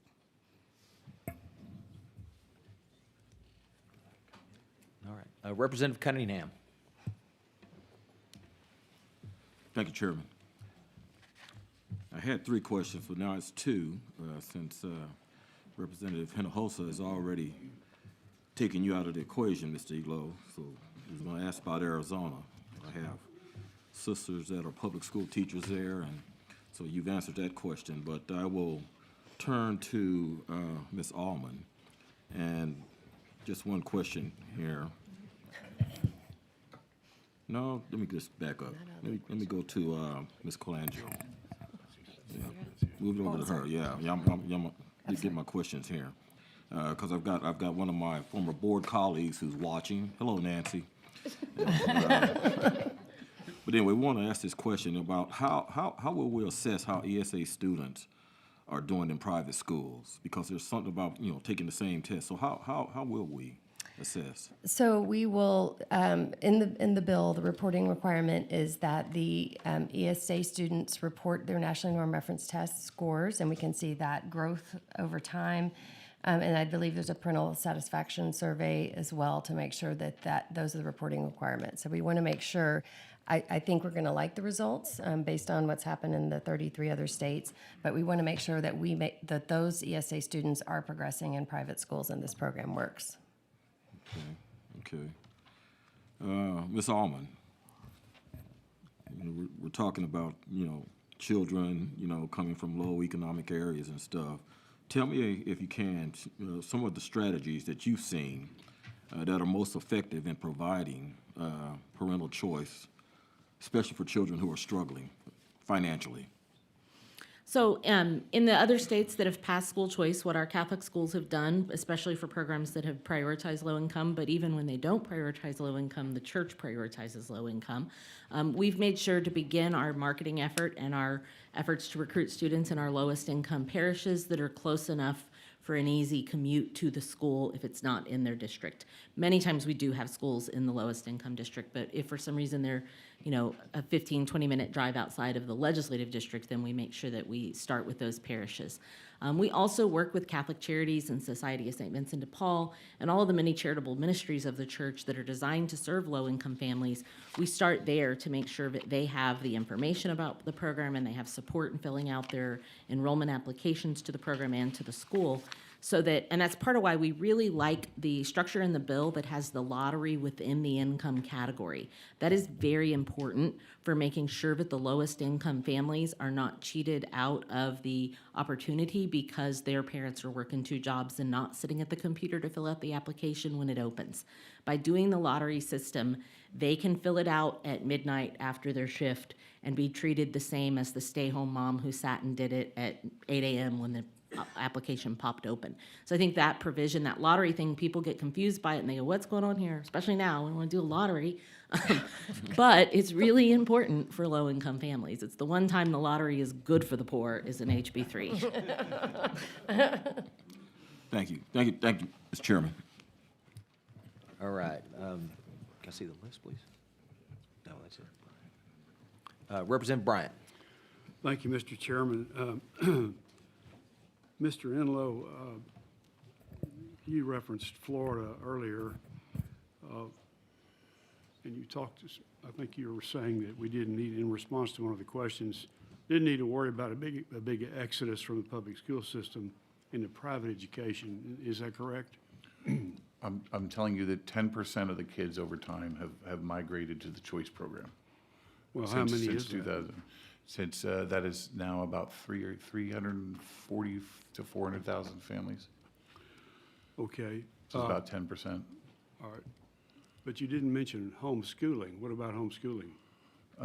The ESA, I believe in Florida, I'd have to check on that, I think they're not as prevalent. In Utah, where there is a greater number of homeschooling families, that program has 10,000 families in it, of which 60% of the families are homeschooling right now, or receiving ESAs that are educating at home. The actuarial advisor to the teacher retirement system here in Texas utilized data indicating that the number of homeschoolers in Florida increased by 58%. Is there any reason why that wouldn't be true in Texas? I don't know the numbers. I have no idea why it would or wouldn't be. I don't. And the migration out of the schools into homeschooling was more than twice as high as the migration out of the private schools, out of the public schools into private schools. If you're asking why there was migration into homeschooling after COVID. I'm not asking I'm just that. trying to make sure I understand the question. I'm not asking that. Okay. I didn't mention COVID in any way. Okay. I said that the data we've been given indicates that homeschooling increased by 58% in Florida. And if you apply that to Texas, that's about 250,000 kids leaving the public schools to go into homeschooling. So do you quarrel in any way with the figure that I have not seen that data. I'd have to look at it in Florida. It doesn't strike me as the case because the program was primarily through the tax credit scholarship program and the Gardner Scholarship program, most of which were not homeschoolers.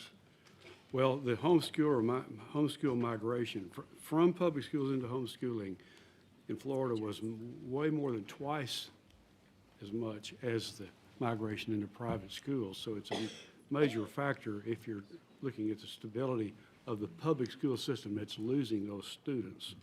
I just wanted to make that point. Another point about Florida that I wanted to ask you about,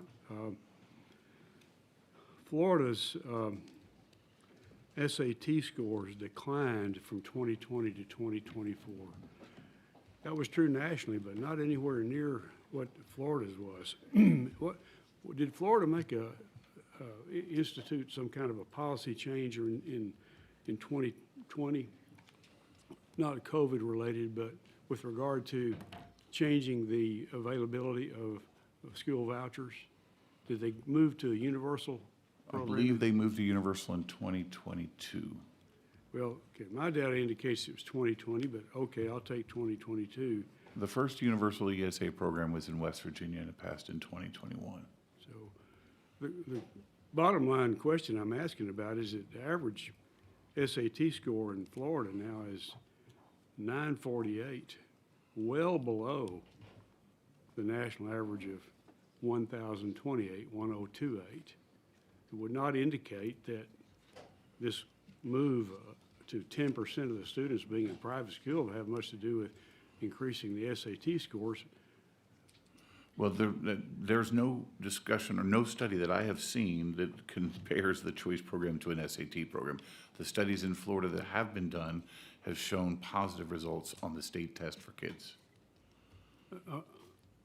That's what I Positive would say. result. I'm sorry, I missed it. I So didn't I've catch not the seen any import of that. studies showing any conversation about SAT scores or connecting SAT scores and school choice programs that I know of.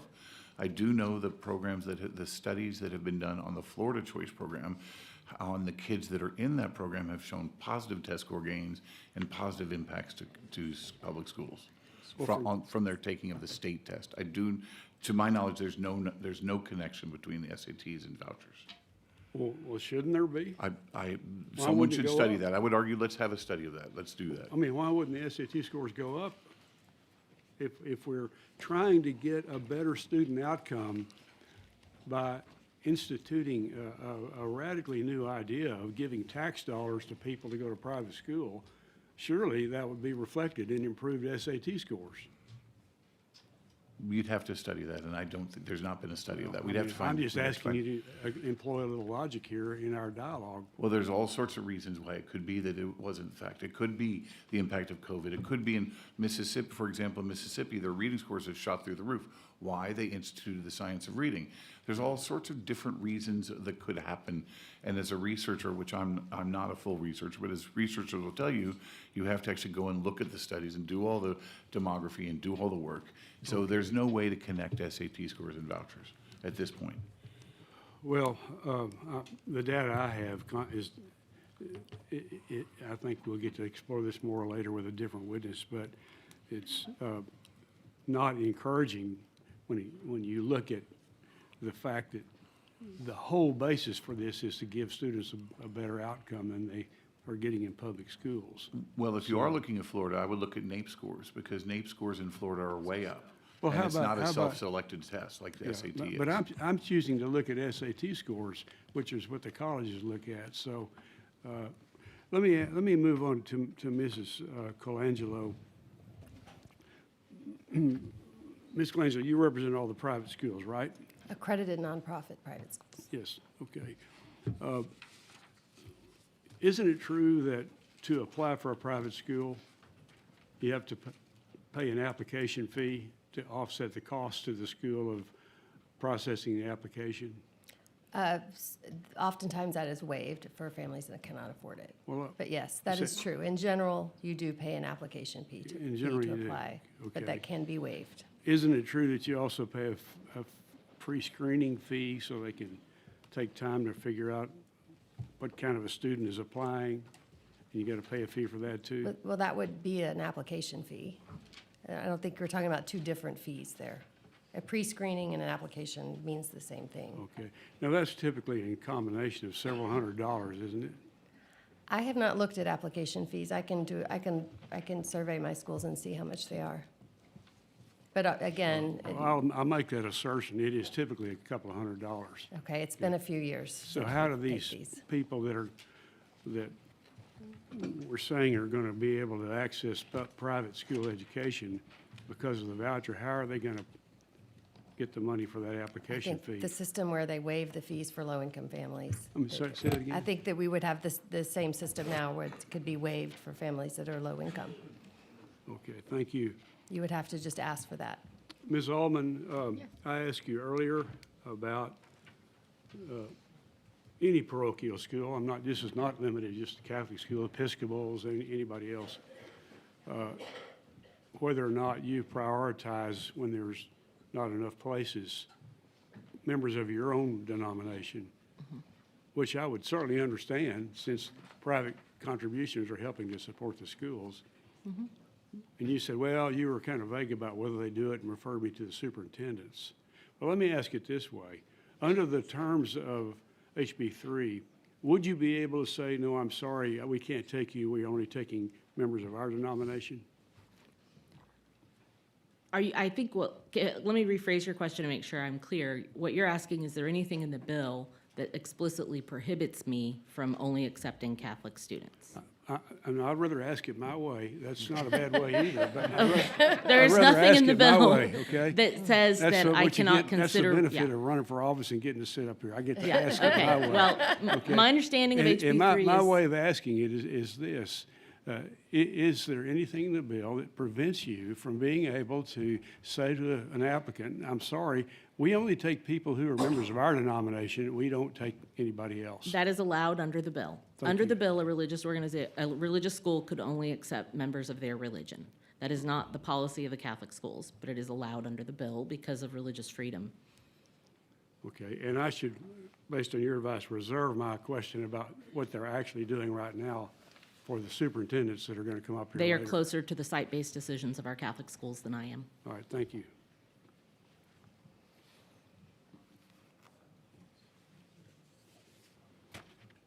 All right, Vice Chair Bernal. I'm last. Hooray. So I have that one standing question. I've decided to name the student Jimena with an X. Okay? So my question is about her, right? If there's if the voucher, the ESA is worth, 10.5? Let's say 10.5. And the tuition is, I understand, thank you for answering that. And the tuition is more than that, by 1,000, by 10,000, by 20,000. Should we ask that the private institution waive the remainder? We have concerns about that idea, specifically because you would be dictating the processes and the operations within a private school and interfering with the contract between the parent and the school. And specifically, not that we don't want Jimena to get the full amount of private scholarship money. However, there are other programs that private schools provide. First, they can do work, volunteer opportunities that help with pay tuition, and that helps them become a part of the community and make sure that they're participating. So there are just some innovative ways that private schools set it up so that low-income families can afford it. And you're interfering with that because if they are not allowed to charge more than that or institute these sort of programs, that's money that could go to another low-income family and child to participate in the program. So that would be our concern. If you have empty slots, you're not getting any money, right? Yes. You're not getting any. So if you get 10.5, that's 10.5 you weren't going to get, right? And should we then, okay, let's say that we don't mandate a waiver, but we do mandate all of those things that you mentioned, that one way or another, the receiving institution has to make up for what she's not going to get, because otherwise she can't go. Should we do that? Well, my concern is it would limit the participation of the schools because they are doing it their way and you're mandating something within their operation. So I understand I agree with the concept. We want to make sure that the lowest income families access these seats in schools. 100% agree. So My concern is that you are dictating it in a way in the bill that's inappropriate for a private school setting. How then do we get there? Because what I'm afraid is going to happen, and I'm not answering for you, what I'm afraid is going to happen is that Jimena can't go because she can't afford it, which I think, one, is income discrimination. Two, they're willing to take the money, but not Jimena, right? And the other is that he actually said something I really liked. He said, every parent should be free to choose every option. That has to be the case. Like, if we're going to do this, then that has to be the case. Otherwise, we're just sort of creating the inequality he's talking about in the private school world, right? Where the more affordable private schools, the lower income people can go to, and the more affluent private schools, they can't access because they don't have enough money. So help me solve this problem. If we're really if we're not doing what some of my colleagues have said, which is subsidize otherwise well-to-do families, then how do we make it so that the people who need the most help actually get it? And I will say this, I don't think an acceptable answer is there are other more affordable options that she can avail herself to. That's not That was acceptable. not what I was gonna say. Right, but so it can't be that she can go to the more affordable Catholic schools. She might be Jewish, in which case, even though she can afford Jewish it, schools. there are not that many Jewish schools. I said we have some great Jewish We do have schools. some great, but there's very few, right? So that is my question, which is, if you want the money, you have to also want the kid. And here's a kid, this is a real kid. How do you make it so that the St. John's or everything between St. John's and your schools, many of which I have in my district, I've got a ton of private schools. How do we make it so that she can go? Not, well, you got your foot in the door, but your family still has to raise $15,000. If a school chooses to participate in this program, then they're making the assertion that they want that child, they want more children to access their school, and the low-income families are prioritized. So they are making that assertion. St. John's might not participate because they have private scholarship money. So I just don't think it needs to be in the statute where we dictate the internal operations, but I do think that it would be the intent of the school to allow Jimena to access that with the 10,500, I hear you, whatever but it is. it very well could be that, let's say that you've got your full spectrum of prioritized children, right? And you've got the 2 bands that have to do, or maybe even the 3 bands that have to do with lower income people. And they go to, and I don't know St. John's, we'll say St. Diego's, right? Which I actually think John is Diego. Anyway, right? Which is so weird and wrong. But both. But my point is, they could participate, and then Jimena and her classmates get the voucher ESA and take themselves there. But if there's not something that requires them to allow her to go, then she gets rejected and falls off, and the ones who are left are the ones in the bottom band who are already going or can afford it. And so what I'm saying is, what mechanism should we place that requires that the students that we say need the most help, that this is supposed to be for, get to go? Because if the answer is nothing, then we are saying the people who are already sending their kids there are going to get a coupon. But we don't really have a policy answer for this child. But we will take the state's money. There's a cognitive dissonance there that I can't get past. And I'm not accusing you of anything. I'm asking for your help. I'm just saying, this solution that you're proposing right now could Yes. limit the amount that could go to Jimena's brother, Jorge, to But go. there So was an I empty, think there's an empty making slot. It's an empty slot. You weren't going to get any money at all. Well, these children are going through the admissions process first, and this is actually a point of clarification from earlier today. The admissions process comes first. They start touring schools in the fall, depending on, the school to school. Ideally, the application process would open up in January for the ESAs. And I know the comptroller's here and they're gonna have a heart attack. But, and so applications, so the families applying for ESAs while they're applying for the private school admission. And so the private school admission is separate, so that's need blind, which we've mentioned before. So the school doesn't necessarily know how much money these children have when they Right. go through the admissions process. So they find out in March. Surprise. Jimena, She's got you're in. 10-5, period, full So stop. she was already in, that admission decision was made. Right, but what happens to her once they realize that she doesn't have whatever the delta is? And again, it's not in the bill. And Democrat vice chair, don't overestimate my influence here, right? But my point is, if those aren't the policy solutions, what are? The one thing I really hope you do not say is too bad. No. Okay, so what is the policy solution? The And if you don't policy have it solution now, is- you can get is- it to me later, but we have to have one. It's what's happening now, which is the private scholarship money that goes for that delta, or the programs that they have to help families. But isn't it up to the school whether or not they decide to do that? Are they not required? Is it not? It's not an as-of-right program. It's if we feel like it, if we like her, if we can envision her there, depending on what the pot already is, where she comes in the process, right? But again, the reason why I'm asking this question, aside from taking care of her, is the fact that these are supposedly empty slots where they were going to get no money anyway.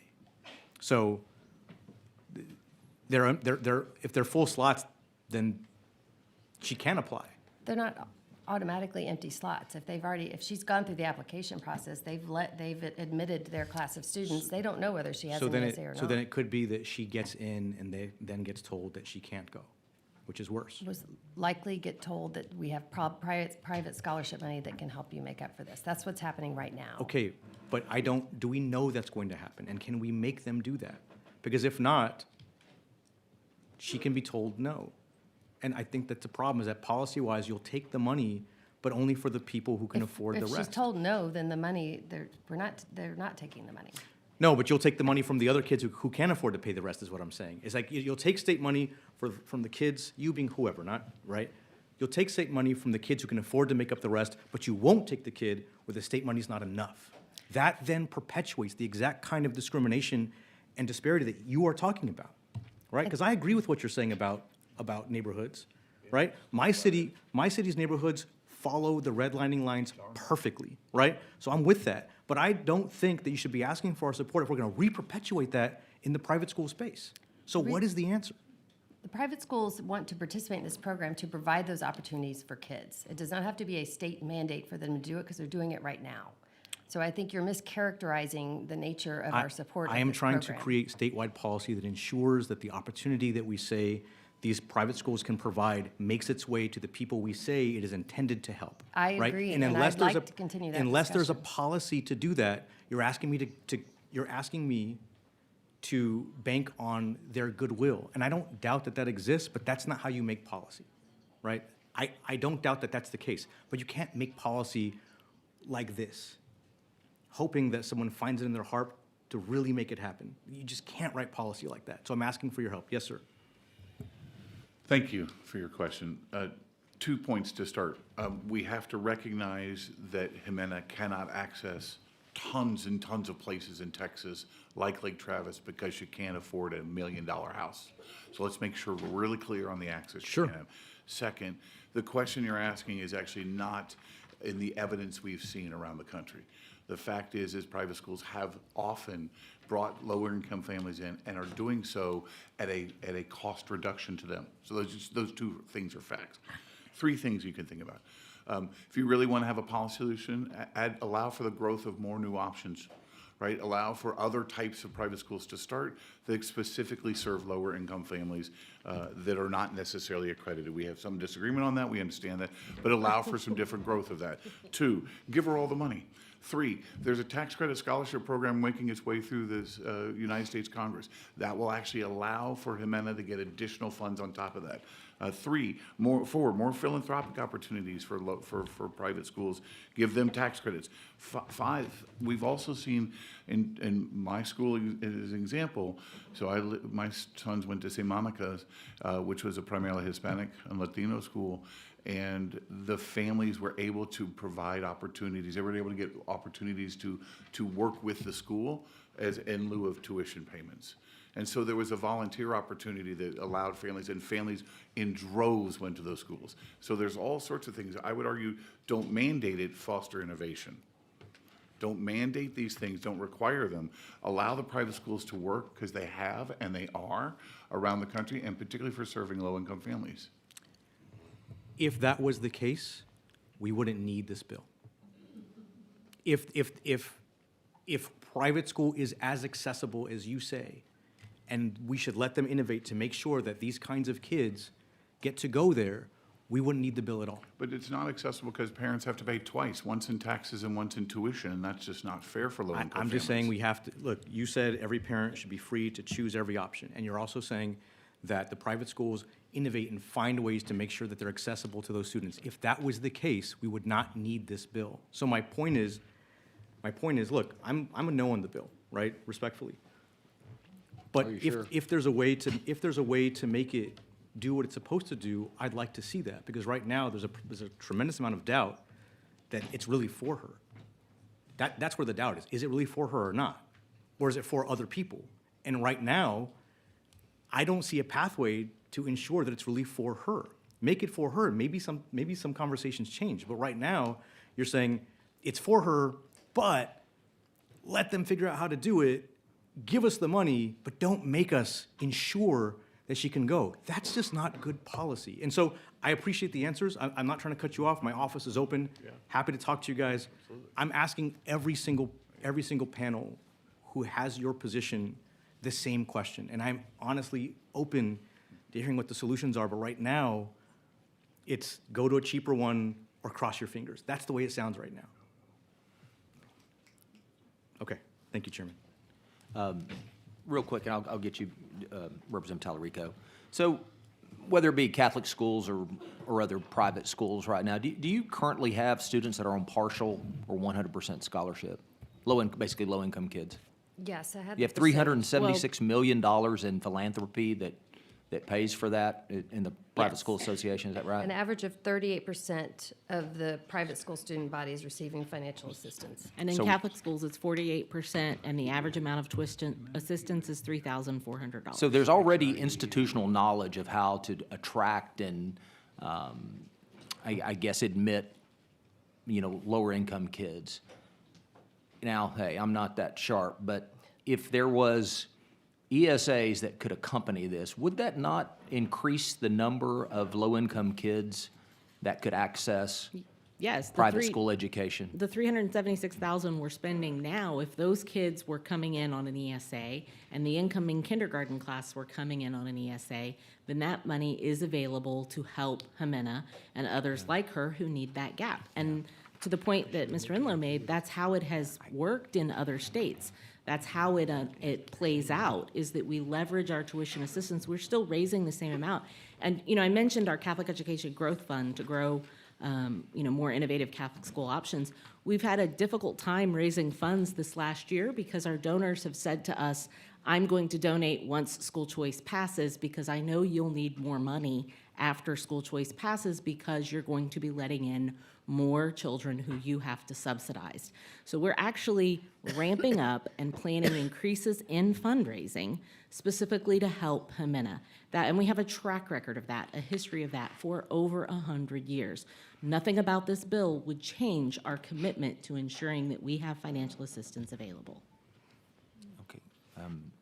Ms. Colangelo, is that Oh, consistent with the Yes, that is your very consistent. organization? Yes. Sorry. That is, that we provide $376 million in private school philanthropy in order to have the economic diversity that reflects the state, and that's what a quality education would be, having people around you and learning from people that are not like you. So we want to have the diversity, all kinds of diversity in private school classrooms. And then they view this as an augmentation of an already successful private school philanthropy program.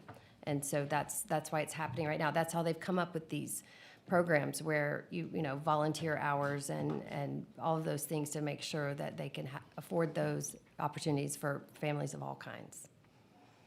Okay, thank you. Vice Chair Bernal, and then we'll go to Representative Talarico. Just to follow up, because legislating is mandating, right? And sometimes we operate in the gray. What about a provision that says that finances or income or ability to pay tuition can't be a reason why a student can't go? And then you leave it up to you guys to figure out what that is. Tuition waiver, scholarship, working it off, which sounds weird, but whatever it might be, you guys figure it out. But it cannot be that Jimena can't go because her family doesn't have enough money. What is a simple provision like that? I mean, that would be very hard to enforce, wouldn't it? Maybe we'll find out. Yeah, I think we'd have to think about that. I mean, I'd love to continue this conversation, because as you know, this is very important to us. We want to make sure that we are targeting the low-income families. That's what this bill is for. And there's a lot of chatter about how it's for billionaires, and that is not why we're sitting here right now. Right, but it's for people who can't afford, it's for people who depend on the public schools to give their kids breakfast and lunch. That's who we're talking about. Like, that's the amount of extra money that they have, right? Then let's talk about how to get them and I mean, what they need. assuming that look, I'm a no, but I'm saying assuming that we're being honest about our intentions, then we have to make sure that our intentions are legislated, are baked into the bill. I think you know about what our intentions are in this bill. I appreciate it. Thank you. Representative Talarico. Thank you, Mr. Chairman, and thank you, Vice Chair Bernal, for your questioning. I think it's a theme here that we should be paying less attention to what people say and more attention to what people do. And people keep saying, this is not for rich people, but then when you ask them to just prohibit rich people from taking part in the program, they say, oh, we can't do that. You say, it's for low-income people, and then Vice Chair Bernal comes with an idea on how to make sure low-income people are participating. Oh, we can't do that. So it just becomes suspicious when we're providing alternatives to align the bill to the rhetoric, and those proposals are shot down. I want to ask a couple of clarifying questions, because I heard a lot about need-blind admissions, but then you also said that you waive the application fee for low-income families. How do you know to waive the application fee for the families who can't afford it if you don't officially look at income in their admissions? You can just request a waiver, and then they don't look into the finances. If you request a waiver, you're granted a waiver. Looking into their finances comes later. So could a request for a waiver for the application fee be a stand-in for income? No, that's No? a separate application. It's a process whereby families give their W-2s and you check. That's the financial aid calculation. I'm The saying- waiver is the $200, whatever it is now. You check a box, say that you'd ask for a waiver, and the school gives it a waiver. Right, I'm But saying. that's not a proxy for Without looking through the actual financials, there are indicators of whether or not a family is low income when you decide admissions. I've been frustrated by the use of, stories about single moms. I was born to a single mom, being used to push this bill, which I don't think benefits single parents. Would it be possible for a private school to deny admission to the student of a single mom because their religious values say that she should have been married before she got pregnant? So, private schools the admissions process does require that the school and the applicant determine that the applicant will respect the values and the morals of the school, and that's part of the application process and the admissions process. So I'm not aware of any private school that has denied admission to a single mom because that mom was a single mom. But that single mom would need to agree to respect the morals, taught the teachings of that institution while that child was in that private school. I've been a little frustrated with this panel because the wording has been very clever on every answer. So I just want to know, yes or no, is that possible? Can a private school reject a single mom because she should have been married before she got pregnant? A private school, it's a conversation between the applicant and the school, whether the applicant will respect. If it's the no, just say teaching. no. If I it's a think yes, this- say yes. Representative, I think Yes. this policy is important and nuanced, and to ask for a single letter, yes or no response is disrespectful. Why? Why is that disrespectful to get a Because simple answer? it's a more complicated answer than yes or no. And I don't and hear a that's what I'm- I don't hear a complicated answer. I I'm hear a telling way you of the getting around process the of answer. application, and that's what I'm telling you. So it is possible. It is possible if the single mother says that she This will is not what's telling. respect the teachings of the school and the admissions policy, then that would be a case where they would not be admitted into the school. We heard another point made that donors will give more to private schools once vouchers passes. Again, I just want to be data-driven in this conversation. I'm looking at an MIT study that says the exact opposite. The data says givers stop giving to churches and private schools once vouchers come to town. So I'm curious how that aligns. I know anecdotal evidence is nice and reassuring, but how do we align that with the data that I'm looking at? The data, my recollection from our conversations in other states is we do see a reduction in our tuition assistance data, or our tuition assistance donations from time to time, where the specific fund I was talking about was the Innovation Fund to grow new Catholic schools. So to reopen closed Catholic schools or create innovative new models, it's kind of a wait and see if we get school choice approach that many of our donors have taken. Understood. So I'm talking about apples and oranges. Understood, but if we're pinning a lot here on scholarships, helping students like Jimena, the data suggests that scholarship donations decrease once vouchers pass. Do you know that study? No, I haven't looked at that stat. I'll just tell you, in the state of Indiana, when you have a voucher program that basically covers almost all of tuition now, and there's a tax credit scholarship program that also exists, you would think that that would go down, right, in terms of the amount of money being given by donors to the tax credit scholarship program. In fact, that's been the opposite in the state of Indiana. We're seeing, in fact, this year growing of that tax credit scholarship amount. So there's two programs. Donors can take a tax credit to give contributions to nonprofits to give out scholarships. That actually program is growing despite the fact we have a voucher program that's very robust. Mr. Inlow, I'm glad you jumped in because I did want to ask you a follow-up question from Representative Hinojosa. A lot of the studies that you've mentioned, I've looked at. Your characterization of some of those results I find misleading at best, but we're going to hear from other researchers here in a little bit. But it was helpful to hear the ideological mission of your organization and of your founder, Milton Friedman, who you brought up in your testimony. Representative Hinojosa asked you about Milton Friedman's belief that the ideal would be to abolish the public school system. Do you share that belief that that's the ideal? The ideal for me is to have parents having total control. I don't care where they go. Okay, I care that they choose. I don't care where they go. I'm losing my patience with clever answers. No, I but wanna- that's Ed Choice's position So right do you? now. Ed Choice's do you- position right now is Do we you believe share? that Do you all share families- your founder's position that the ideal is to abolish the public school system? Ed Choice believes that all families should be free to choose any system. Okay, I'm gonna take period. that. I'm gonna take that as a yes until you give me a no. No, I'm and not. and It's so not that simple. I think it's helpful for those of us on this dais, especially those of us who are still convincing ourselves that we can do vouchers and support our public schools. That those who are pushing vouchers in the state and in this hearing have already said that their ultimate goal is to abolish public education. And that's not just you, Mr. Enlow, it's not just Milton Friedman, it's a lot of the big money that's behind this whole effort. And so that is important to understanding where you're headed. In response to Representative Hinojosa's question, you said that vouchers are a stepping stone to be able to get to an ideal world, to get to an ultimate vision. And you've refused to say that that ideal is not abolishing public education. The ideal is families being free to choose all the options. Public dollars following families to whatever option they want. That's the ideal. It's just right? worrisome when confronted with straightforward questions, we get slogans in response. Thank you, Mr. Chairman.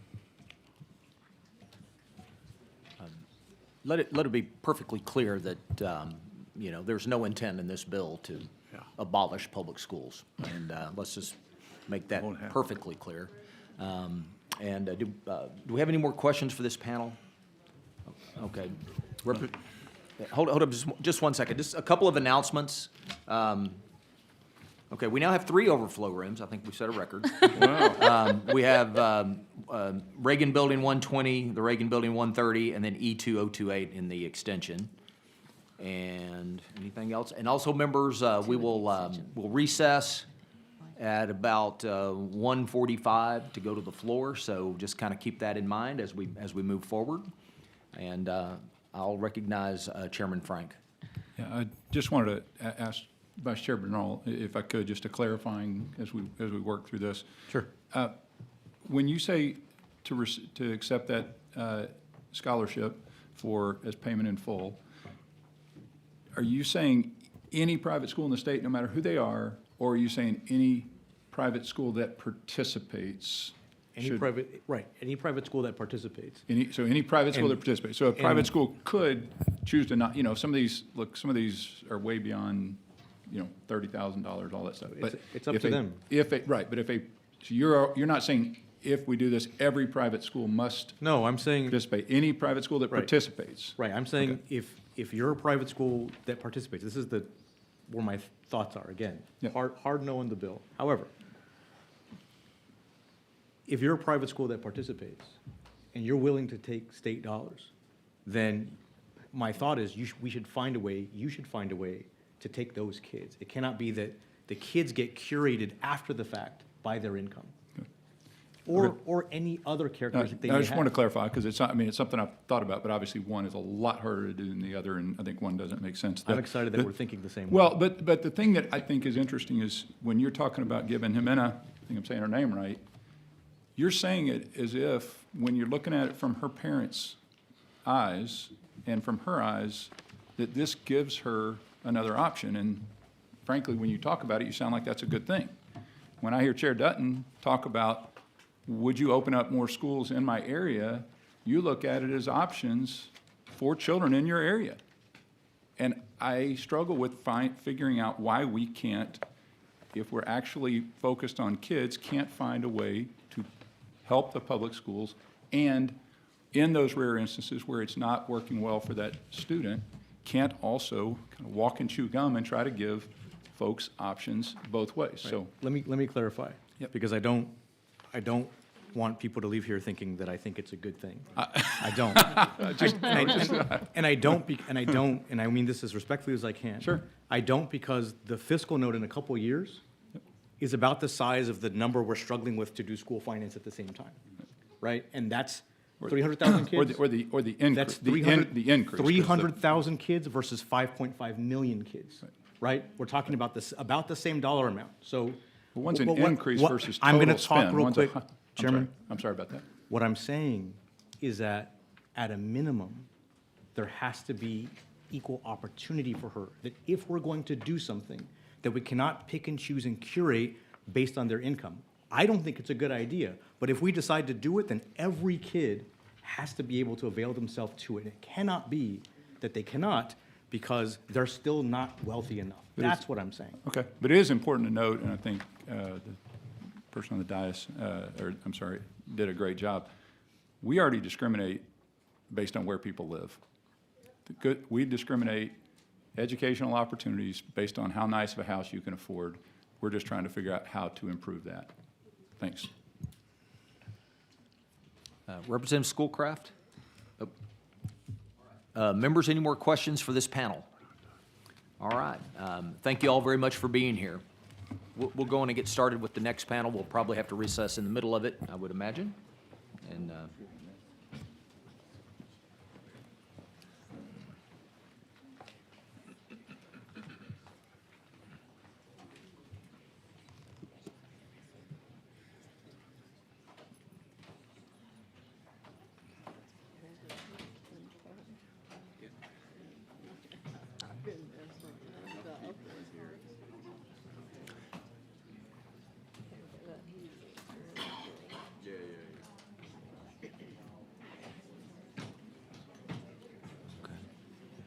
Chair calls Stephen Aleman, Aurelia Lara Vargas, and Diana Herrera.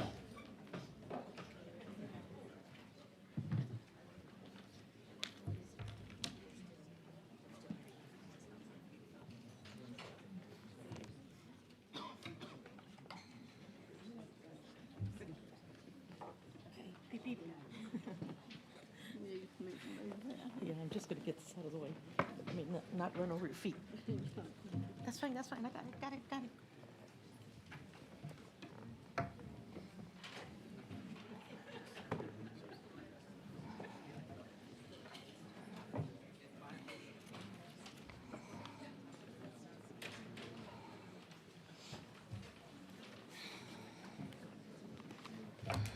Okay, I show you registered as Aurelia Lara Vargas.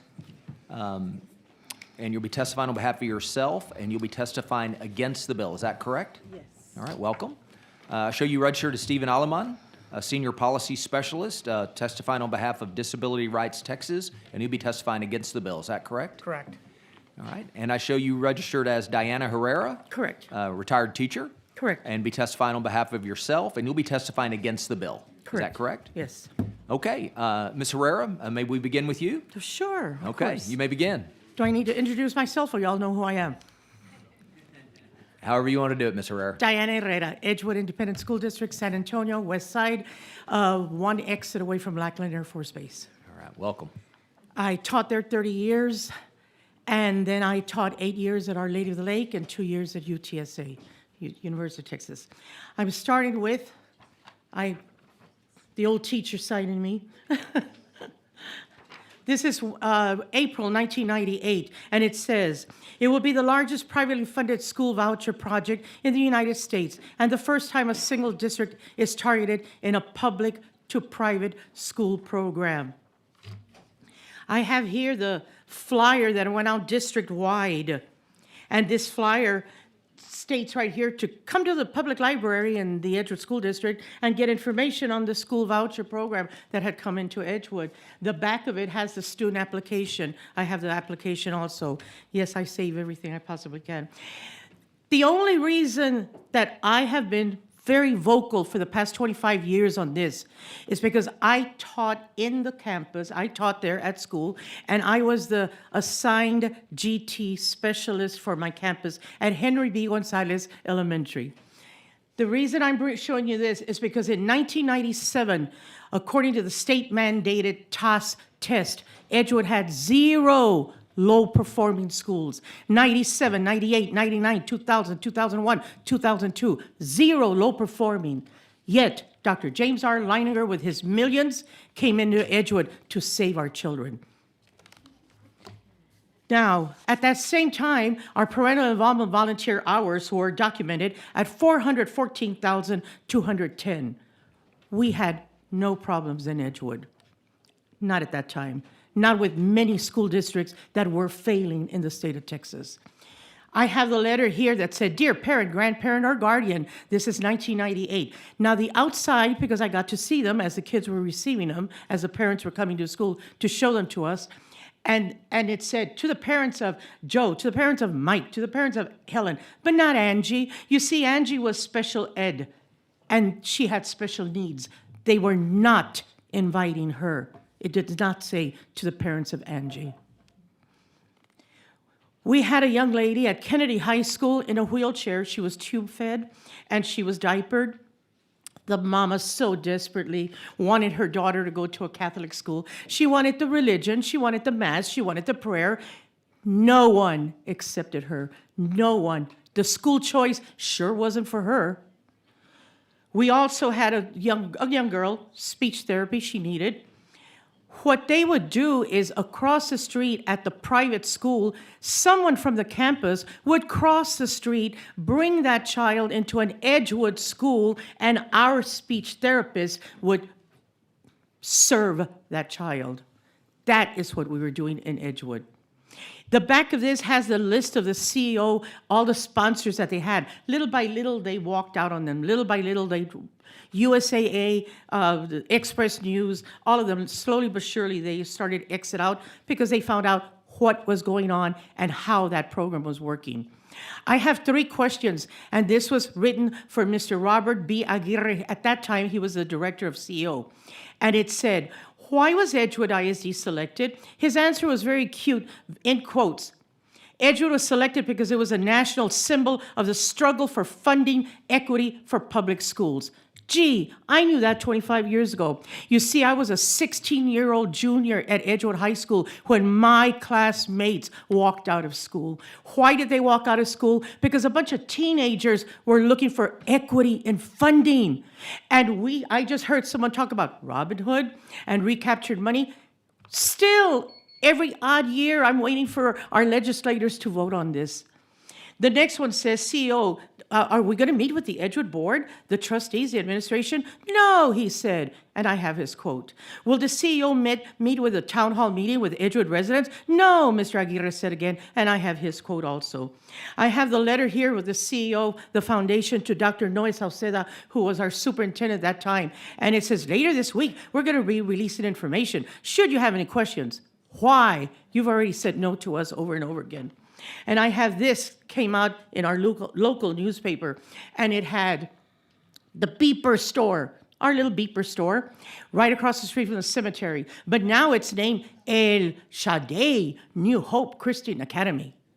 Well, El Shaddai was at our little strip mall with a shoe store and the restaurant and the grocery store and the barber shop, and everyone in that vicinity, everyone in that area were filing lawsuits, no, were filing complaints because the kids were screaming, yelling, and running the entire day. No one at that voucher school was an educator, they didn't have a curriculum, and they were not meeting the needs of any of the children. We also had Chano's dugout. Everybody knew Mr. Chano. He had the pool tables and he had the bar. Everybody knew Chano. He had a long fingernail and big old mustache. Anyway, once again, voucher people came in, took over his bar. We had a teacher who volunteered, went in undercover, and said, I want to bring my students to this school. You know, what curriculum do you have? They had no curriculum. Well, who here is degreed? No one was degreed. As a matter of fact, we then found out, and I'm going to use the word that was used locally in the newspaper and the news. They were carny people. The carnival people had come and taken over that Chano's dugout. 2 stories, 3 stories. Joe, and I heard someone mentioning this. Joe had 3 kids. He had been paying for private education for the time that his kids were growing up. He found out that the CEO was coming in with a privately funded voucher of $50 million for the next 10 years. So he went ahead and he put his children under his mama's address, and he was able to take advantage of the CEO's voucher program. We had a young lady that I had gone to the same high school with her, and I gave her the list. Here, I said, look, here's the Texas legislators during spring break. Do me a favor and call everybody and tell them no to vouchers. And she grabs me, she says, Diana, I'm for vouchers. And I'm looking at her because she's a neighborhood kid, and I'm looking at her, I said, why? She said, because our minister says that if we go with vouchers, we can have a new church built. And I looked at her and I said, but you have an identified gifted child in elementary, and you have a high school student, a child, in high school.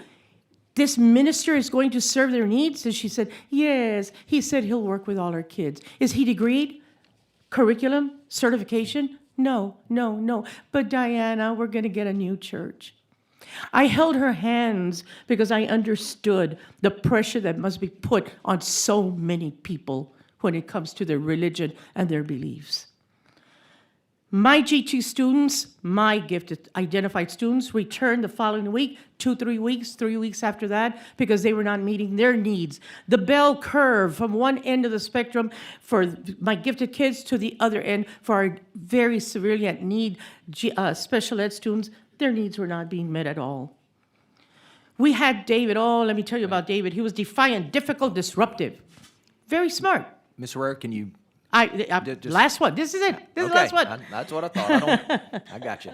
Okie dokie. And the mama came and said, I'm getting my children out of here and I'm going to a private school and there's better teachers. Within 1 week, the whole family had been kicked out of that school. 2 weeks later, the mama goes to drop off the kids, and they escort her. Come here, we need you inside the office. Sign the paperwork here and take your 4 children out of the school. Within 3 weeks, that parent was back at Henry B. Gonzalez Elementary begging for forgiveness. Those are my stories. Thank you. Thank you very much for your testimony. Mr. Alamán. Good afternoon. 5 minutes, please. I'll be quick. I'm Steve Alamán with Disability Rights Texas. I'm here standing against this piece of legislation. In the interest of time, I'm going to just provide a couple of high-level observations and then get into some of the specifics of why we object to the legislation. At a high level, of course, we've just had conversations before you all about the tremendous needs of meeting the needs of students with disabilities across our state. We've talked about the resources that are needed. Quite frankly, our observation is that this is really a luxury that we cannot afford, given the amount of resources that we know are already documented and are should be earmarked towards meeting those needs at a really greater multiplier effect in terms of our special education system for public school students with disabilities. With regard to the legislation itself, there's a couple of troublesome pieces in here which we object to. There is a piece in here about giving private school students a head start and fast track on evaluations to perhaps enable them to get a more lucrative ESA. Now, it is true that public schools have a duty to evaluate all students, wherever they may come from. Our objection is that the legislation as drafted actually puts private school students ahead of public school students in that evaluation process in several ways. First of all, it is perhaps not advisable, but it is legal for a school district to actually say, no, we are not going to do an evaluation for you. They can then issue what we call a prior written notice, a legal document that says why we are not going to test your child for a disability right now. Under this legislation as drafted, that is actually not allowed. It says you must evaluate the private school student. So right there, you are creating a greater right to a private school student than a public school student has. Second, the trigger for conducting that evaluation is sooner in this legislation for a private school student than it is for a public school student. Finally, the timeline that it has to happen is expedited for a private school student over a public school student. In my handout for you at the very back, you'll see a color flow chart. The reason why I included that is because it's actually quite complicated about when schools have to do that full initial individual evaluation, FIIE. Well, it is true, again, that public schools have to do this for anybody.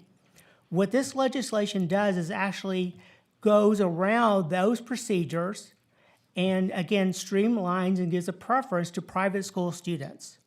That's really not acceptable to us. So that is a reason why we're against this legislation.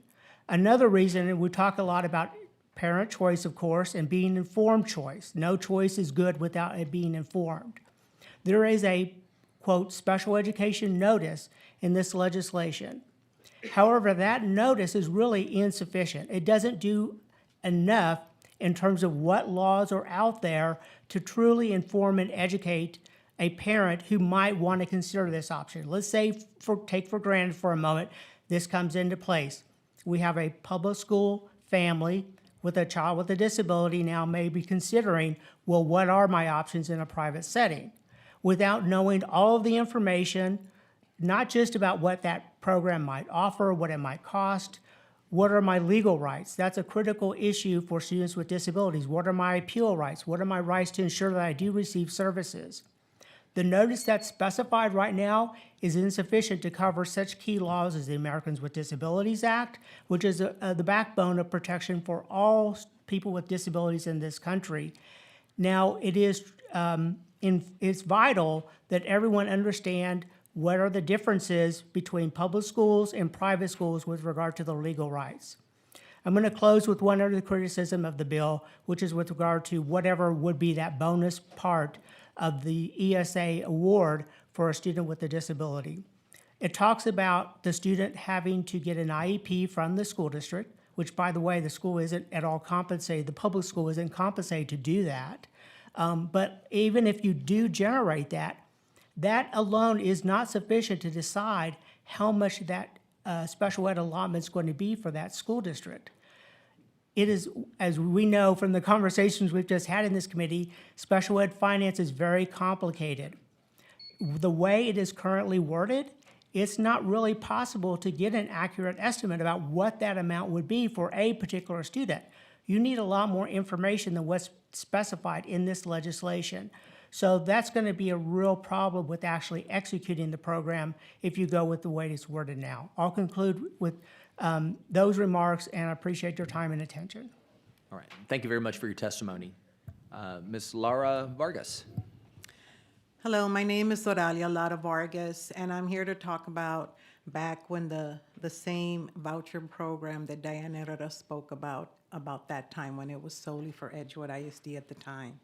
I proudly lived and attended public schools in Edgewood ISD in San Antonio, and I chose to work in the field of special education and actively worked most of my years in Edgewood ISD. This district has been home to me most of my life, as I'm still active in the community after my retirement. While I retired as special ed director for Edgewood, at the time that this voucher program began, at that time I was a program specialist for the special education department, which meant I communicated with schools at the district level. There always has been a requirement for collaboration between the school district and the private schools which reside within the district.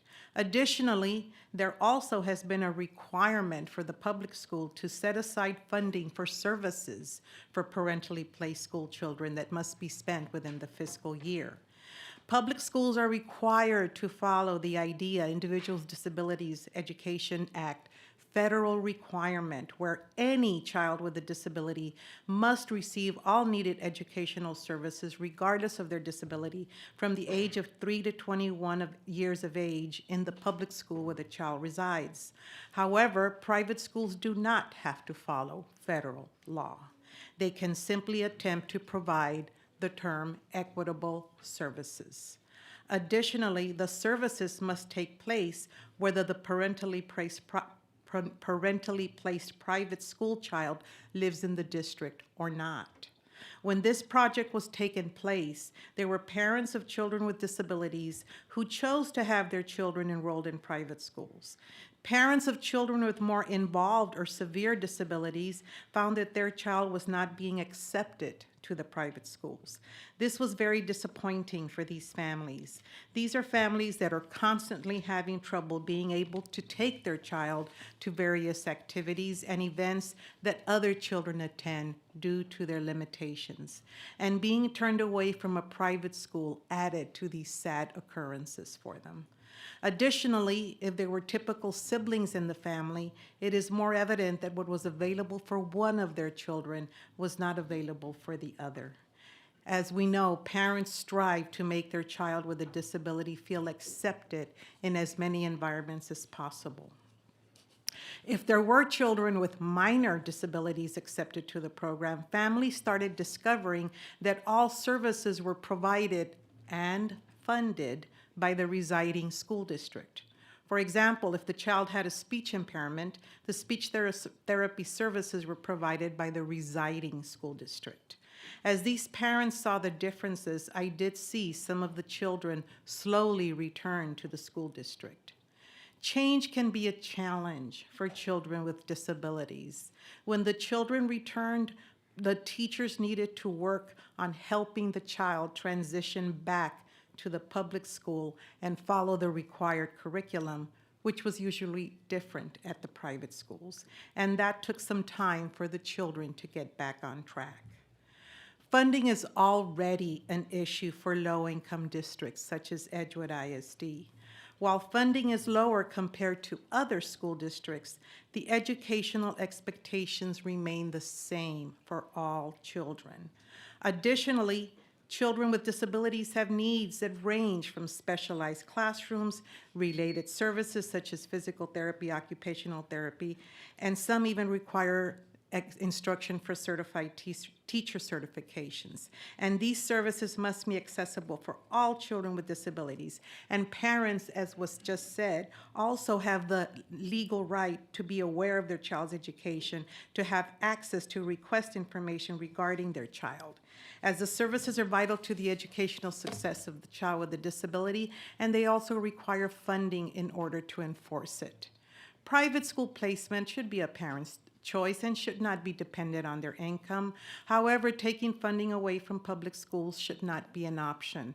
Parentally placed children with disabilities in private schools should also be equal. However, these placements tend to include children with minor educational needs, which leaves the remaining special education population with more involved needs in the public school. I hope that the special education population and its funding to be considered when looking at using these fundings. Decreasing public school funding will directly affect the educational success of all of our children with disabilities in the public school system. Thank you. Yeah, thank you much for your testimony. Members of the panel, we'll ask that you return after, we're going to have to go to the floor. We'll have to stand in recess here in just a minute. If you would return when we get off the floor, I'm sure members have questions for you. Sorry about the timing of it, but that's kind of where we're at. It'll be an hour or so, I'm guessing, before we return. Because traffic is horrifying. Yes, I'm sorry. Yeah, it sure is. Yeah. Well, all right. Members, do you have we have to go very quickly because we're going to have to recess here in a minute. Yeah. Any questions for this panel? I have a question. Okay. Mr. Alleman, am I recognized? Yes, sir. We need to go quickly. Just so. Mr. Alleman, would you tell us briefly what are the responsibilities of a public school to a disabled child who's going to a private school? Well, so fundamentally in a public school, a student with a disability is entitled to a free, appropriate public education or FAPE. And of course, when a student goes to a private school, they lose that right. They lose that entitlement, and all those needs are at the discretion of the particular schools they go to. Thank you. Thank you. Chairman Frank.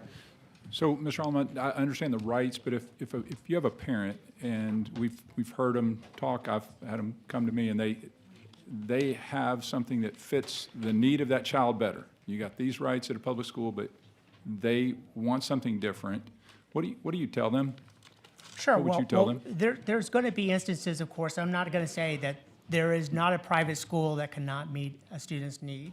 But as a holistic policy, number one, is it truly an informed choice? The information that's required by the bill, we believe, is insufficient to truly educate them as a consumer of private education. That's foremost. And then secondly, it's the amount Let's assume the parent's not stupid and knows the difference between the two places. Let's give the parent a little credit so they know that this one is a little bit better than the other. And we can work on the informed consent, but that the parent truly believes this is a better option for him. Is your answer, if you can afford it? If a parent has all the information, of course we respect that. It is a parental choice, of course. With regard to this legislation and the policy established, the next issue is the amount of the extra voucher enough to cover the tuition of that particular facility? Because most of the acclaimed private schools that serve students with disabilities in the state are very, very expensive. And they're above even the cap provided in this legislation at $30,000. So you're still back in the same. In some cases it would work, but maybe not all. Correct. Okay, thank you, Chairman. Right. Thank you, members. Any more questions? Ms. Herrera, Ms. Laura Vargas, we're appreciative of your time. We know you need to get back, and the traffic is terrible. Mr. Alleman, we'd like for you to come back when we come back, if that's okay. Sure. You're all welcome to, but ladies, if y'all need to leave, that is certainly okay. But we do appreciate your time. So I'm going to go into recess right now so we can get to the floor. Thank Okay. you. Members, we'll have to stop here for the afternoon so we can get to the floor. If there's no objection, House Bill 3 will be left pending. Chair hears none. House Bill 3 is left pending. The chair moves that the committee stand in recess till final adjournment, recess of the House, or during bill referral if permission is granted. Is there objection? Hearing none, the motion prevails. The committee stands in recess.